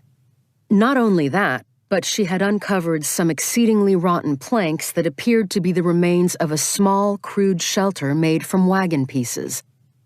She sat back on her haunches while Clive used her camera to photograph the exposed portions of the skeletons and the pieces of wood.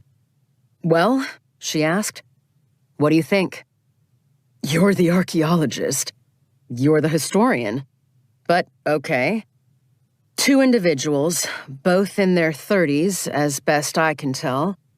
Their skulls aren't exposed yet, so I can't be sure of the sex. But they appear to be male. No signs of violence so far. No cannibalism either.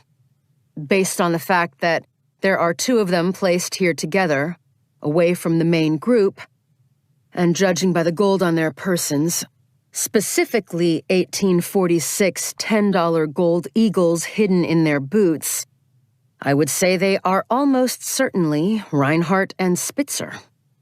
All that's missing is the gold, and like I said, they would have hidden it around here somewhere." Growing more animated, Clive added, "Nora, think what we've accomplished.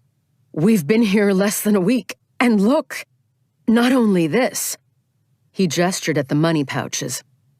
"But the lost camp. The lost camp. And we found it. Or rather, you found it." Nora considered herself an old hand at dirt archaeology, and she'd found several important sites over the years. But this sudden enthusiasm, this praise by an amateur, not an amateur actually, but a historian who'd made this very discovery his life's work, left her blushing with pleasure. Without speaking further, they wrapped up the remains of the coin purses and their contents and placed them in an artifact container, secured the grids and exposed skeletons with tarps and fixed them carefully in place, returned to the HQ tent and placed the coins in the strongbox, and then headed down the trail toward the campsite and dinner. Chapter 20. May 9th. Shortly after lunch the following day, Nora took a break from working in the dirt. She, Clive, Adelsky, and Salazar had focused on the Spitzer and Reinhardt site all morning. After explaining the discovery to the two assistants, Nora had finished exposing the skeletons, while the others had extended the excavations on either side, stretching out another meter into undisturbed ground. They had taken the entire area down to the 1847 soil horizon and even farther, in case the gold had been buried right at the site. But so far they had found nothing. No gold or any signs of a burial. Only ragged scraps of clothing and a few buttons. After lunch, Clive and the two assistants continued to work in that area. But Nora decided to take a break. Over the course of her career, she had discovered that, from time to time, she had to stop and let an archaeological site speak to her. Just speak. In the midst of digging, sometimes she got so focused on a square meter of dirt that she would start losing the overall story that the site was trying to tell her.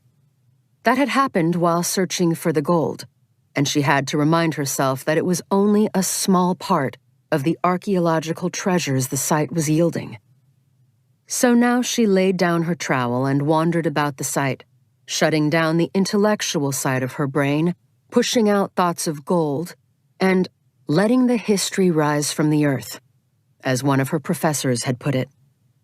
She tried to recreate in her mind the conditions of the site, the drifting snow, the bleak cliffs, the absolute wilderness, and how the people stranded in it were focused on one thing: survival. As she drew in the mountain air and looked around, she got a taste of the strangeness, the isolation they must have felt. Today, they were a mere 15 miles from a major interstate highway, yet it still felt like the ends of the earth. In 1847, the travelers would have been farther from civilization than anything conceivable today. As she wandered around, her footsteps took her to an area down by the creek, the row of parallel grids labeled F that were farthest from the Hackberry Trail. Here, in one isolated spot, the magnetometer had registered a small shadow, something unnatural, in or around grid F2. For some reason, this spot spoke to Nora. She wasn't sure why. Maybe she was attracted to it because the place was more pleasant than most in the valley. She had not opened up this grid yet, but she felt it might contain something special, even important. It whispered to her professional instincts of history, of stories long hidden, waiting to be told. And there was something about untouched ground, before the first trowel had bit into the dirt, that seemed almost magical. Most important, it would take her mind off the search for Wolfinger's gold. Carefully, she prepared to excavate F2. As she worked, she could hear the low chatter of Adelsky and Salazar floating down from higher ground, where they were finishing up the Spitzer and Reinhardt section, still with no success. Out of the corner of her eye, she could see Clive. He'd wandered away from Adelsky and Salazar and was standing near the far line of trees, hands in his pockets, looking skyward, apparently lost in thought. As she began work on the grid, carefully sweeping the dirt away, a shadow fell over her. She turned to see Clive, hands still in his pockets. "Decided to try your luck over here?" he asked. Nora wiped her forehead with the back of one glove, then nodded. "Mind if I watch?" "Not at all." Clive squatted beside her, careful not to disturb any of the grid lines. He pulled out one of his cigars and lit it up. "Do you mind?" Nora said, pointing downwind. "Oh, sorry." Clive changed position. "I used to be a cigarette fiend, 3 packs a day. So I switched to cigars, these expensive Dunhills, hoping the cost would keep my habit down." "That's only the second one I've seen you smoke." "Yeah, I've cut back over the last couple of years. Now I only smoke to relax, calm my nerves, you know, that kind of thing." For about 5 minutes, he watched her work. And then he shook his head. "I've been thinking." He stopped. "Thinking what?" "What a goddamn idiot I've been." Nora stopped working and sat back on her heels. "Care to tell me why?" "Those two, Reinhardt and Spitzer, were carrying the gold in their boots. Why?" "Why do you think?" "Because that's all the fucking treasure they had." Clive said this in a low, bitter voice, eyes on the ground. It was the first time Nora had heard him use such profanity. "And how do you figure that?" "You and I both agree they would have kept the gold close. Well, we just excavated their entire miserable hovel and found nothing." "Maybe they hid it beneath a nearby tree," Nora said. "Or buried it in the snow." Clive shook his head. "That's not what my gut tells me." Nora could hardly believe what she was hearing. "But Clive, it was you who did the historical research on all this. It was impeccable. You laid it all out, for me and Dr. Fugit, back in her office. Wolfinger withdrew that gold." Clive puffed on his cigar. "All I found was a withdrawal note. Its details in regards to Wolfinger are technically debatable.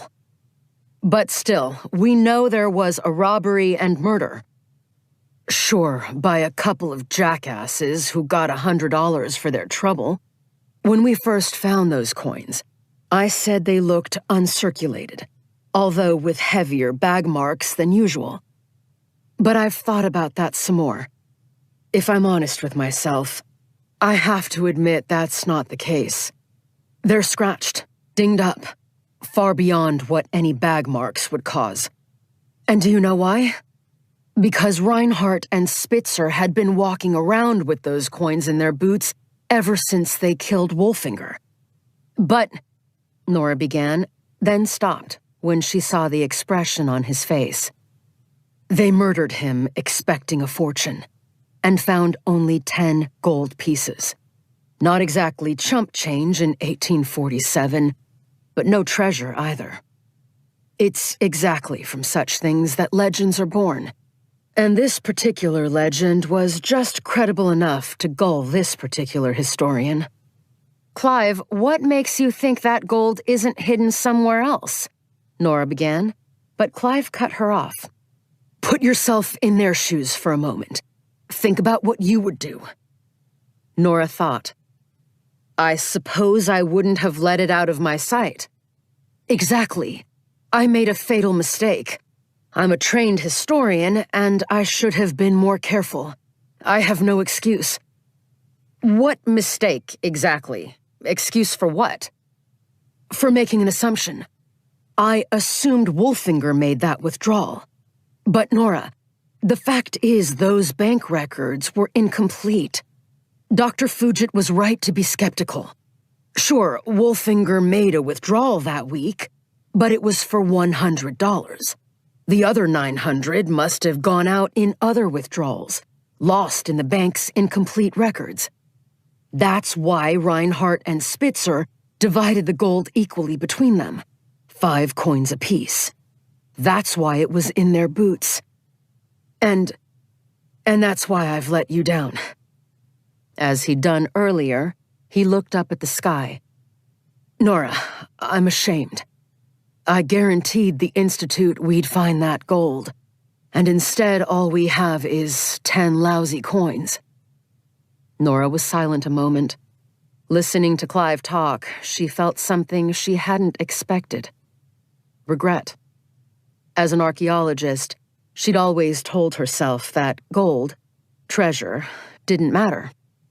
After all, she wasn't going to get any of it. Here she was, surrounded by the real treasure, an important archaeological discovery. And yet, despite her best efforts, she too was experiencing more than a pang of disappointment. She pushed these thoughts away. "Those 10 coins are still worth a lot of money," she said. "Not enough to fund this expedition," Clive said. "And they're not uncirculated. Their historical value might up the price a little, but they're still only worth $1,000 each, perhaps a bit more." "Maybe so, but don't you see? We were never sure we'd find that gold. And the fact is, it doesn't matter anymore. We found the lost camp. That's what's important. This is going to be such a coup for the Institute that Dr. Fugit will probably be able to raise a lot of money based on the site alone." "I hope she can," Clive said. "But that doesn't change the fact that I let you down." He dropped his half-finished cigar and ground it out in the grass. "Better take that away with you." "Of course, sorry." Clive wrapped the cigar stub in a tissue. "Here I've interrupted your work, feeling sorry for myself. Go ahead. Let's see what's in this grid." Nora took the whisk and began brushing her way down through the soft soil, removing it with the trowel for later screening. Almost immediately, she felt the whisk encounter an obstruction. She set the whisk aside and resumed work with a paintbrush, brushing in a gentle semicircular motion. A delicate human jawbone appeared. The maxilla. "Tiny," Clive said. "It's a child," said Nora. "See the baby teeth? I'd estimate this came from a person 6 to 8 years old." Her voice faltered. In a moment, all thought of the gold was gone. "There was only one child of that age in the group," Clive murmured, peering closely. Working slowly with something close to reverence, Nora continued to brush dirt away from the jaw, freeing it from the earth that had held it prisoner for more than a century and a half. "Why don't you take pictures while I work to document this?" she murmured. Clive photographed the jaw from a number of angles. Soon the rest of the skull appeared. It was intact. Quietly, as if sensing an important discovery, Adelsky and Salazar had left their quads and come to observe. Working downward, Nora began uncovering cervical vertebrae and a small rib cage. A silver hair clasp appeared, in the shape of a ribbon, with a lock of blonde hair wedged in it. Seeing this, she paused. The others were looking on, mesmerized. She could feel the intensity of their gaze as they stared at what were quite clearly the remains of Samantha Carville, the only child in the lost camp. The skeleton was lying on its back, skeletal arms folded lovingly across the chest. Clive broke the silence. "Amazing her hair survived all these years." "It's the cold," Salazar said. "And the altitude." Suddenly, Nora realized both her legs had gone to sleep. She stood up with effort, massaging her calves. As she did so, she was startled to notice that someone was standing behind them, at the edge of the clearing. It was Jack Peel. They had all been so focused on the discovery that they hadn't heard his approach. He was wearing a cowboy hat and a long duster, and was staring at them intently. Nora pulled off her gloves and waved. Adelsky did the same. For a moment, Peel stood there, half obscured by shadow. At this distance, his expression was unreadable. Then he raised a hand in acknowledgement, turned, and disappeared into the gloom of the trees, duster billowing behind him as he headed back to camp. "He's an odd one," said Clive. Adelsky and Salazar went back to their own tasks, and Nora continued working, assisted by Clive, until she had finished the quadrant. At last, she put aside her tools and sighed. A pair of ravens cawed back and forth between 2 dead trees. A mist began settling down as evening darkened the sky. She gazed upon the delicate skeleton, with its silver clasp and tight braid of golden hair. Only the top part of Samantha was exposed in this quad. The body below the waist ran into the next quad, which Nora had not yet opened. That would be a job for tomorrow. She reached over, grabbed a tarp, unfurled it, and secured it over the remains of the little girl. Dinner around the campfire that evening was a quiet affair. Nora and her crew were bone-tired from the initial work of getting the dig underway. Clive was unusually quiet, and Nora thought he must still be ruminating about the failure to find the gold. Only Maggie seemed to be in her usual high spirits, dishing out extra helpings and needling Adelsky when he couldn't finish his 4-alarm chili, the sweat pouring off his brow. The dark came down quickly, and with it, a bitter night chill. Burleson built up the fire, and Maggie, after she'd refreshed everyone's coffee, started in on one of her drawn-out jokes. This particular vulgarism involving a prostitute, a one-eyed parson, and a parrot that spoke French. Nora's mind drifted away, coming back only when a burst of raucous laughter at the punchline interrupted her thoughts. But then she heard Maggie start in on one of her endless speculations about the Donner Party. With a twinge of dismay, Nora realized she was about to tell another ghost story concerning Samantha Carville. "Maggie," she interjected as mildly as she could, "I don't think this is a good time for a story like that." Maggie fixed her with a look of mock indignation. "Why not? What else is there to do around a campfire but tell stories?" "It's just that particular story." Nora took a deep breath. "We found Samantha Carville's skeleton today." There was a brief, stunned silence. Maggie was the first to recover. "What about her leg?" "We've only exposed the top half of her remains," Nora said. She noticed that Peel dug viciously at the coals with a stick, scowling. Clive came to Nora's assistance.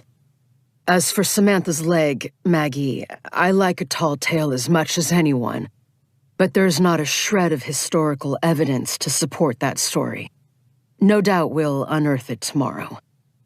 He was stopped by Wiggett, who'd put a warning hand on his shoulder and nodded out into the darkness.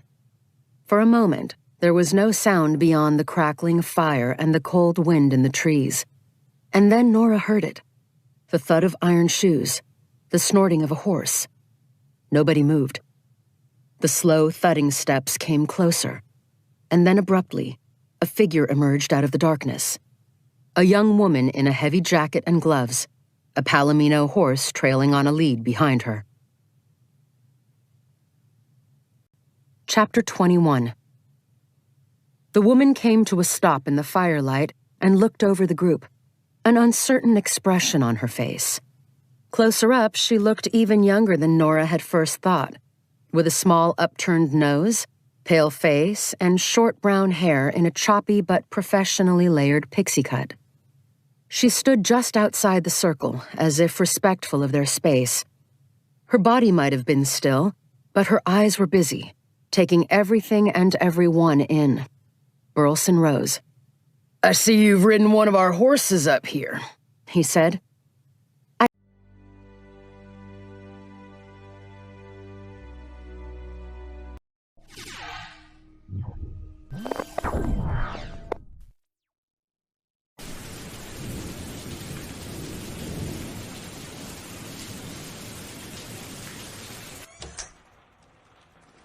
That's all right. No, this is true.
carry on the charade and pretend I didn't know about her history. I knew that bringing it up might cause her pain. But I also wanted to be honest. I wasn't going to get a better chance than this. I have a confession, I said. Oh? I know. I know what happened to you, to your husband and daughter. She'd been lifting her mug to her lips. Her hand froze and she placed the mug on the counter. It rattled against the formica. I immediately wished I'd kept quiet. Is that why you came here? No, of course not. I only found out yesterday. You like writing about missing children, don't you? Are you researching a sequel? Are you going to write about how my daughter was eaten by a fucking monster? She glared at me, then abruptly left the room. I stood there, the cat blinking at me accusingly, stunned by how quickly she'd gone from calm to furious as if I'd flipped a switch. After a moment of hesitation, I followed her into the sitting room. The Thomas room, I reminded myself, where she stood by the bookcase, her chest visibly rising and falling, a thunderous expression on her face. Julia, I promise, I didn't know until yesterday. A taxi driver mentioned it when I said I was staying here. She stood with her back to me, staring through the window at the cloud-choked sky. And then what did you do? Google me? My silence was confirmation. She turned. Do you know how many journalists I had coming here, day after day, week after week, all of them pretending to be concerned, wanting me to give my side of the story? It took months to get rid of them. And now I've got an author staying here who specialises in writing about missing children. I don't specialise in it. I should never have opened this place. I'm not ready. She covered her reddening face with her hands. She was silent, and I didn't know what to do or say. Eventually I managed, I swear, Julia, that my new book has nothing to do with missing children. I have no interest in writing about you or your family. I feel terribly sorry for you, that's all. She shook her head, as if the sight of me made her sick. If you want me to go, I will. I think that will be best. Okay. I felt sick, but what else could I do? Now? She wouldn't meet my eye. You can stay tonight, but first thing tomorrow, I want you to go. Chapter 6. I dreamt I was drowning, being dragged to the bottom of a river by clutching hands. All I could see beneath me was hair, swaying like fronds, and I swallowed mouthfuls of dirty black water. I could hear music, muffled and soft, a girl singing on the riverbed, sweet but distorted, the melody bent out of shape. I woke up, gasping, but the singing continued. I lay there, still half in the dream, listening, thinking I must still be asleep. Stupidly, I pinched myself. I was definitely awake. I got out of bed and pressed my ear to the wall that separated my room from the one Julia had stopped me going into. Lily's room. That's where the singing was coming from, just as before. Now, in the silence of the night, it was clearer. But I couldn't make out the words. I strained to hear, and then it struck me. The words weren't in English. I hadn't studied Welsh since I was 5 years old, but I was sure I recognised the first few words. Un, daw, tri. 1, 2, 3. The rest of the words, though, and the tune weren't familiar. What was a girl doing in Lily's old room singing in the middle of the night? I was about to leave my room to investigate further when I realised it must be Julia. Yes, it sounded like a child singing, but it was conceivable that it was a woman. Or it could even be someone playing a recording. That must be it. Perhaps Julia was in there now, listening to a recording of her daughter singing. It was unusual behaviour, but people deal with grief in many different ways. The singing stopped. I waited for the sound of Julia leaving the room, but all was silent. Eventually, I got back into bed and pulled the covers up to my chin. I'd come up with a solid, rational explanation for what I'd heard, but I was still spooked, and I lay there for hours, the melody from the song repeating inside my head, burrowing deeper into my brain with every loop, until eventually I entered a hypnagogic state where I could hardly tell the difference between imagination and reality. I pictured myself getting out of bed again, crossing the room and touching the wall. It It was warm, pulsing, and I became convinced the wall was made of flesh and bone, that the house was alive. I dug my fingernails into the wallpaper and tore holes in the pattern. As the melody from the little girl's song went round and round in my head, blood trickled from beneath my fingers and ran down the walls. The house shuddered, as if it were crying. It didn't take long to gather my stuff and pack my suitcase. Although I felt guilty about looking into what had happened to Julia's daughter and invading her privacy, I also thought I was blameless to some extent. It was surely a coincidence that I had written about the topic that most hurt Julia. I yawned, exhausted from my disturbed night, haunted by my waking dream. As I checked to see if I'd forgotten anything, I couldn't help but glance over at the walls, expecting to see them bleed. Maybe it was a blessing that I was leaving. One thing had struck me in the morning light. When the house cried in my dream, it had sounded like Priya. I opened my bedroom door just as Karen came down the stairs from her room on the top floor. She spotted my suitcase. "What's going on?" "I'm leaving." "What? Why?" Sensing that she would bombard me with difficult questions if I wasn't honest, I gestured for her to come into my room and take a seat. I told her everything, keeping my voice low. "Oh, that poor woman," she said. "I had no idea." "Do you remember seeing it on the news at the time?" "No, I was living in Italy then." "It's dreadful. I don't have children, but I can imagine." She trailed off. "It's not right for her to chuck you out, though. I mean, you didn't come here because she had a missing child, did you?" "Of course not." She got up. "Let me have a word with her. Maybe I can persuade her that you're a good egg, not a creepy voyeur with a dead child obsession." Before I could protest, she left the room. I sat there, feeling like a schoolboy whose mum has gone to talk to the head teacher to plead his case. 5 minutes later, Julia appeared in my doorway. "Can, we have a chat?" she said. "Of course, come in." She closed the door behind her. Her hair was tied back in a ponytail, and, fresh-faced and makeup-free in her baggy jumper and leggings, she looked younger than her age. But she had dark smudges beneath her eyes, and her skin was so pale it was almost translucent. She was so thin, too, as if grief had melted the meat from her bones.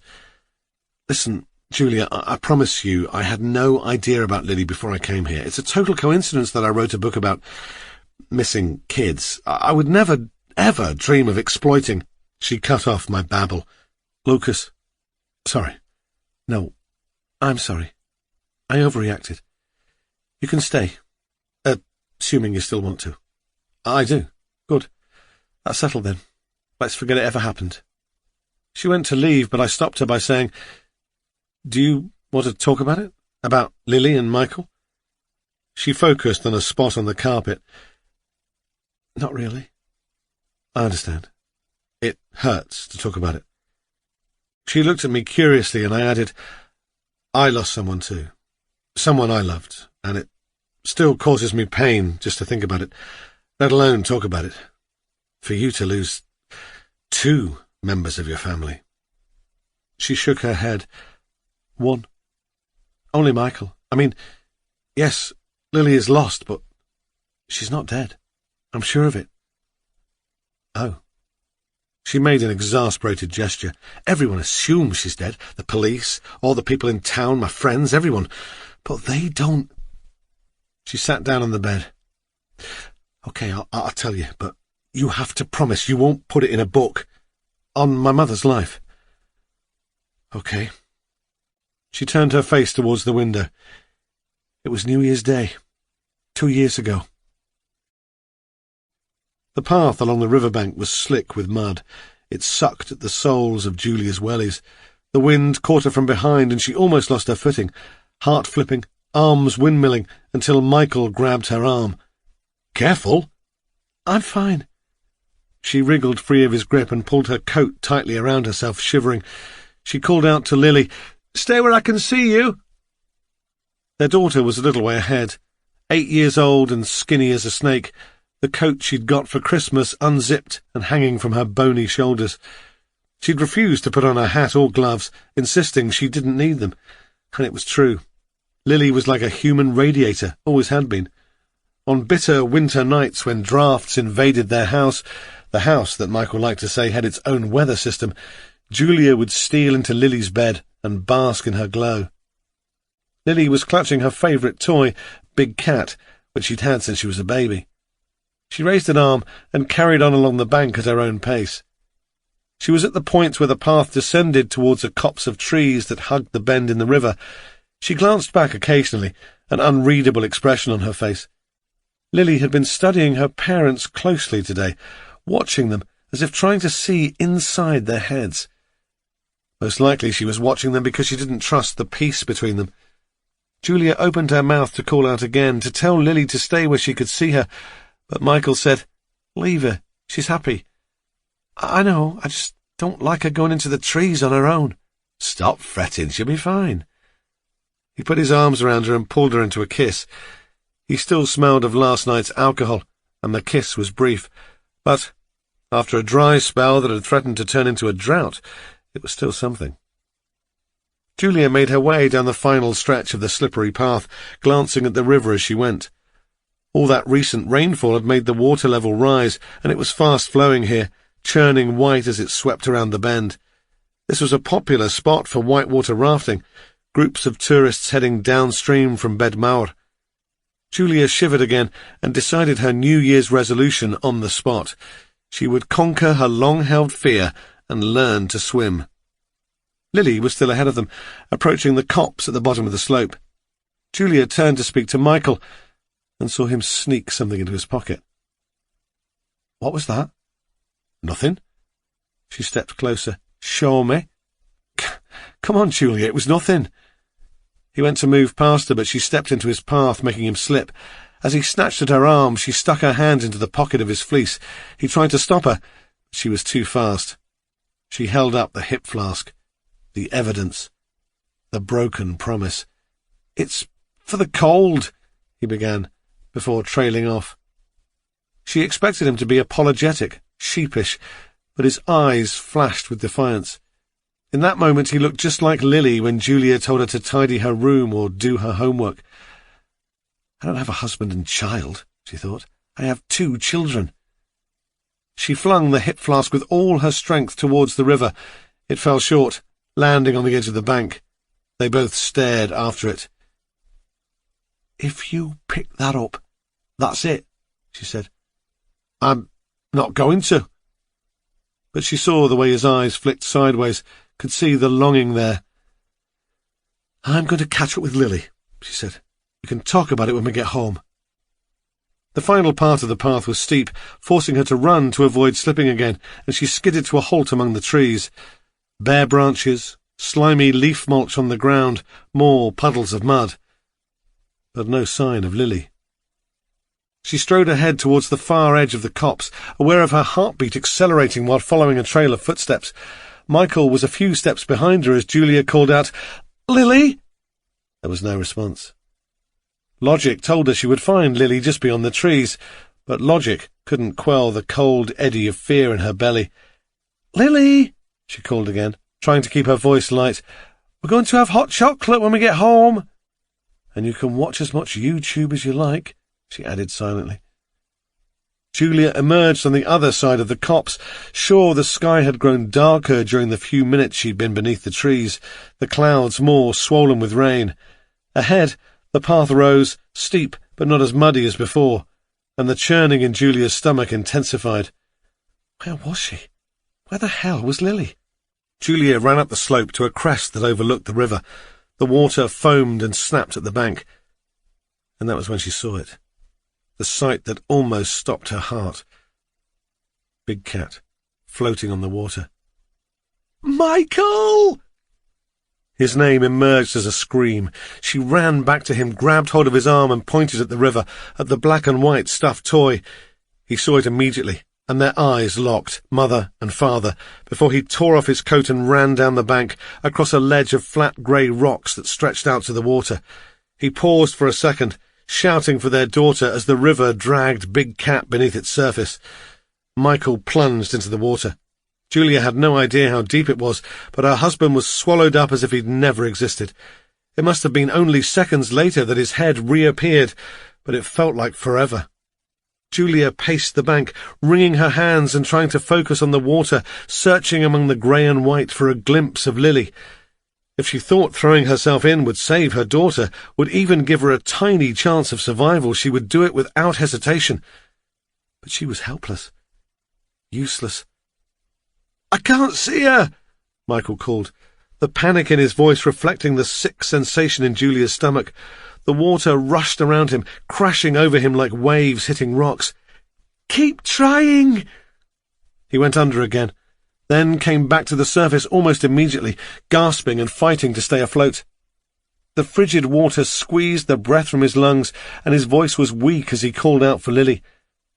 He caught Julia's eye, and she knew what he was thinking. He was going to give up. She had to do something.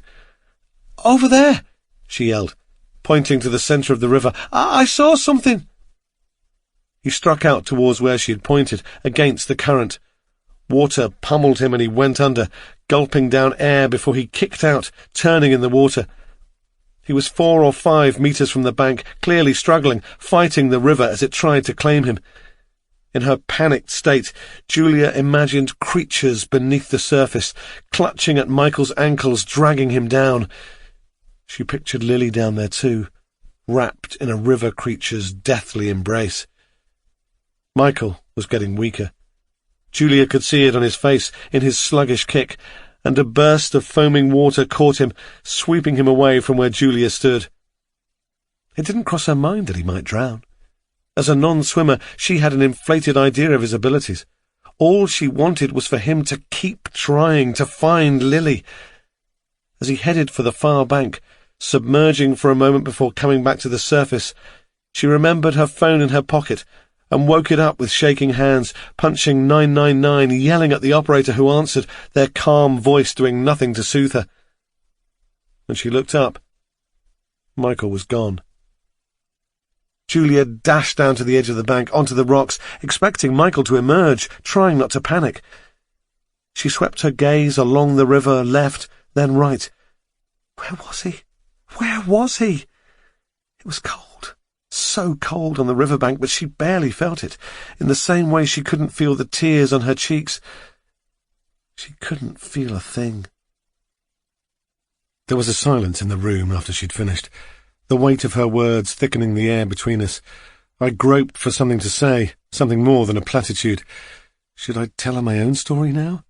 Show her that I understood exactly how it felt to have someone you love ripped from your world, for a great boot to stamp on your life? Julia spoke before I could make up my mind. "I shouldn't have threatened to chuck you out," she said. "But you have to understand it's still raw, all of it." There was a long pause. I wondered if she knew I might have heard her during the night. I guessed she hadn't thought about it. It seemed she was compelled to spend her nights in Lily's room, communing with her missing daughter, in the same way an alcoholic is drawn to the bottle. As Julia spoke, she twisted her hands together, ignoring a lock of hair that dropped across her eye. "People think that time heals, that you get over it. But every day for me is like a Groundhog Day, you know? I wake up, missing Lily. 100 times a day I imagine her coming through the front door. 100 times a day I blame myself for not keeping a better eye on her. I curse my parents for not forcing me to go to swimming lessons. The same things every single day. And at the end of it, I go to bed, missing Lily." I didn't know what to say. She finally brushed the hair away from her eye. "Of course, there are moments when I almost forget. But then I get this feeling of panic, this knowledge that there's something I'm supposed to be worrying about. Then I remember, and the guilt hits me. Like, how could I forget, even for a second? Oh, Julia." I wanted to touch her arm, put a hand on her shoulder, do something to show empathy, an attempt at comfort. But I sat there, a useless bloke not knowing what to do or say. "You probably think I should let it go," she said, shattering the silence. "My daughter, drowned, move on, she's not going to come back. I don't—" Julia got up and went to the window. It was grim outside again. White mist hung over the distant trees, turning them into ghostly silhouettes. Julia stared into the mist as if she expected, or hoped, to see Lily emerge from it, her little girl back from the dead. "What did the police say?" I asked. "They must have searched for her." According to Ollie, the cab driver, and the news reports, the river had been swarming with police. But Julia's face told a different story. They gave up almost immediately, she said. The investigation is supposedly still open, but I haven't heard anything for over a year. Nobody's actively working on it. They gave up within weeks because they were convinced she drowned. But you are convinced she didn't. Her gaze was intense. They would have found her body. I'm sure of it. Not necessarily. She shook her head. I can't believe that she would have been swept along the river that quickly when Big Cat was still there. What do you think happened? She didn't hesitate. Somebody took her. He was waiting beyond the trees. Maybe he'd spotted us walking along the path. It could have been opportunistic. Or maybe he followed us there, hoping for a chance to take Lily. A chance we gave him by lagging behind, by not watching her properly. In her head, she was back by the river, perhaps imagining a sliding doors moment, a different path. I think someone was following us, she said. I studied her. What makes you say that? Just, it seems beyond even my bad luck that a predator just happened to be out there that day, that he made a decision and acted so quickly. And it's not just that. In the days leading up to Lily's disappearance, I had this feeling that we were being watched. What do you mean? Just, have you ever had that sensation? That there are eyes on you, but when you turn round there's nobody there? I nodded. I knew that sensation well. I still feel like that now, she said. All the time. I think I can see Lily in my peripheral vision, just standing there watching me. But when I turn, no matter how quickly I move, trying to catch her out, she's never there. I understood. I'd had the same sensation with Priya. What else did the police do? I asked. Apart from dragging the river, I mean. I don't know exactly. They looked in the surrounding woods, but didn't find anything. They spoke to a few local men on the sex offenders register, put out appeals for witnesses, checked road cameras, but it always felt to me like they were ticking boxes. They thought it was all a waste of time. She had to be in the river. Have you ever considered hiring a private investigator? I wanted to, but... She sighed. I'm skint. A couple of people started an appeal for funds to help find Lily, but it didn't raise much. The public believed what the police said, that she'd drowned. And another child, a 4-year-old girl, vanished at the same time down in London. Do you remember? Violet something. Her dad was a politician. The press gave all their attention to her. They soon forgot all about Lily. But I'm convinced, Lucas, she's still out there, and I won't give up hope. I can't. It's the only thing that keeps me going. She sighed. I've taken up too much of your time, and I need to make breakfast. The others will be wondering what's going on. She stood and left the room without looking back. I crossed to the window. The mist was clearing slowly, bringing the world into focus. In the distance, the river wound dull and flat across the landscape. Was Julia right? Could Lily still be out there somewhere? Chapter 7. Lily. 2014. Chesney! Chesney! Where was that stupid cat? Lily stood by the back door, calling and calling, until she wasn't sure what was her original voice and what was an echo. She was fascinated by echoes.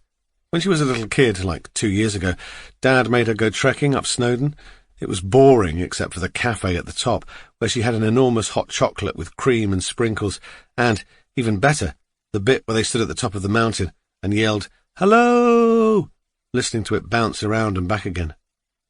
But Chesney, that stupid, lovely fluff monster, wasn't responding to her voice or its echo. Lily glanced behind her. Mum was working on her computer and Dad was in his study. She wasn't supposed to go out on her own, even though she wasn't a baby anymore, but she really wanted to find Chesney. She slipped on her trainers and headed over to the cottage. It was locked, and she didn't think the cat could have got in there. She hunted around the garden, making little kissing noises and calling his name. She was getting worried now. What if he'd been run over? Megan said her cat got flattened by a car after falling asleep in the middle of the road. That was the problem with quiet places where there's hardly any traffic. Cats think they can lie down and sleep anywhere. Lily didn't think Chesney was that dumb, though. He was a very special cat. Probably the best, cleverest cat in the world. And she loved him. Every night he slept on the end of the bed, and she didn't mind him lying across her feet so she couldn't move. It didn't bother her that her sheets were covered in fur and this speckly black stuff that Mum said was disgusting flea dirt. Sometimes she thought he was her best friend. She liked Megan, but Chesney was the only one she could talk to when Mum and Dad were fighting. Which was pretty much every day at the moment. She heard them at night when they thought she was sleeping, when she was actually under the covers with her iPad watching her favourite YouTubers. Her mum did most of the shouting, while Dad's voice was a low rumble she couldn't make out. Mum was always going on about drinking and being on her own. Another woman's name came up a lot too, a woman who Dad worked with.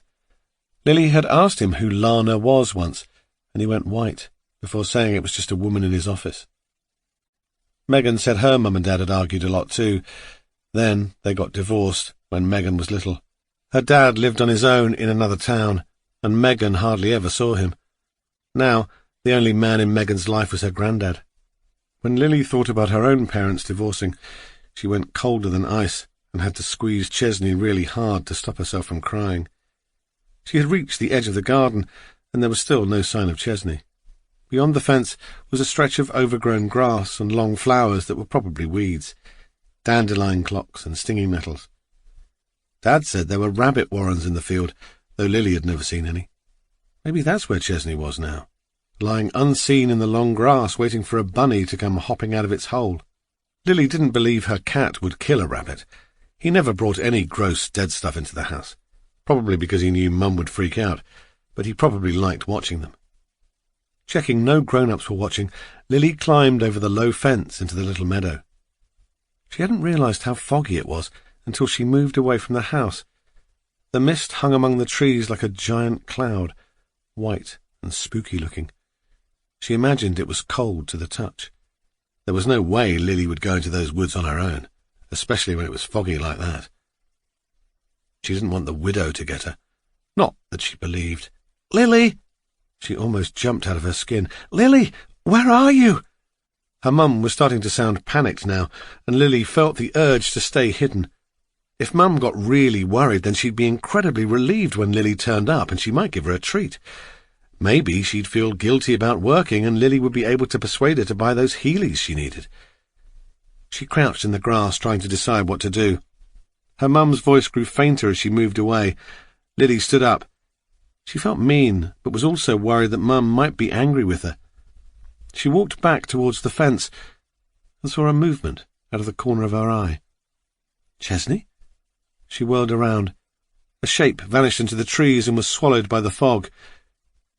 It was too big to be Chesney. Too big and person-shaped. Lily bolted, scrambling over the fence and catching her finger on a jagged piece of wood. It dug into her flesh, a splinter that brought forth a drop of blood. Ow! It really hurt, and now she had tears in her eyes. Through the wet blur, she took another look back towards the woods. There was nothing there. Had she imagined it? The widow, opening her gigantic black mouth to call Lily's name. She didn't wait around to find out. She sprinted across the garden, calling, "Mom! Mommy!" She forgot all about the cat. Chapter 8. Julia might not have been able to afford to hire a private investigator, but I could. I had recently received another large royalty payment for Sweetmeat and had very little to spend it on. What would she think? Would she think I was interfering, going too far? She had already almost thrown me out, and it would be foolish to risk that happening again. But it wouldn't hurt to make inquiries, would it? If I got anywhere, I would tell Julia. That's what I told myself, anyway. When I was researching Sweetmeat, I befriended a private detective called Edward Rooney. He'd been briefly famous because of his involvement in a weird case involving Romanian criminals and babies, which was why I'd contacted him. I wanted to know how he would go about tracking a missing person. He was a nice guy, haunted by the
Things he'd seen, but willing to help, for a fee. Worried that Julia might overhear me, I took my mobile to the edge of the garden. Edward's assistant Sophie answered and transferred me across. "Lucas!" he exclaimed. "Or should I say, acclaimed novelist, L.J. Radcliffe." I don't know about acclaimed. Ha! Don't be modest, man. I read it. Bloody brilliant. So, what can I do for you? I explained that I was helping out a friend and was hoping to get some advice. Then I detailed everything I knew about Lily's disappearance and the subsequent investigation.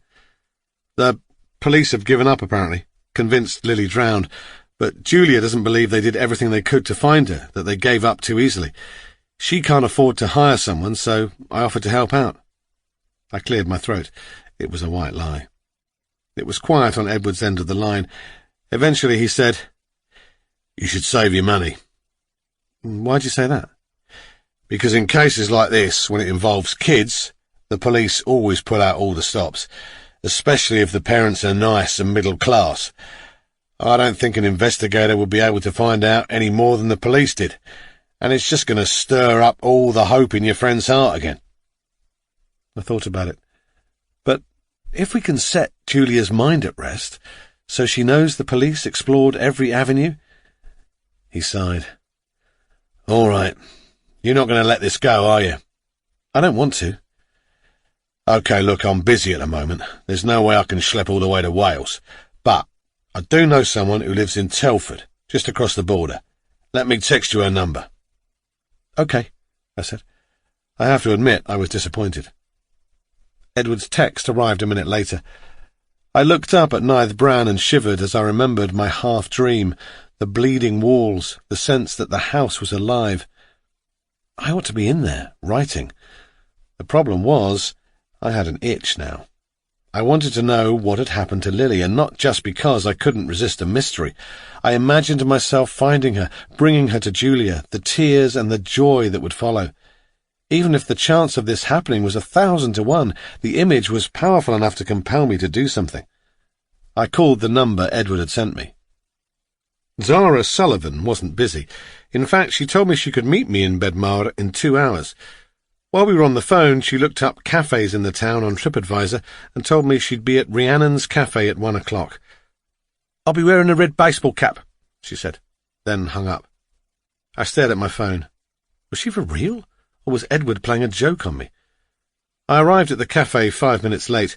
It was the kind of place I'd usually avoid, chintzy and dimly lit, all pots of tea and scones, frequented and staffed almost exclusively by the over-60s.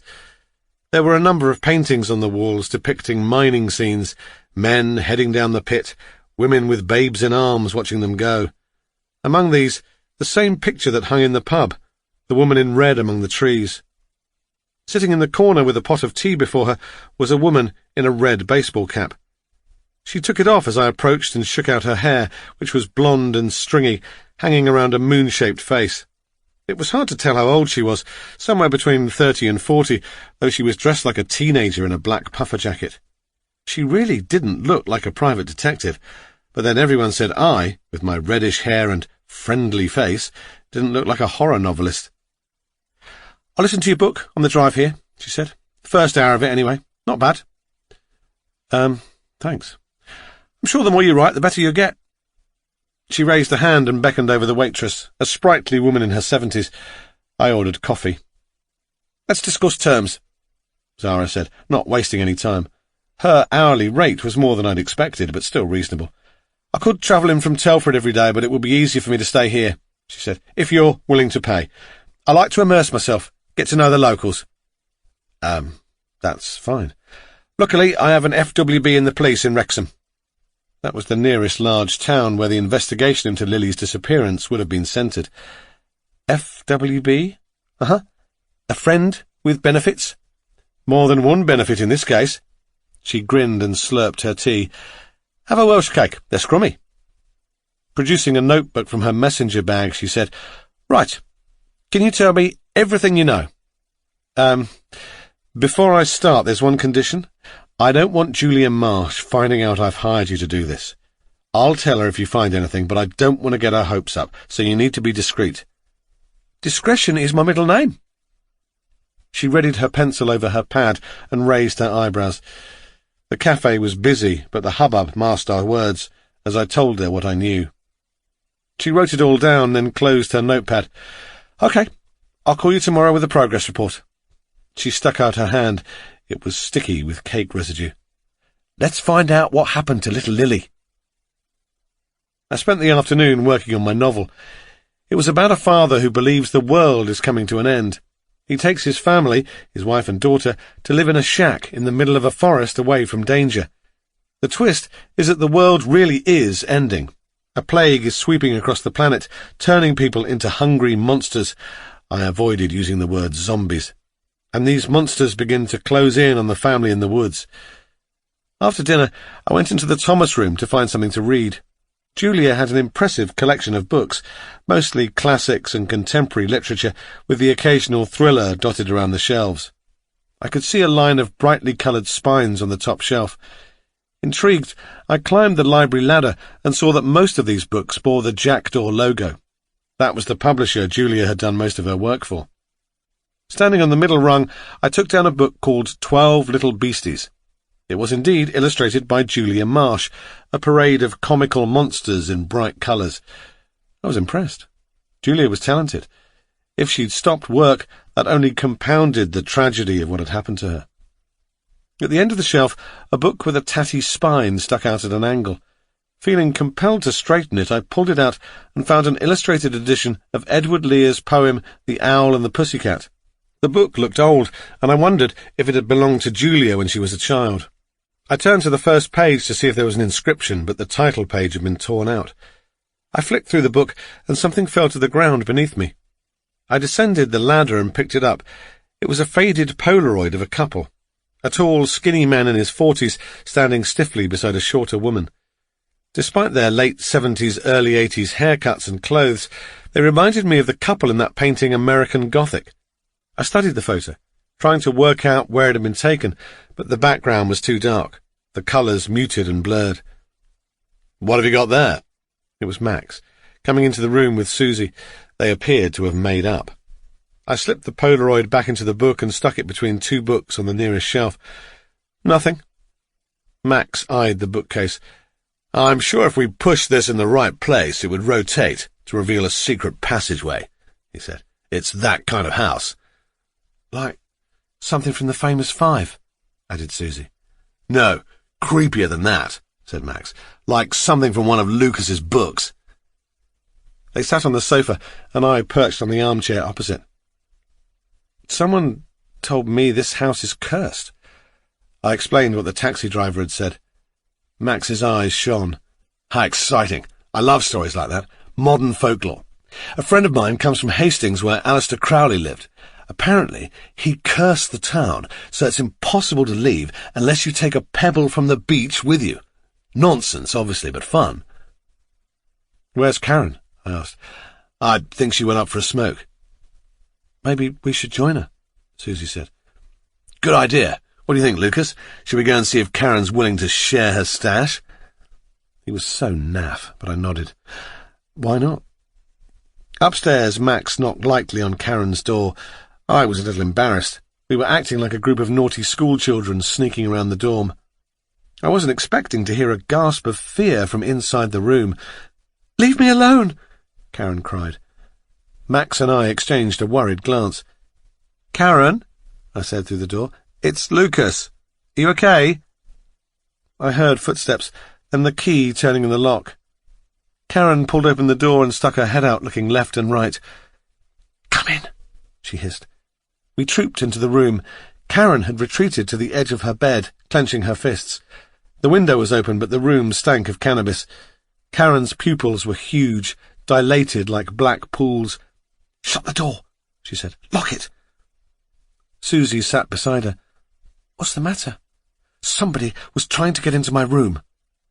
Automatically, I looked at Max. "Hey, wasn't me," he said. "No," said Susie. "He's been with me the whole time." "Karen," Max said, "are you sure you didn't imagine it? What exactly are you smoking?"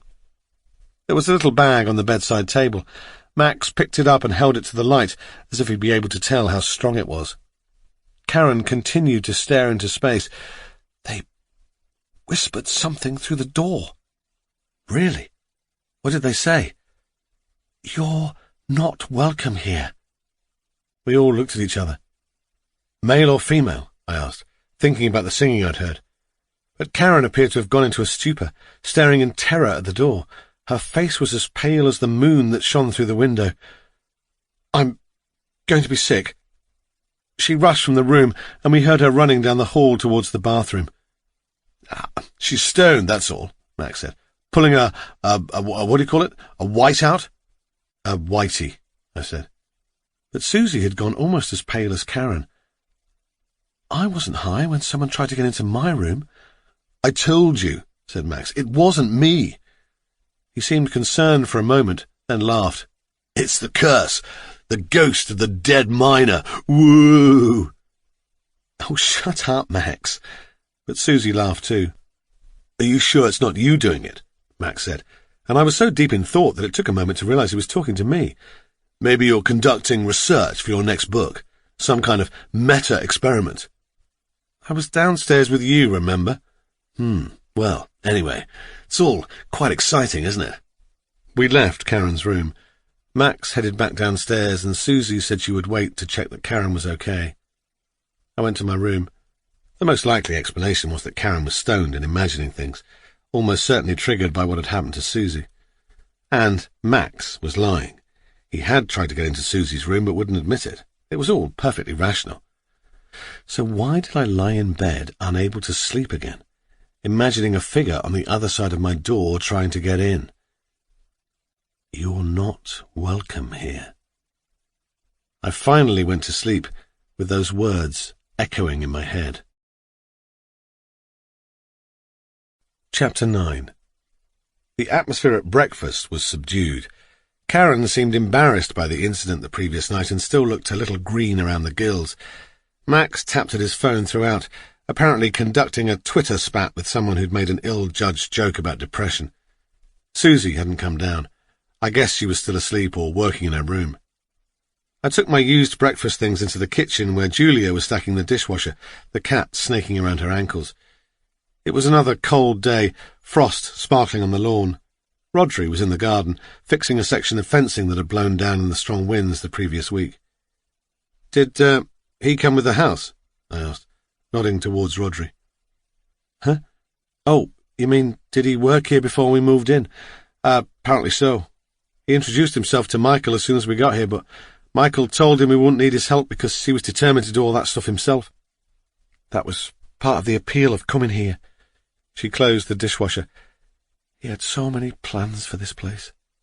Her eyes shone with emotion. Rodri must have sensed us watching him, as he raised a hand before turning back to the fence. What was the previous owner like? I asked, thinking of the Polaroid I'd found the night before. I have no idea. An old woman lived here. When she died, she left the house to a children's charity. We bought it from them at auction. On my way up to my room, my mobile rang. It was Zara. I met up with my friend last night. I assumed she meant the one with benefits. I hoped she wasn't going to add condoms to her expenses. He told me a few interesting things. Very interesting things indeed. I agreed to meet Zara by the river, at the spot where Lily had gone missing. I found her sitting on a fallen tree trunk smoking a cigarette and gazing out at the water. Mist hung low among the shrubbery on the opposite bank. My policeman friend remembers the case very well, Zara said, stubbing out her cigarette and slipping the butt into a little plastic bag. He repeated what you already told me, that they were initially convinced she fell into the river. They spent a lot of money searching. They had helicopters out, frogmen, the whole works. You name it, all without success. I knew all that, I said. But what do you know about bodies in water? You wrote a book about it, didn't you? I'm assuming you did lots of research. I avoided her eyes. A bit. Ha! Well, my friend explained it to me. When someone drowns, the air in their lungs is replaced with water, which makes them sink. They stay underwater for a while, and, assuming nothing eats them, the bacteria and enzymes in their chest and gut start to produce gas. Methane, carbon dioxide, and some other gas that I can't remember the name of. And the gas makes them float to the surface. Exactly. She produced a Mars bar from her coat pocket and unwrapped it. Want a bit? This conversation isn't giving me much of an appetite. She snorted and sang a jingle from our childhood. A Mars a day makes your teeth rot away. Where was I? Oh, yeah. Lily Marsh didn't float. The police were convinced she would pop to the surface of the lake, but they waited and they waited, and still no sign of little Lily.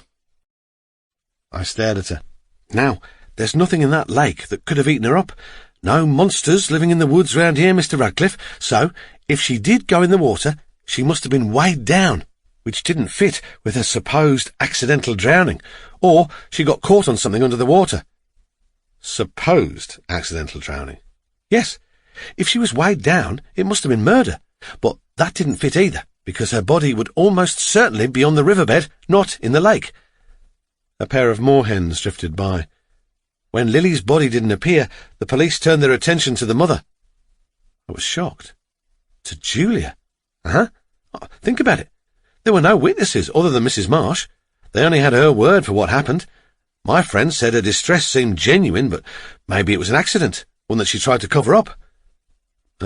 What kind of accident? The world around us was eerily quiet and still.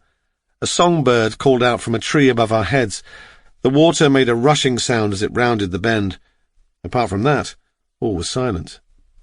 Zara crumpled her chocolate wrapper and stuck it in the pocket of her puffer jacket. Julia admitted to the police that all was not well in the Marsh household. She had to, because they'd had a massive row in the supermarket just before Christmas, in the alcohol aisle. The police found a witness who reported seeing Julia yelling at Michael about the amount of booze he'd put in the trolley. Something about broken promises, about Christmas being ruined. Lily was there, watching. I thought about Julia's alcohol ban at the retreat. Had Michael Marsh been an alcoholic? When they did the autopsy, the pathologist found high levels of alcohol in Mr. Marsh's blood, so he'd been drinking that day. Here's a theory. What if Julia and Michael had another huge row when they were down by the river and she pushed him in? I thought about it. Well, that's possible, I suppose, but what about Lily? The police thought maybe Julia chucked Lily in too, because she was the only witness. That's ludicrous. Or maybe she planned to kill them all, including herself. Murder-suicide. But she chickened out when it was her turn. Or, how about this? Julia pushed her hubby into the water and their daughter jumped in to try to save him. Julia can't swim, so she couldn't do anything to help. The bird in the tree had stopped singing. But that still doesn't answer the question, what happened to Lily's body? Zara shrugged. That's where the police got stuck too. They had cadaver dogs out searching the woods looking for a grave, thinking that if Lily didn't drown, maybe Julia killed her and buried her somewhere. They searched the house too. So, Julia knew she was a suspect. I guess they used the old exploring every avenue line. But they didn't find anything, and Julia never slipped up. So, they went back to square one. The most likely explanation was that it all happened exactly as Julia described, and Lily's body is stuck somewhere at the bottom of Barla Lake. I mulled over what Zara had told me. Could Julia be responsible? No. I was sure her distress was genuine, and it wasn't guilt. Unless she was the world's greatest actress, a psychopath, she genuinely didn't know what had happened to her daughter. So, basically, I said, you haven't really made any progress. Except, I've done what you asked. Checked the police took it seriously, that they did indeed pull out all the stops. Maybe Lucas is one of those mysteries that will never be solved, like the Mare Celeste, or those UFO nuts who may or may not have jumped off Beachy Head a few years ago.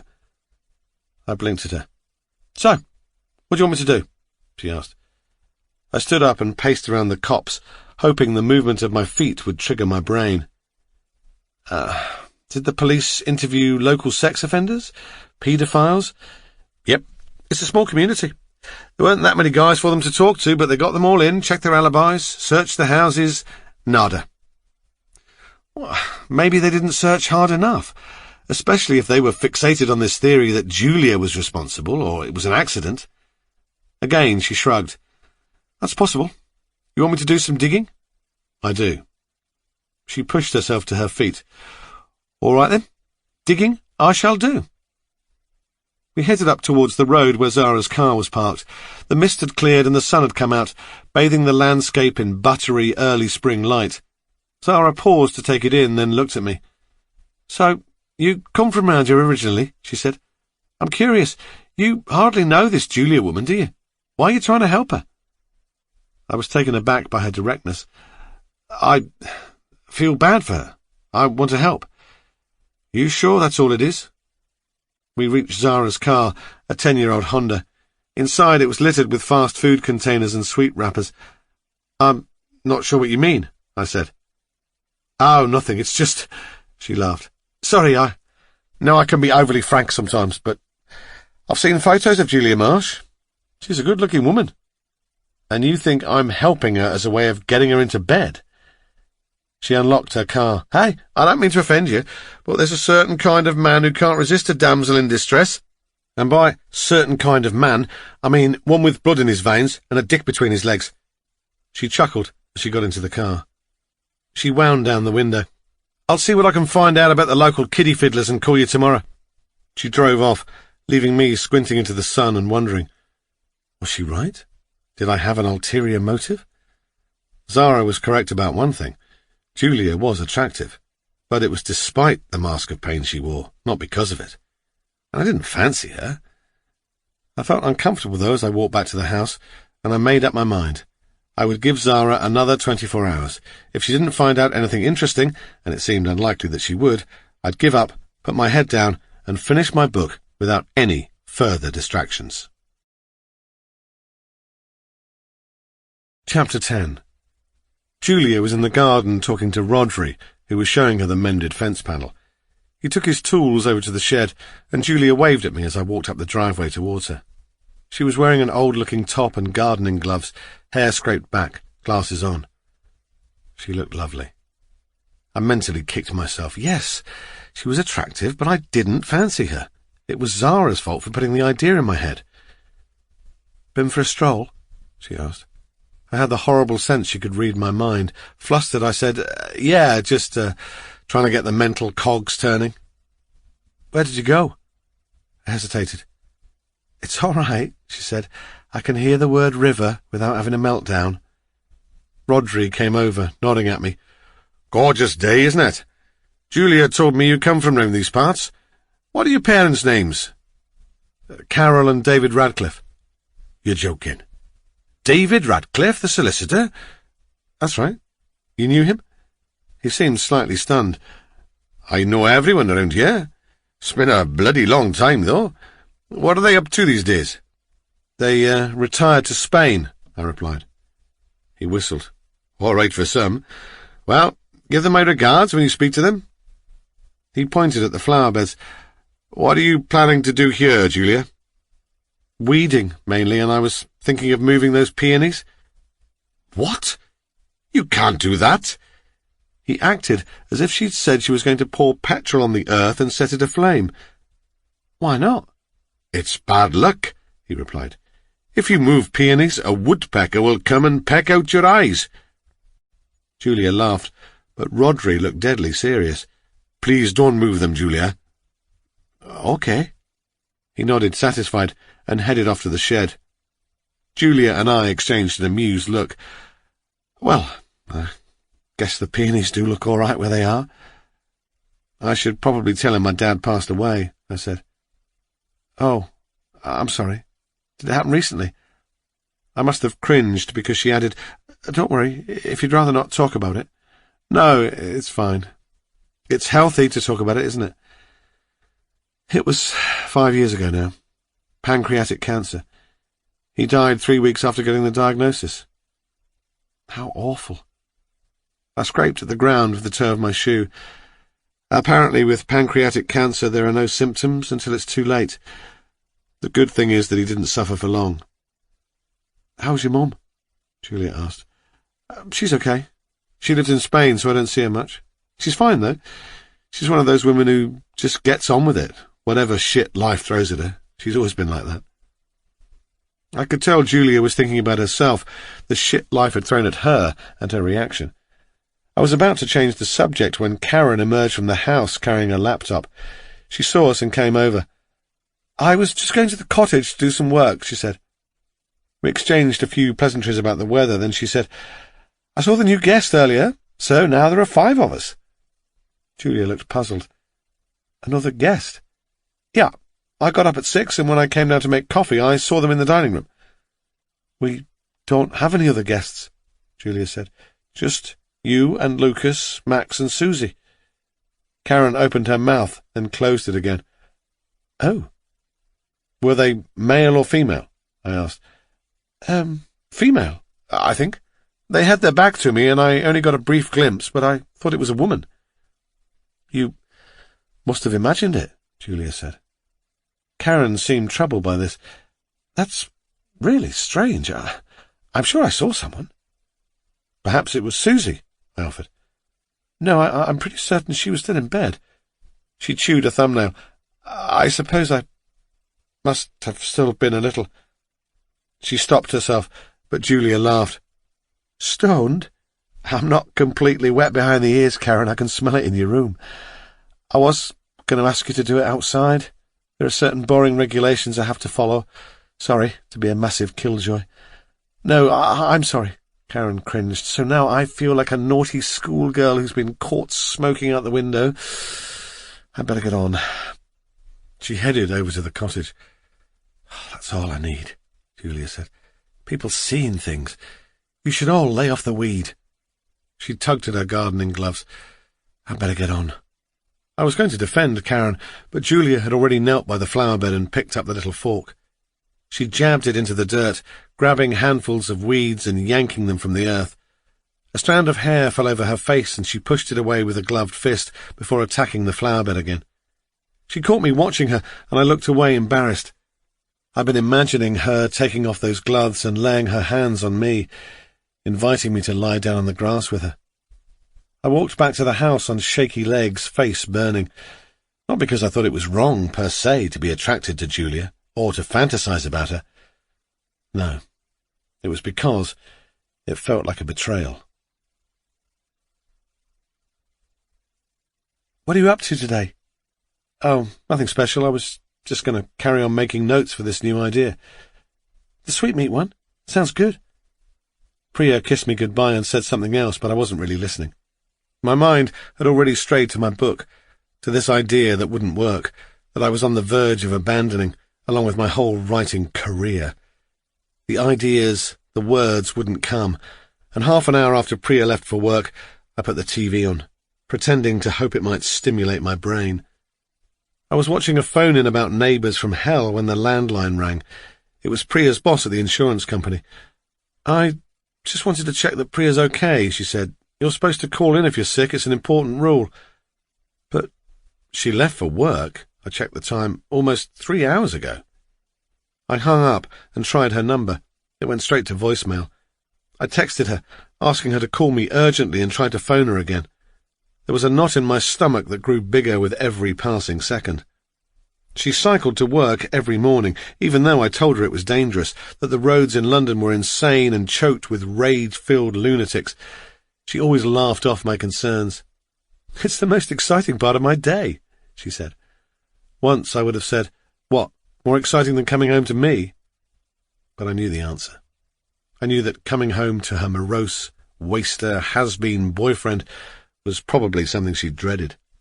She'd been coming home later and later recently, going out for drinks with her colleagues frequently, going to bed early. Our sex life was in a coma. It was all my fault, but I was unable to do anything about it. I was in a pit, wallowing in self-pity, and I wanted to dig myself out, but the shovel was too heavy, my limbs too weak. Everything was too much effort. Now, though, as I continually redialed Priya's number, fear jerked me to life like a defibrillator. I knew the route Priya took to work, through the park and down a maze of back streets before crossing the Thames and hitting the manic main roads of North London. I called the police and the hospital. They told me not to worry.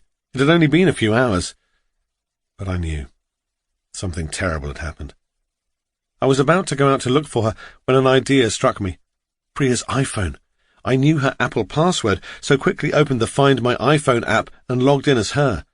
A map appeared on the screen, a blue dot pulsing and telling me that her phone was on a quiet street between Clapham and Battersea. It wasn't moving.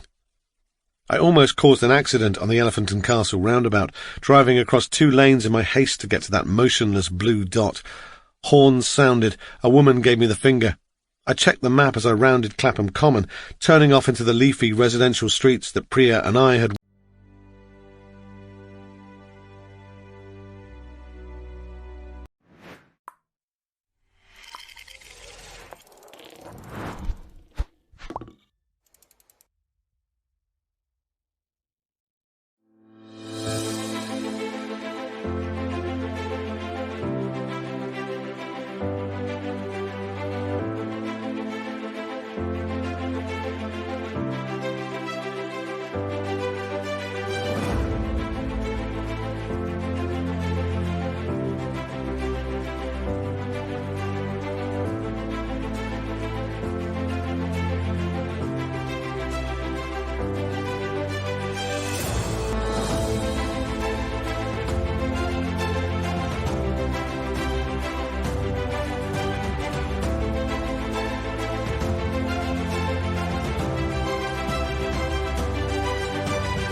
Fighting is the province of boys as well as grown men.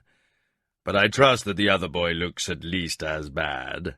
It would be a shame to have had none of the pleasure of giving as well as receiving. You're making sport of me. Only a little, Pug.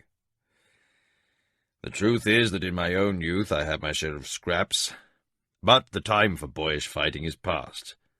You must put your energies to better use. I know, Culgan, but I've been so frustrated lately that when that clod Rolf said what he did about me being an orphan, all the anger came boiling up out of me. Well, knowing your own part in this is a good sign that you're becoming a man. Most boys would have tried to justify their actions by shifting blame or by claiming some moral imperative to fight. Pug pulled over the stool and sat down, facing the magician. Culgan took out his pipe and started to fill it. Pug, I think in your case we may have been going about the matter of your education in the wrong way. Searching for a taper to light in the small fire that burned in a night pot, and finding none, Culgan's face clouded as he concentrated for a minute. Then a small flame erupted from the index finger of his right hand. Applying it to the pipe, he soon had the room half filled with great clouds of white smoke. The flame disappeared with a wave of his hand. A handy skill, if you like the pipe. I would give anything to be able to do even that much, Pug said in disgust. As I was saying, I think that we may have been going about this in the wrong way. Perhaps we should consider a different approach to your education. What do you mean? Pug, the first magicians long ago had no teachers in the arts of magic. They evolved the skills that we have learned today. Some of the old skills, such as smelling the changes in the weather or the ability to find water with a stick, go back to our earliest beginnings. I have been thinking that for a time I'm going to leave you to your own devices. Study what you want in the books that I have. Keep up with your other work, learning the scribe's arts from Tully. But I will not trouble you with any lessons for a while. I will, of course, answer any questions you have, but I think for the time being you need to sort yourself out. Crestfallen, Pug asked, "Am I beyond help?" Culgan smiled reassuringly. Not in the least. There have been cases of magicians having slow starts before. Your apprenticeship is for 9 more years, remember. Don't be put off by the failures of the last few months. By the way, would you care to learn to ride? Pug's mood did a complete turnabout and he cried, "Oh, yes, may I?"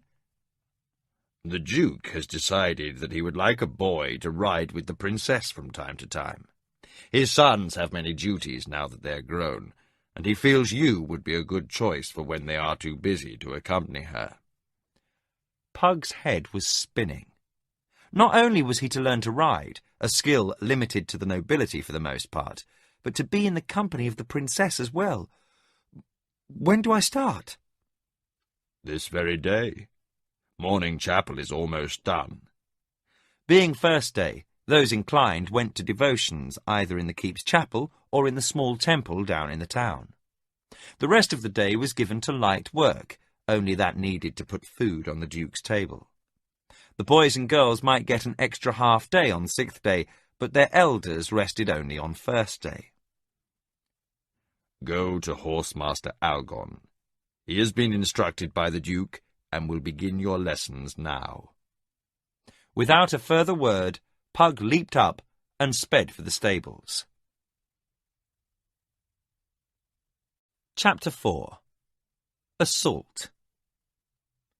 Pug rode in silence. His horse ambled along the bluffs that overlook the sea. The warm breeze carried the scent of flowers, and to the east the trees of the forest swayed slowly. The summer sun caused a heat shimmer over the ocean. Above the waves, gulls could be seen hanging in the air, then diving to the water as they sought food. Overhead, large white clouds drifted. Pug remembered this morning as he watched the back of the princess on her fine white palfrey. He had been kept waiting in the stables for nearly 2 hours before the princess appeared with her father. The Duke had lectured Pug at length on his responsibility toward the lady of the castle. Pug had stood mute throughout as the Duke repeated all of Horsemaster Ulgun's instructions of the night before. The master of the stables had been instructing him for a week and judged him ready to ride with the princess, if barely. Pug had followed her out of the gate, still marvelling at this unexpected fortune. He was exuberant, in spite of having spent the night tossing and then skipping breakfast.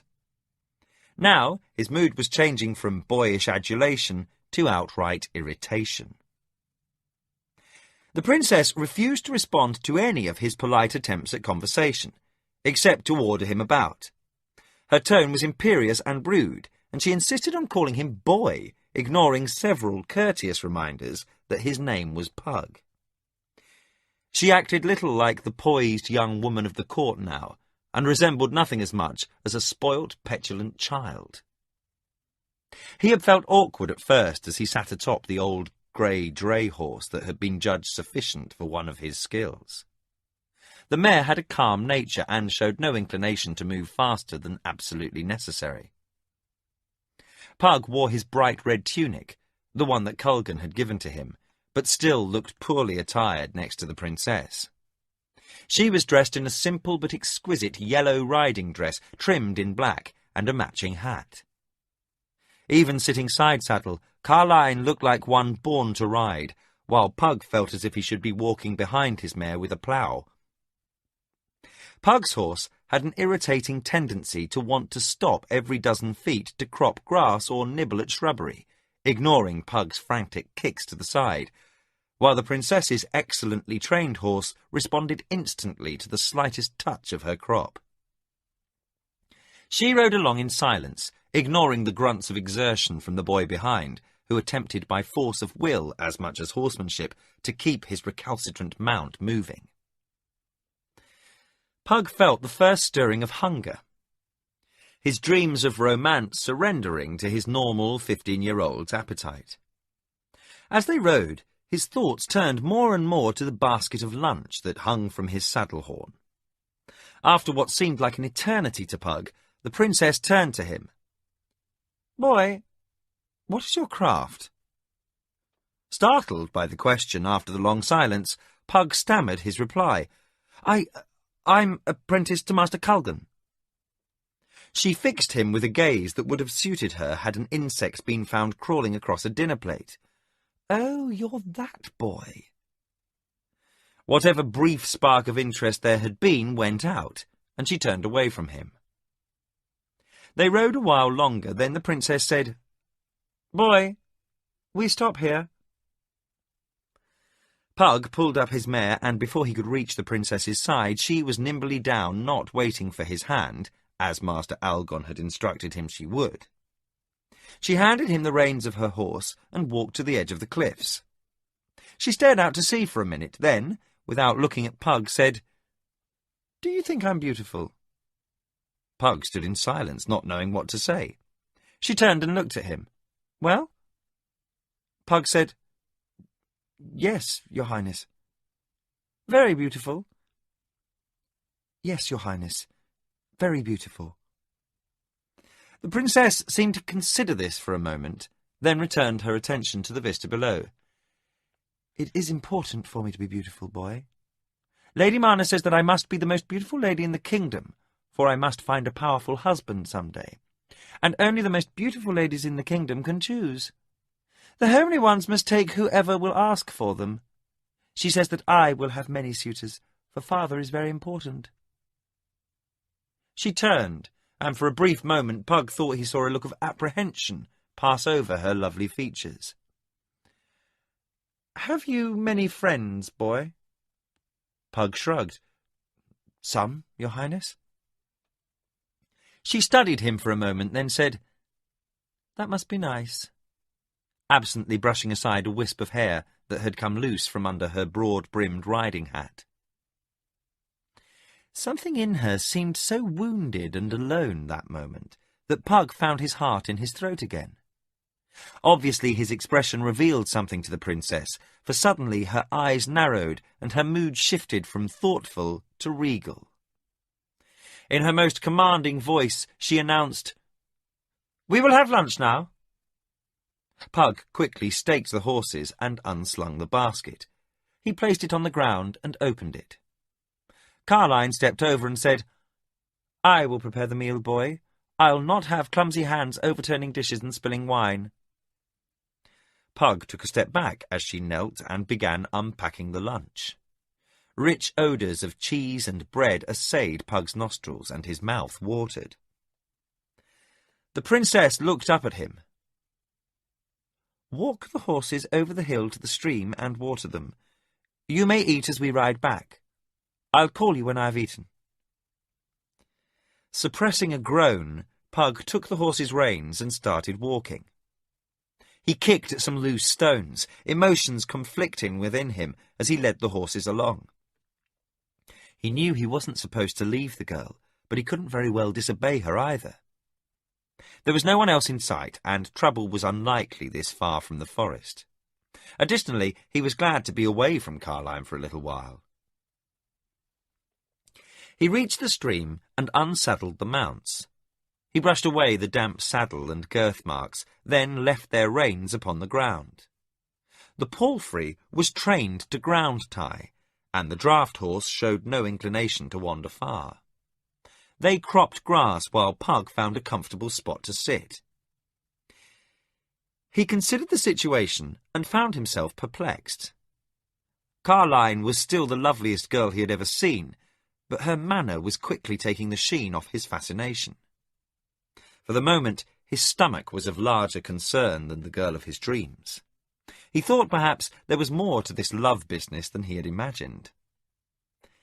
He amused himself for a while by speculation on that. When he grew bored, he went to look for stones in the water. He hadn't had much opportunity to practice with his sling of late, and now was a good time. He found several smooth stones and took out his sling. He practiced by picking out targets among the small trees some distance off, startling the birds in residence there. He hit several clusters of bitter berries, missing only one target out of 6. Satisfied his aim was still as good as always, he tucked his sling in his belt. He found several more stones that looked especially promising and put them in his pouch. He judged the girl must be nearly through, and he started toward the horses to saddle them, so that when she called he'd be ready. As he reached the princess's horse, a scream sounded from the other side of the hill. He dropped the princess's saddle and raced to the crest and, when he cleared the ridge, stopped in shock. The hair on his neck and arms stood on end. The princess was running, and close in pursuit were a pair of trolls. Trolls usually didn't venture this far from the forest, and Pug was unprepared for the sight of them. They were human-like, but short and broad, with long, thick arms that hung nearly to the ground. They ran on all fours as often as not, looking like some comic parody of an ape, their bodies covered by thick grey hide, and their lips drawn back, revealing long fangs. The ugly creatures rarely troubled a group of humans, but they would attack a lone traveller from time to time. Pug hesitated for a moment, pulling his sling from his belt and loading a stone. Then he charged down the hill, whirling his sling above his head. The creatures had nearly overtaken the princess when he let fly with a stone. It caught the foremost troll in the side of the head, knocking it for a full somersault. The second stumbled into it, and both went down in a tangle. Pug stopped as they regained their feet, their attention diverted from Carline to their attacker. They roared at Pug, then charged. Pug ran back up the hill. He knew that if he could reach the horses, he could outrun them, circle around for the girl, and be safely away.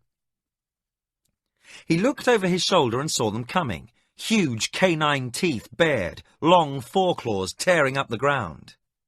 Downwind, he could smell their rank, rotting meat odour.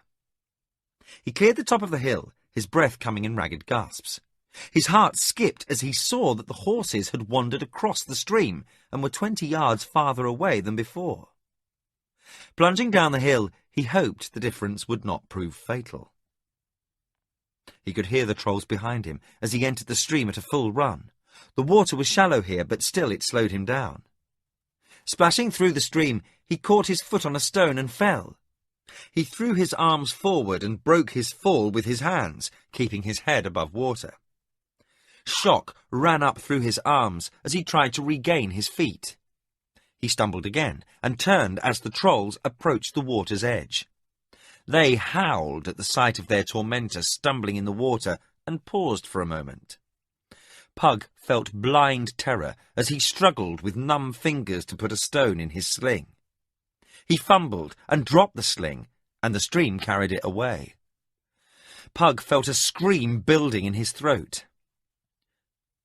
As the trolls entered the water, a flash of light exploded behind Pug's eyes.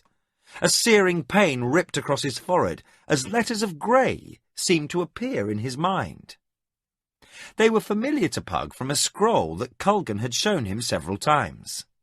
Without thinking, he mouthed the incantation, each word vanishing from his mind's eye as he spoke it. When he reached the last word, the pain stopped, and a loud roar sounded from before him. He opened his eyes and saw the two trolls writhing in the water, their eyes wide with agony as they thrashed about helplessly, screaming and groaning. Dragging himself out of the water, Pug watched while the creatures struggled. They were making choking and sputtering noises now as they flopped about. After a moment, one shook and stopped moving, lying face down in the water.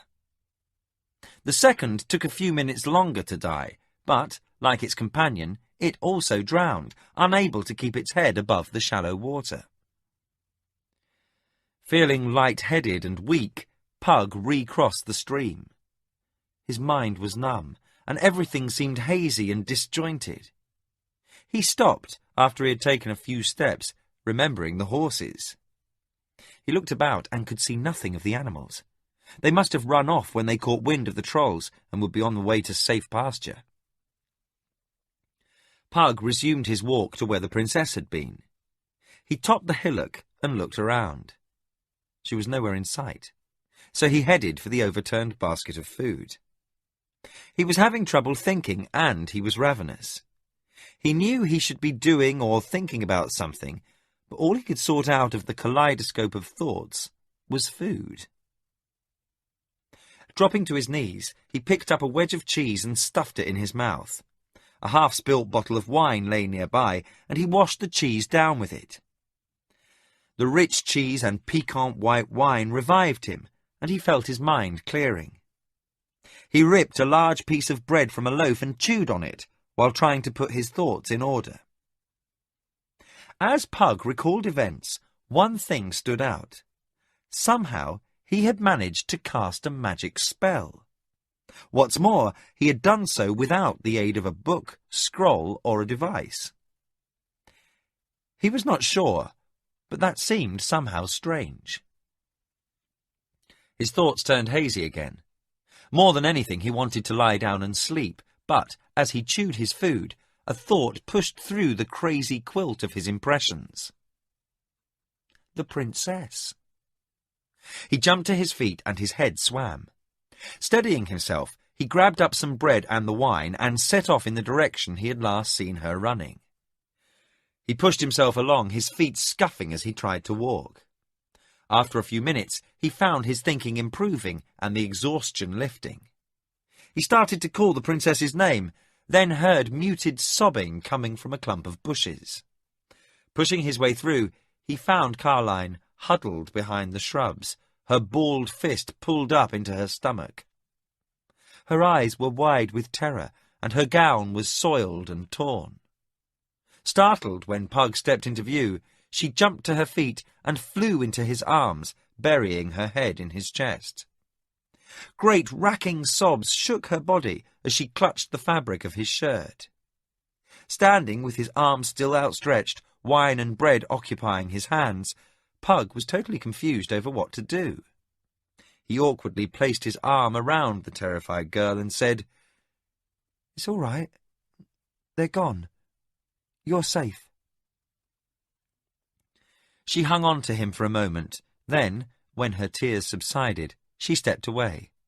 With a sniffle, she said, "I thought they had killed you and were coming back for me." Pug found this situation more perplexing than any he'd ever known. Just when he had come through the most harrowing experience of his young life, he was faced with one that sent his mind reeling with a different sort of confusion. Without thinking, he held the princess in his arms, and now he was suddenly aware of the contact and her soft, warm appeal. A protective, masculine feeling welled up inside him, and he started to step toward her. As if sensing his mood change, Carline retreated. For all her courtly ways and education, she was still a girl of 15 and was disturbed by the rush of emotions she had experienced when he had held her. She took refuge in the one thing she knew well, her role as princess of the castle. Trying to sound commanding, she said, "I am glad to see you are unhurt, boy." Pug winced at that. She struggled to regain her aristocratic bearing, but her red nose and tear-stained face undermined her attempt. "Find my horse, and we shall return to the keep." Pug felt as if his nerves were raw. Keeping tight control over his voice, he said, "I'm sorry, Your Highness, but the horses have run off. I'm afraid we'll have to walk." Carline felt abused and mistreated. It was not Pug's fault any of the afternoon's events had taken place, but her often indulged temper seized on the handiest available object. "Walk? I can't walk all the way to the keep," she snapped, looking at Pug as if he were supposed to do something about this matter at once and without question. Pug felt all the anger, confusion, hurt and frustration of the day surge up within him. "Then you can bloody well sit here until they notice you're missing and send someone to fetch you," he was now shouting. "I figure that will be about 2 hours after sunset." Carline stepped back, her face ashen, looking as if she had been slapped. Her lower lip trembled, and she seemed on the verge of tears again. "I will not be spoken to in that manner, boy." Pug's eyes grew large, and he stepped over toward her, gesturing with the wine bottle. "I nearly got myself killed trying to keep you alive," he shouted. "Do I hear one word of thanks? No. All I hear is a whining complaint that you can't walk back to the castle. We of the keep may be low-born, but at least we have enough manners to thank someone when it's deserved." As he spoke, he could feel the anger flooding out of him. "You can stay here if you like, but I'm going." He suddenly realized that he was standing with the bottle raised high overhead in a ridiculous pose.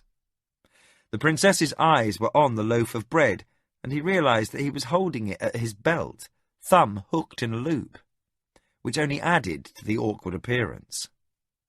He sputtered for a moment, then felt his anger evaporate and lowered the bottle. The princess looked at him, her large eyes peeking over her fists, which she held before her face. Pug started to say something, thinking she was afraid of him, when he saw she was laughing. It was a musical sound, warm and unmocking. "I'm sorry, Pug," she said, "but you look so silly standing there like that.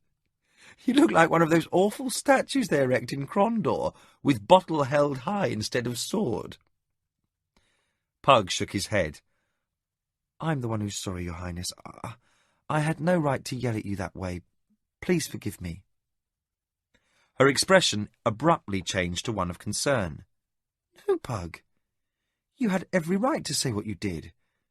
I really do owe you my life, and I've acted horribly." She stepped closer to him and placed a hand on his arm. "Thank you." Pug was overcome by the sight of her face. Any resolutions to rid himself of his boyhood fantasies about her were now carried away on the sea breeze. The marvellous fact of his using magic was replaced by more urgent and basic considerations. He started to reach for her. Then the reality of her station intruded, and he presented the bottle to her. "Wine?"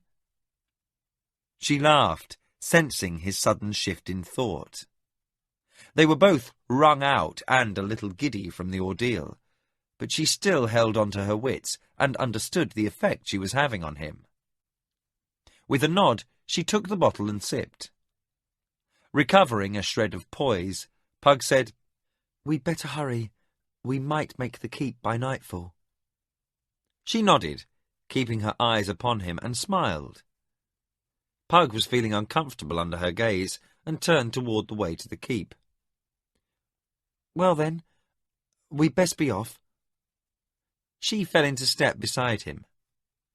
After a moment she asked, "May I have some bread too, Pug?" Pug had run the distance between the bluffs and the keep many times before, but the princess was unused to walking such distances, and her soft riding boots were ill-suited to such an undertaking. When they came into view of the castle, she had one arm draped over Pug's shoulder and was limping badly. A shout went up from the gate tower, and guards came running toward them. After them came the Lady Marna, the girl's governess, her red dress pulled up before her as she sprinted toward the princess. Although twice the size of court ladies, and a few of the guards as well, she outdistanced them all. She was coming on like a she-bear whose cub was being attacked. Her great bosom heaved with the effort as she reached the slight girl and grasped her in a hug that threatened to engulf Carline completely. Soon the ladies of the court were gathered around the princess, overwhelming her with questions. Before the din subsided, Lady Marna turned and fell on Pug like the sow-bear she resembled. "How dare you allow the princess to come to such a state?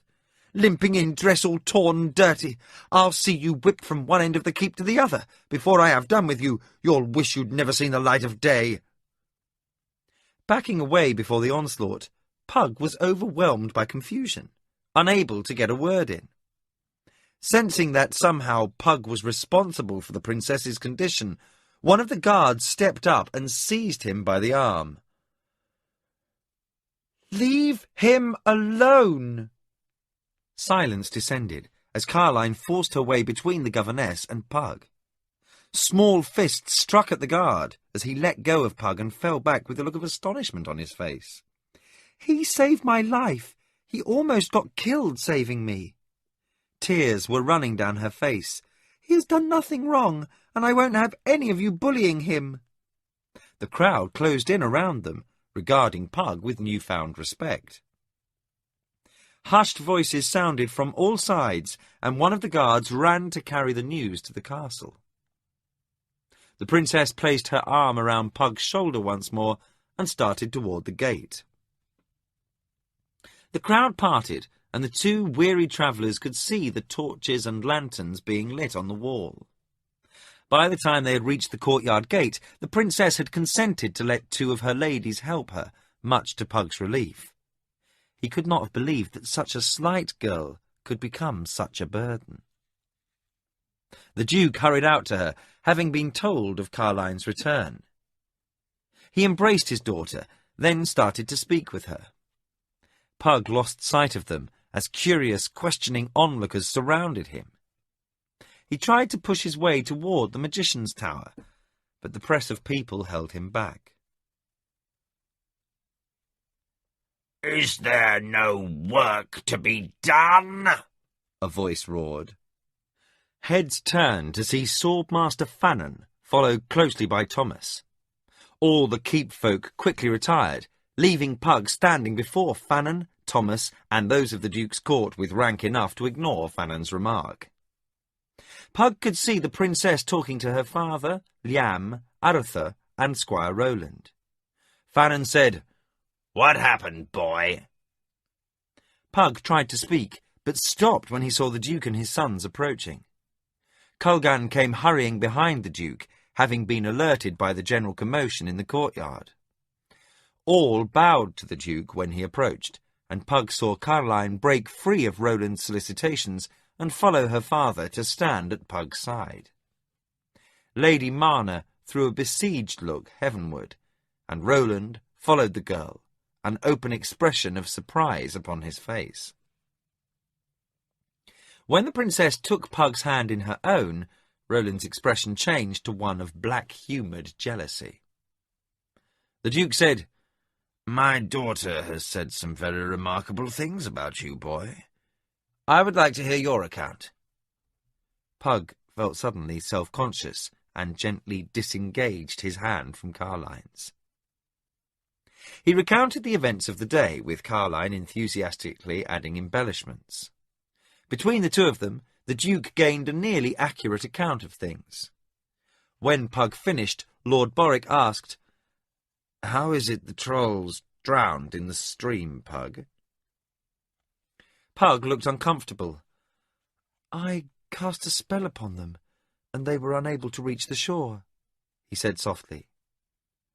He was still confused by his accomplishment, and had not given much thought to it, as the princess had pushed all other thoughts aside. He could see surprise registered on Culgan's face. Pug began to say something, but was interrupted by the Duke's next remark. "Pug, I can't begin to repay the service you have done my family, but I shall find a suitable reward for your courage." In a burst of enthusiasm, Carla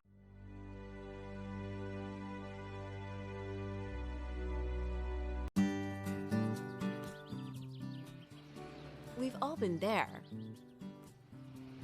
A speeding ticket. And not just any speeding ticket. A speeding ticket while on a trip abroad. And that comes with all kinds of problems, like late penalties and foreign language barriers, or government websites that only accept obscure ways of payment. It's time for a revolution. With PayTicket, your foreign parking ticket problems are a thing of the past. Simply input your information, such as name, email, and country of residence. Take a quick photo of your ticket, plug in your credit card details, and click Send. And PayTicket will take care of the rest. No matter what kind of traffic or parking violation you may have to pay, PayTicket makes it easier. Simple, fast, hassle-free. That's PayTicket.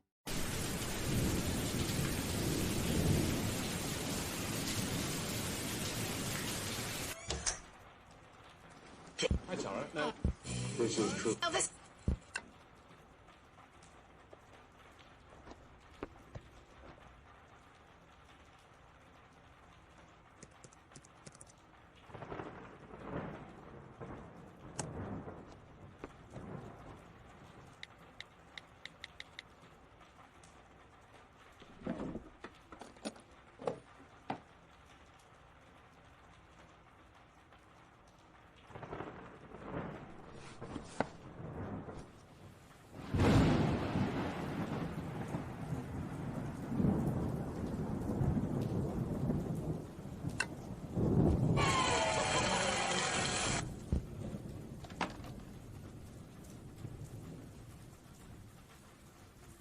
Stunning video templates. Each video maker is carefully designed to look professional. Our video makers are super easy to use and let anyone with an internet connection create high quality videos in seconds. Edit logos, mockups, videos, and design templates with just a few clicks. Each template is carefully made by design experts, so your work will always look great. Get started with the best video maker at Plazy.net.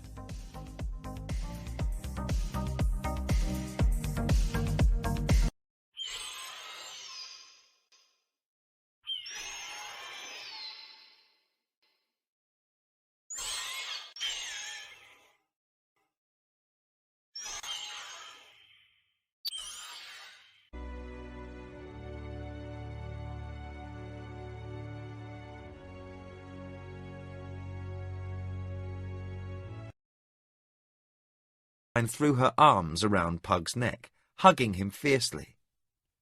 Pug stood in embarrassment, looking frantically about, as if trying to communicate that this familiarity was none of his doing.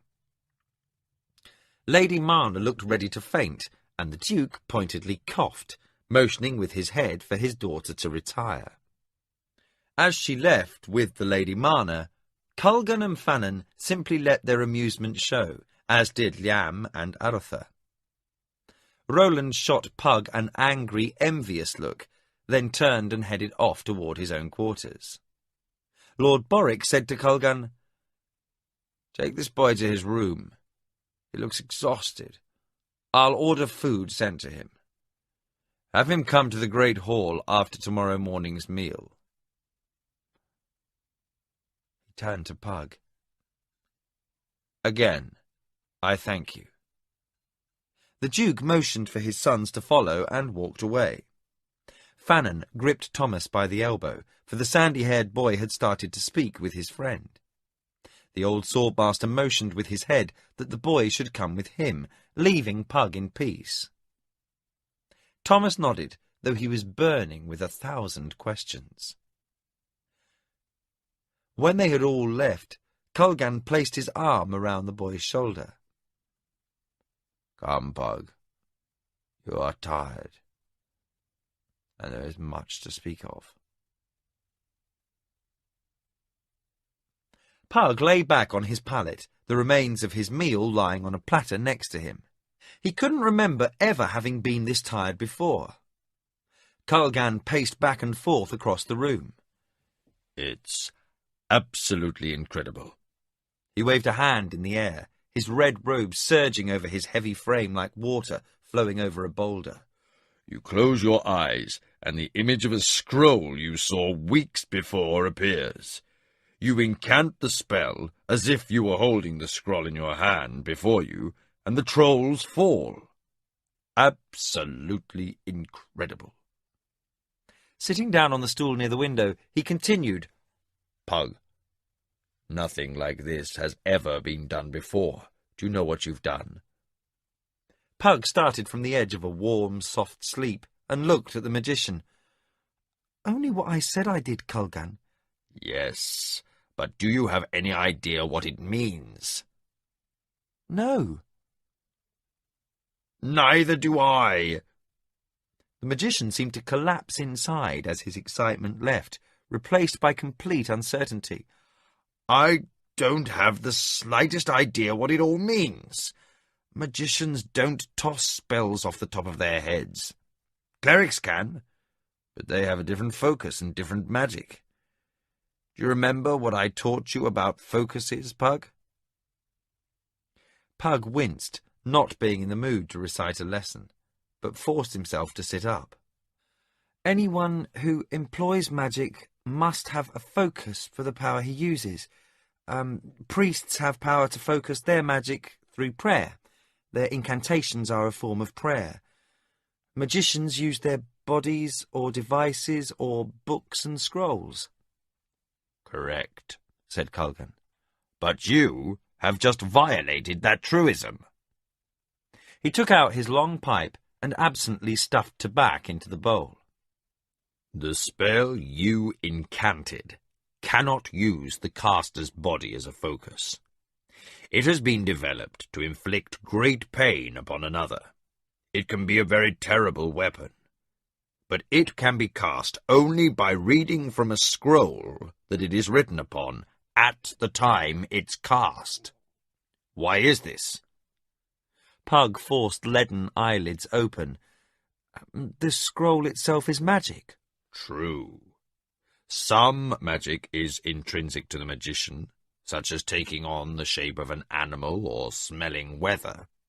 But casting spells outside the body, upon something else, needs an external focus. Trying to incant the spell you used from memory should have produced terrible pain in you, not the trolls, if it would have worked at all. That is why magicians developed scrolls, books, and other devices, to focus that sort of magic in a way that will not harm the caster. And, until today, I would have sworn that no one alive could have made that spell work without the scroll in hand." Leaning against the windowsill, Culgan puffed on his pipe for a moment, gazing out into space. It's as if you have discovered a completely new form of magic, he said softly. Hearing no response, Kulgan looked down at the boy, who was deeply asleep. Shaking his head in wonder, the magician pulled a cover over the exhausted boy. He put out the lantern that hung on the wall and let himself out. As he walked up the stairs to his own room, he shook his head. Absolutely incredible. Pug waited as the Duke held court in the great hall. Everyone in the keep and town who could contrive a way to gain entrance to the audience was there. Richly dressed craftmasters, merchants, and minor nobles were in attendance. They stood regarding the boy with expressions ranging from wonder to disbelief. The rumour of his deed had spread through the town and had grown in the telling. Pug wore new clothing, which had been in his room when he awoke. In his newfound splendour, he felt self-conscious and awkward. The tunic was a bright yellow affair of the costliest silk, and the hose were a soft pastel blue. Pug tried to wriggle his toes in the new boots, the first he had ever worn. Walking in them seemed strange and uncomfortable. At his side, a jewelled dagger hung from a black leather belt with a golden buckle in the form of a gull in flight. Pug suspected the clothing had once belonged to one of the Duke's sons, put aside when outgrown, but still looking new and beautiful. The Duke was finishing the morning's business, a request from one of the shipwrights for guards to accompany a lumber expedition to the Great Forest. Boric was dressed, as usual, in black, but his sons and daughter wore their finest court regalia. Liam was listening closely to the business before his father. Roland stood behind him, as was the custom. Arthur was in a rare good humour, laughing behind an upraised hand at some quip Father Tully had just made. Carline sat quietly, her face set in a warm smile, looking directly at Pug, which was adding to his discomfort, and Roland's irritation. The Duke gave his permission for a company of guards to accompany the craftsman into the forest. The craftmaster gave thanks and bowed, then returned to the crowd, leaving Pug alone before the Duke. The boy stepped forward, as Kulgan had told him to do, and bowed properly, albeit a little stiffly, before the Lord of Criddy. Boric smiled at the boy and motioned to Father Tully. The priest removed a document from the sleeve of his voluminous robe and handed it to a herald. The herald stepped forward and unrolled the scroll. In a loud voice he read, "To all within our domain, whereas the youth Pug of the castle of Criddy has shown exemplary courage in the act of risking life and limb in defence of the royal person of the Princess Carline, and whereas the youth Pug of Criddy is considered to hold us for ever in his debt, it is my wish that he be known to all in the realm as our beloved and loyal servant. And it is furthermore wished that he be given a place in the court of Criddy with the rank of squire, with all rights and privileges pertaining thereunto. Furthermore, let it be known that the title for the estate of Forest Deep is conferred upon him and his progeny as long as they shall live, to have and to hold, with servants and properties thereupon. Title to this estate shall be held by the crown until the day of his majority. Set this day by my hand and seal, Boric Condouin, 3rd Duke of Criddy, Prince of the Kingdom, Lord of Criddy, Cars and Toulan, Warden of the West, Knight General of the King's armies, heir presumptive to the throne of Rillanan." Pug felt his knees go slack, but caught himself before he fell. The room erupted in cheers. People were pressing around him, offering their congratulations and slapping him on the back. He was a squire and a landholder, with franklins, a house, and stock. He was rich, or at least he would be in 3 years when he reached his majority. While he was considered a man of the kingdom at 14, grants of land and titles couldn't be conferred until he was 18. The crowd backed away as the Duke approached, his family and Roland behind. Both princes smiled at Pug, and the princess seemed positively aglow. Roland gave Pug a rueful smile, as if in disbelief. "I'm honoured, Your Grace," Pug stammered. "I don't know what to say." "Then say nothing, Pug. It makes you seem wise when everyone is babbling. Come, and we'll have a talk." The Duke motioned for a chair to be placed near his own, as he put an arm around the boy's shoulders and walked him through the crowd. Sitting down, he said, "You may all leave us now. I would speak with the squire."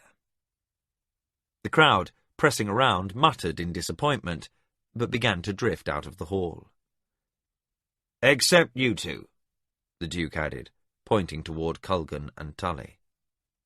Carline stood by her father's chair, a hesitant Roland at her side. "You as well, my child," said the Duke. Carline began to protest, but was cut off by her father's stern admonition. "You may pester him later, Carline." The two princes stood at the door, obviously amused at her outrage. Roland tried to offer his arm to the princess, but she pulled away and swept by her grinning brothers. Liam clapped Roland on the shoulder as the embarrassed squire joined them. Roland glared at Pug, who felt the anger like a blow. When the doors clanged closed and the hall was empty, the Duke said, "Pay no heed to Roland, Pug. My daughter has him firmly under her spell. He counts himself in love with her and wishes some day to petition for her hand." With a lingering look at the closed door, he added, almost absently, "But he'll have to show me he's more than the rake hell he's growing into now if he ever hopes for my consent." The Duke dismissed the topic with a wave of his hand. "Now to other matters. Pug, I have an additional gift for you, but first I want to explain something to you. My family is among the oldest in the kingdom. I myself am descended from a king, for my grandfather, the first Duke of Criddy, was third son to the king. Being of royal blood, we are much concerned with matters of duty and honour. You are now both a member of my court and apprentice of Culgan. In matters of duty, you are responsible to him. In matters of honour, you are responsible to me. This room is hung with the trophies and banners of our triumphs. Whether we have been resisting the Dark Brotherhood in their ceaseless effort to destroy us, or fighting off pirates, we have ever fought bravely. Ours is a proud heritage that has never known the stain of dishonour.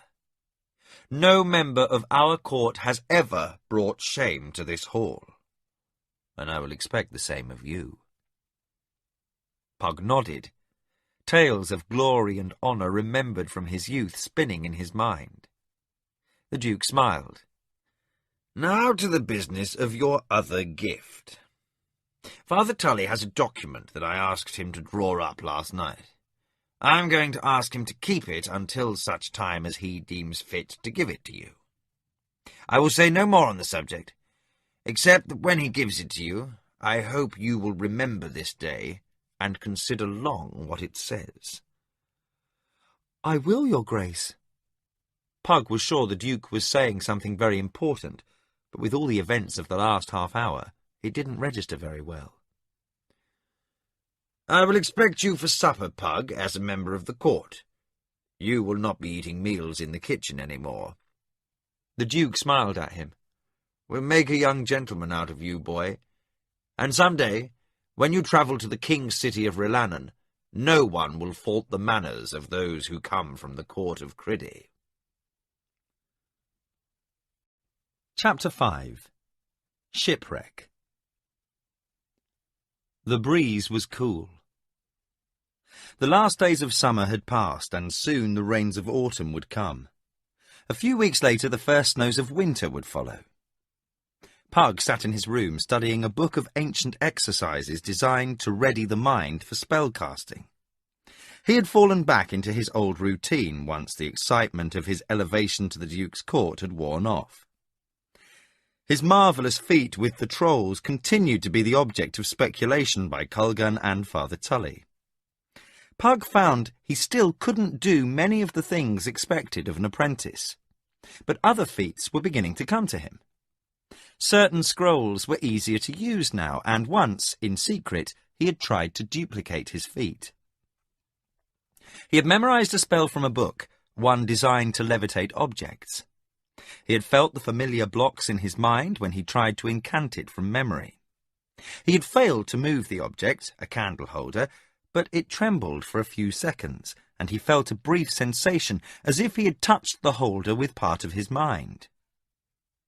Satisfied that some sort of progress was being made, he lost much of his former gloom and renewed his studies with vigour. Culgun still let him find his own pace. They had had many long discussions on the nature of magic, but mostly Pug worked in solitude. Shouting came from the courtyard below. Pug walked to his window. Seeing a familiar figure, he leaned out and cried, "Oh, Thomas! What's afoot?" Thomas looked up. "Oh, Pug! A ship has foundered in the night. The wreck has beached beneath Sailor's Grief. Come and see." "I'll be right down." Pug ran to the door, pulling on a cloak, for while the day was clear, it would be cold near the water. Racing down the stairs, he cut through the kitchen, nearly knocking over Alfan, the pastry cook. As he bolted out the door, he heard the stout baker yell, "Squire or not, I'll box your ears if you don't watch where you're going, boy." The kitchen staff had not changed their attitude toward the boy, whom they considered one of their own, beyond feeling proud of his achievement. Pug shouted back with laughter in his voice, "My apologies, Master Cook." Alfan gave him a good-natured wave as Pug vanished through the outside door and around the corner to where Thomas was waiting. Thomas turned toward the gate as soon as he saw his friend. Pug grabbed his arm. "Wait, has anyone from the court been told?" "I don't know. Word just came in from the fishing village a moment ago," Thomas said impatiently. "Come on, or the villagers will pick the wreck clean." It was commonly held that salvage could be legally carried away before any of the Duke's court arrived. As a result, the villagers and townsfolk were less than timely in informing the authorities of such occurrences. There was also a risk of bloodshed, should the beached ship still be manned by sailors determined to keep their master's cargo intact, so that they would get their fair sailing bonus. Violent confrontation and even death had been the result of such dispute. Only the presence of men-at-arms could guarantee no commoner would come to harm from lingering mariners. "Oh no," said Pug.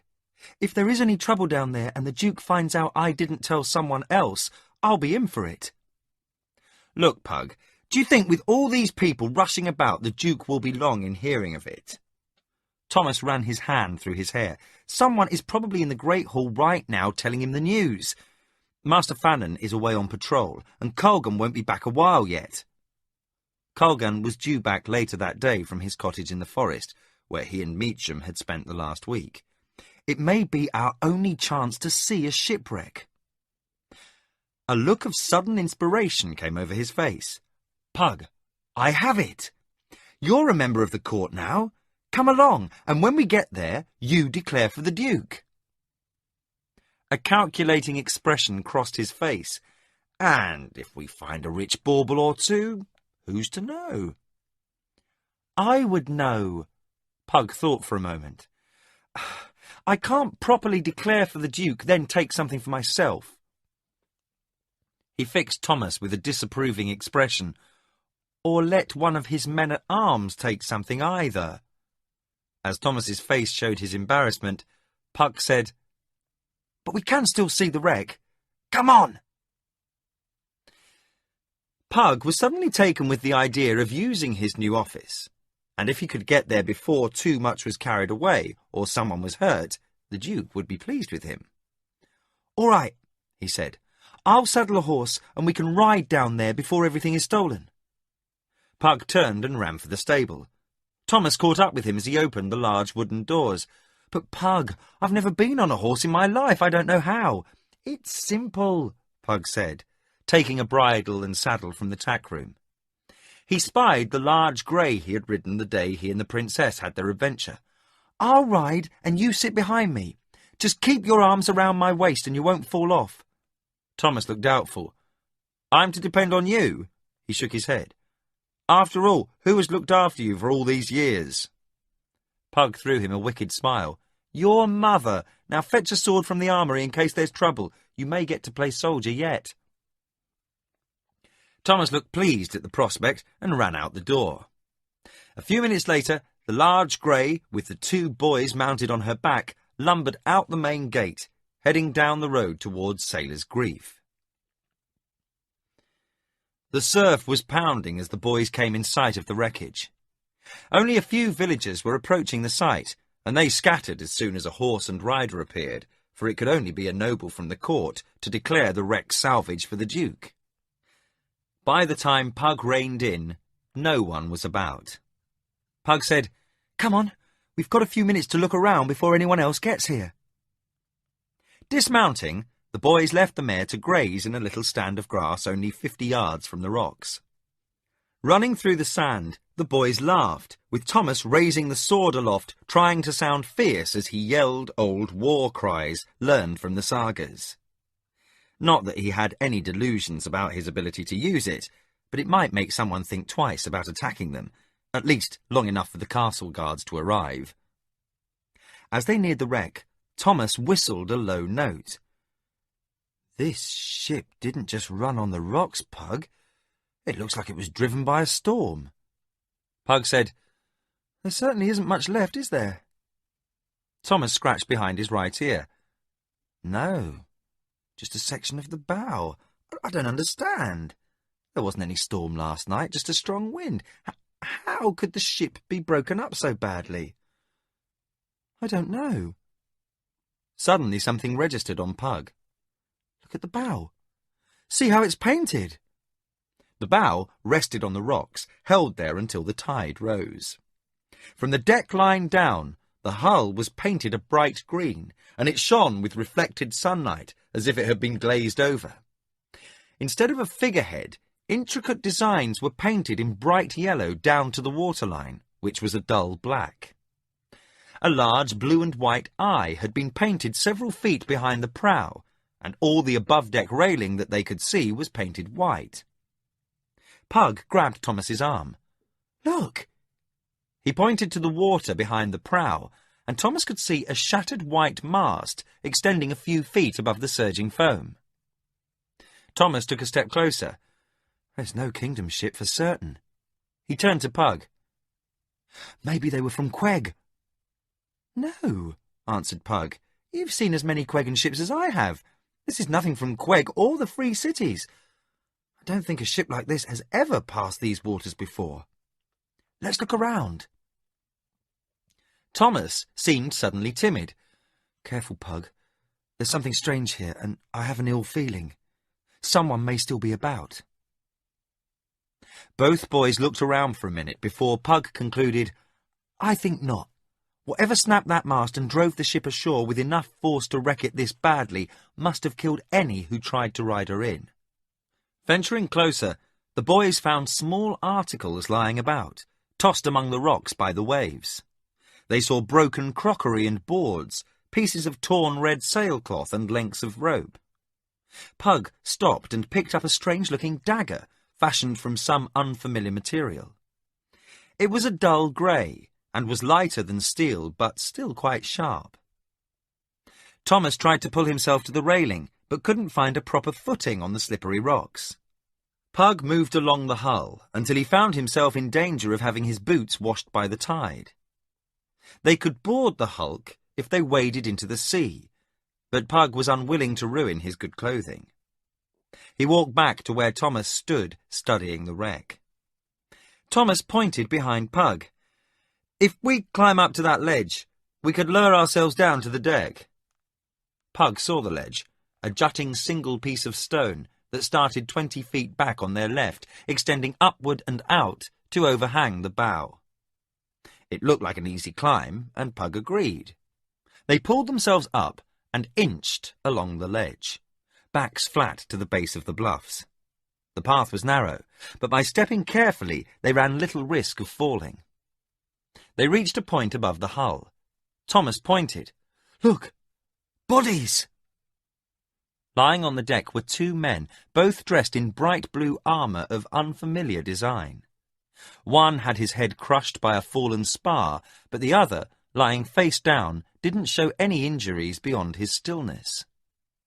Strapped across that man's back was an alien-looking broadsword with strange serrated edges. His head was covered by an equally alien-looking blue helmet, pot-like, with an outward flaring edge on the sides and back. Thomas shouted over the sound of the surf, "I'm going to let myself down. After I get on the deck, hand me the sword and then lower yourself so I can grab you." Thomas handed Pug the sword, then turned around slowly. He knelt with his face against the cliff wall. Sliding backward, he let himself down until he was almost hanging free. With a shove, he dropped the remaining 4 feet, landing safely. Pug reversed the sword and handed it down to Thomas, then followed his friend's lead, and in a moment they both stood on the deck. The foredeck slanted alarmingly down toward the water, and they could feel the ship move beneath their feet. "The tide's rising!" Thomas shouted. "It'll lift what's left of the ship and smash it on the rocks. Everything will be lost." "Look around!" Pug shouted back. "Anything that looks worth saving, we can try to throw up on the ledge." Thomas nodded, and the boys started to search the deck. Pug put as much space as he could between the bodies and himself when he passed them. All across the deck, debris created a confused spectacle for the eye. Trying to discern what might prove valuable and what might not was difficult. At the rear of the deck was a shattered rail on either side of a ladder to what was left of the main deck below. About 6 feet of planking remaining above the water. Pug was sure that only a few feet more could be under water, or else the ship would be higher on the rocks. The rear of the ship must have already been carried away on the tide. Pug lay down on the deck and hung his head over the edge. He saw a door to the right of the ladder. Yelling for Thomas to join him, he made his way carefully down the ladder. The lower deck was sagging, the under supports having been caved in. He grasped the handrail of the ladder for support. A moment later, Thomas stood beside him, stepped around Pug, and moved to the door. It hung half open, and he squeezed through with Pug a step behind. The cabin was dark, for there was only a single